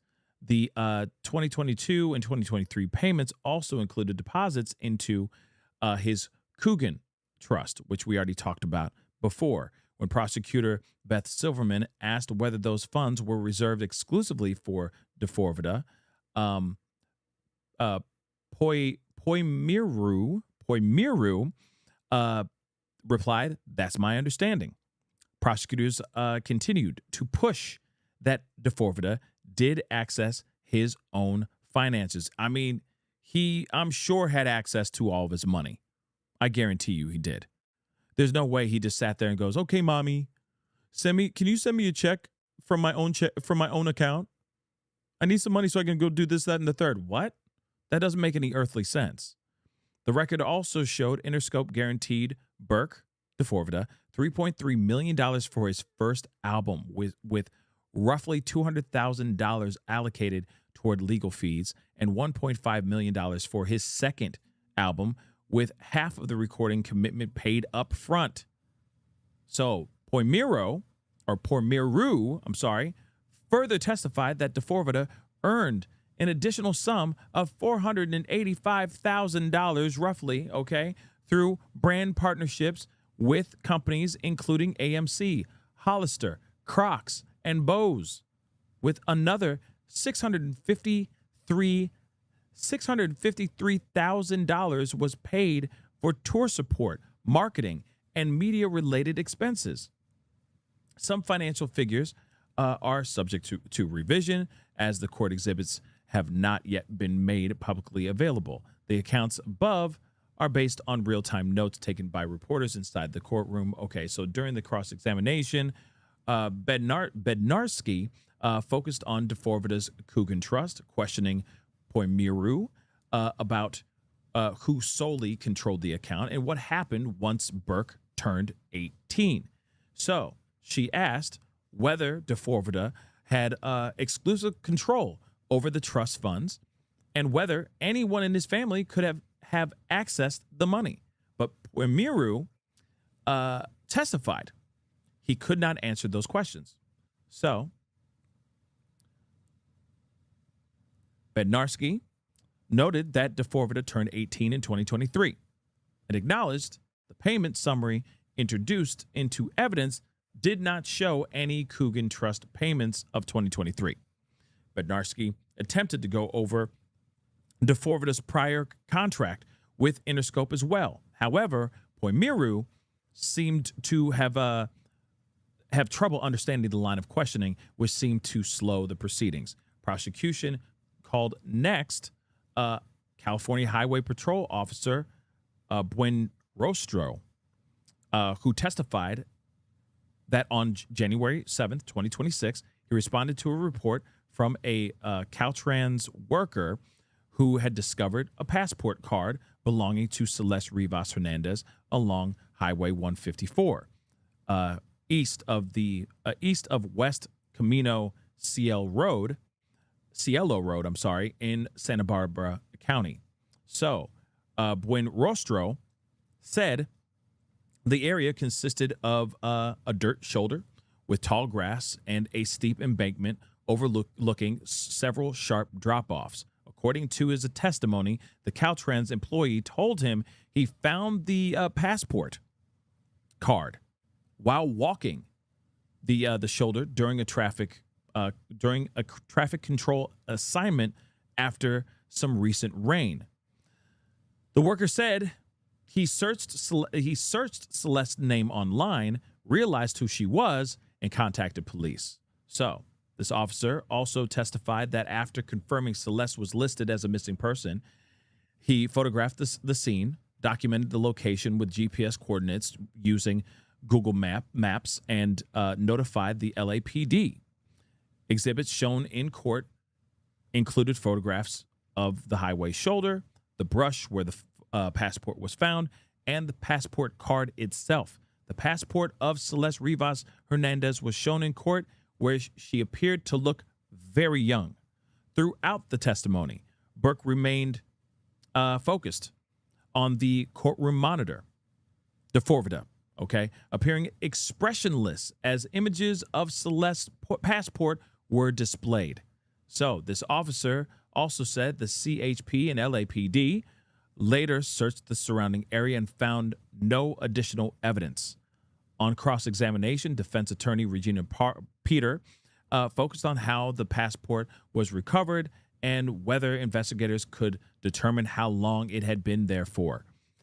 So this officer acknowledged that the Caltrans worker picked up the passport before law enforcement arrived and was not wearing any gloves. He also testified that he did not ask whether the passport had been face up or face down, particularly buried or otherwise covered by dirt or vegetation. When Rostro said he was unaware whether the passport card was ever tested for fingerprints, and agreed he could not determine whether it had been dropped recently or carried to the location by weather or storm.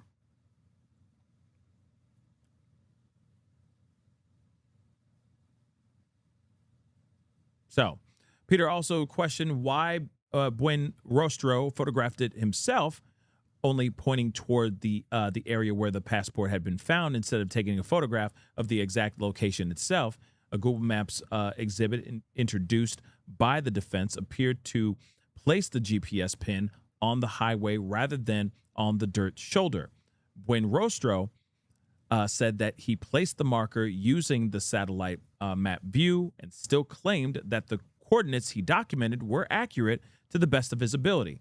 Before lunch, prosecutors called LAPD criminalist Murillo, a forensic field investigator with the department's scientific investigation division, who testified she has processed more than 230 crime scenes over her 7-year career. That's a lot of crime scenes in just 7 years. But moving on, a lot of crime in L.A. Anyway, moving on. As prosecutors displayed photographs of the vehicle, Murillo testified that the entire exterior was coated in a noticeable layer of dust, leading her to believe it had been sitting undisturbed for some time. She also described a strong odor consistent with a decomposing body based on her training and experience, and noted insect activity inside the vehicle's front trunk, or the frunk. Additional photographs introduced into evidence showed the Tesla's interior, where investigators documented numerous air fresheners scattered throughout the cabin and trunk, most concentrated in the center console, along with a bottle of Purell hand sanitizer. One of the air fresheners displayed the phrase, "Love is in the air." And of course, Murillo will be returning after lunch. So, crazy. Just crazy. All right? That is just nuts. So, again, Murillo is going to be testifying again after lunch. They're on a lunch break right now. And it's crazy that he had like a bottle of Purell hand sanitizer. Like that was enough. And of course, numerous air fresheners, like that's going to be enough to cover up the smell of death. Like that's just insane. Okay? Yeah, Messi, it is a smell you'll never forget. Okay? That is a smell you will never forget. Okay? So again, that's just very, very disturbing. Very, very messed up stuff. Of course, they're going to be going back into trial or going back into, this hearing, going back into the courtroom here very, very shortly. And of course, I'm going to try to do some coverage of it a little bit later. But unfortunately, I got to wrap up the show, guys. So that is the show. I appreciate all y'all for being here. It really means a lot. Thank you so much for tuning in and being a part of the conversation. Please do me a favor before you head out. Okay, hit that like button down below. Crush it, do what it do. Hit that reaction button if you're watching on these other platforms. If you are watching on these other platforms like Facebook, X+, Twitter, Instagram, TikTok, Rumble, Twitch, Kick, I'm on all of them. So make sure you hit that follow button on those respective other platforms, okay? Hit that subscribe button right here on my YouTube channel, please and thank you. We got a lot to discuss. There's so much going on. Man, I wish I could stay longer, but I can't, okay? But I'll be back to talk about some more stuff a little bit later on. So make sure you are subscribed right here. Hit that notification bell. Set it to all. Also, go to my second channel, The Pascal Show Clips on YouTube. Subscribe over there as well. Make sure you hit that notification bell and set it to all as well so you know whenever I go live, whenever I upload, because honestly, it's random. It's a lot of breaking news as well. All right, and we got a lot of big cases, a lot of big situations going on. So make sure that bell is set to all. Hit that join button down below. Become a member. Check out my Patreon. And of course, check out PascalMerch.com. PascalMerch.com. We got some really great stuff over there, so go check it out. PascalMerch.com. Anyway, guys, it is time to get going. Much love to you guys. I'll be talking to you guys very, very soon. Keep your heads up. Stay positive out there. And be good to yourselves. Be good to one another. This is The Pascal Show.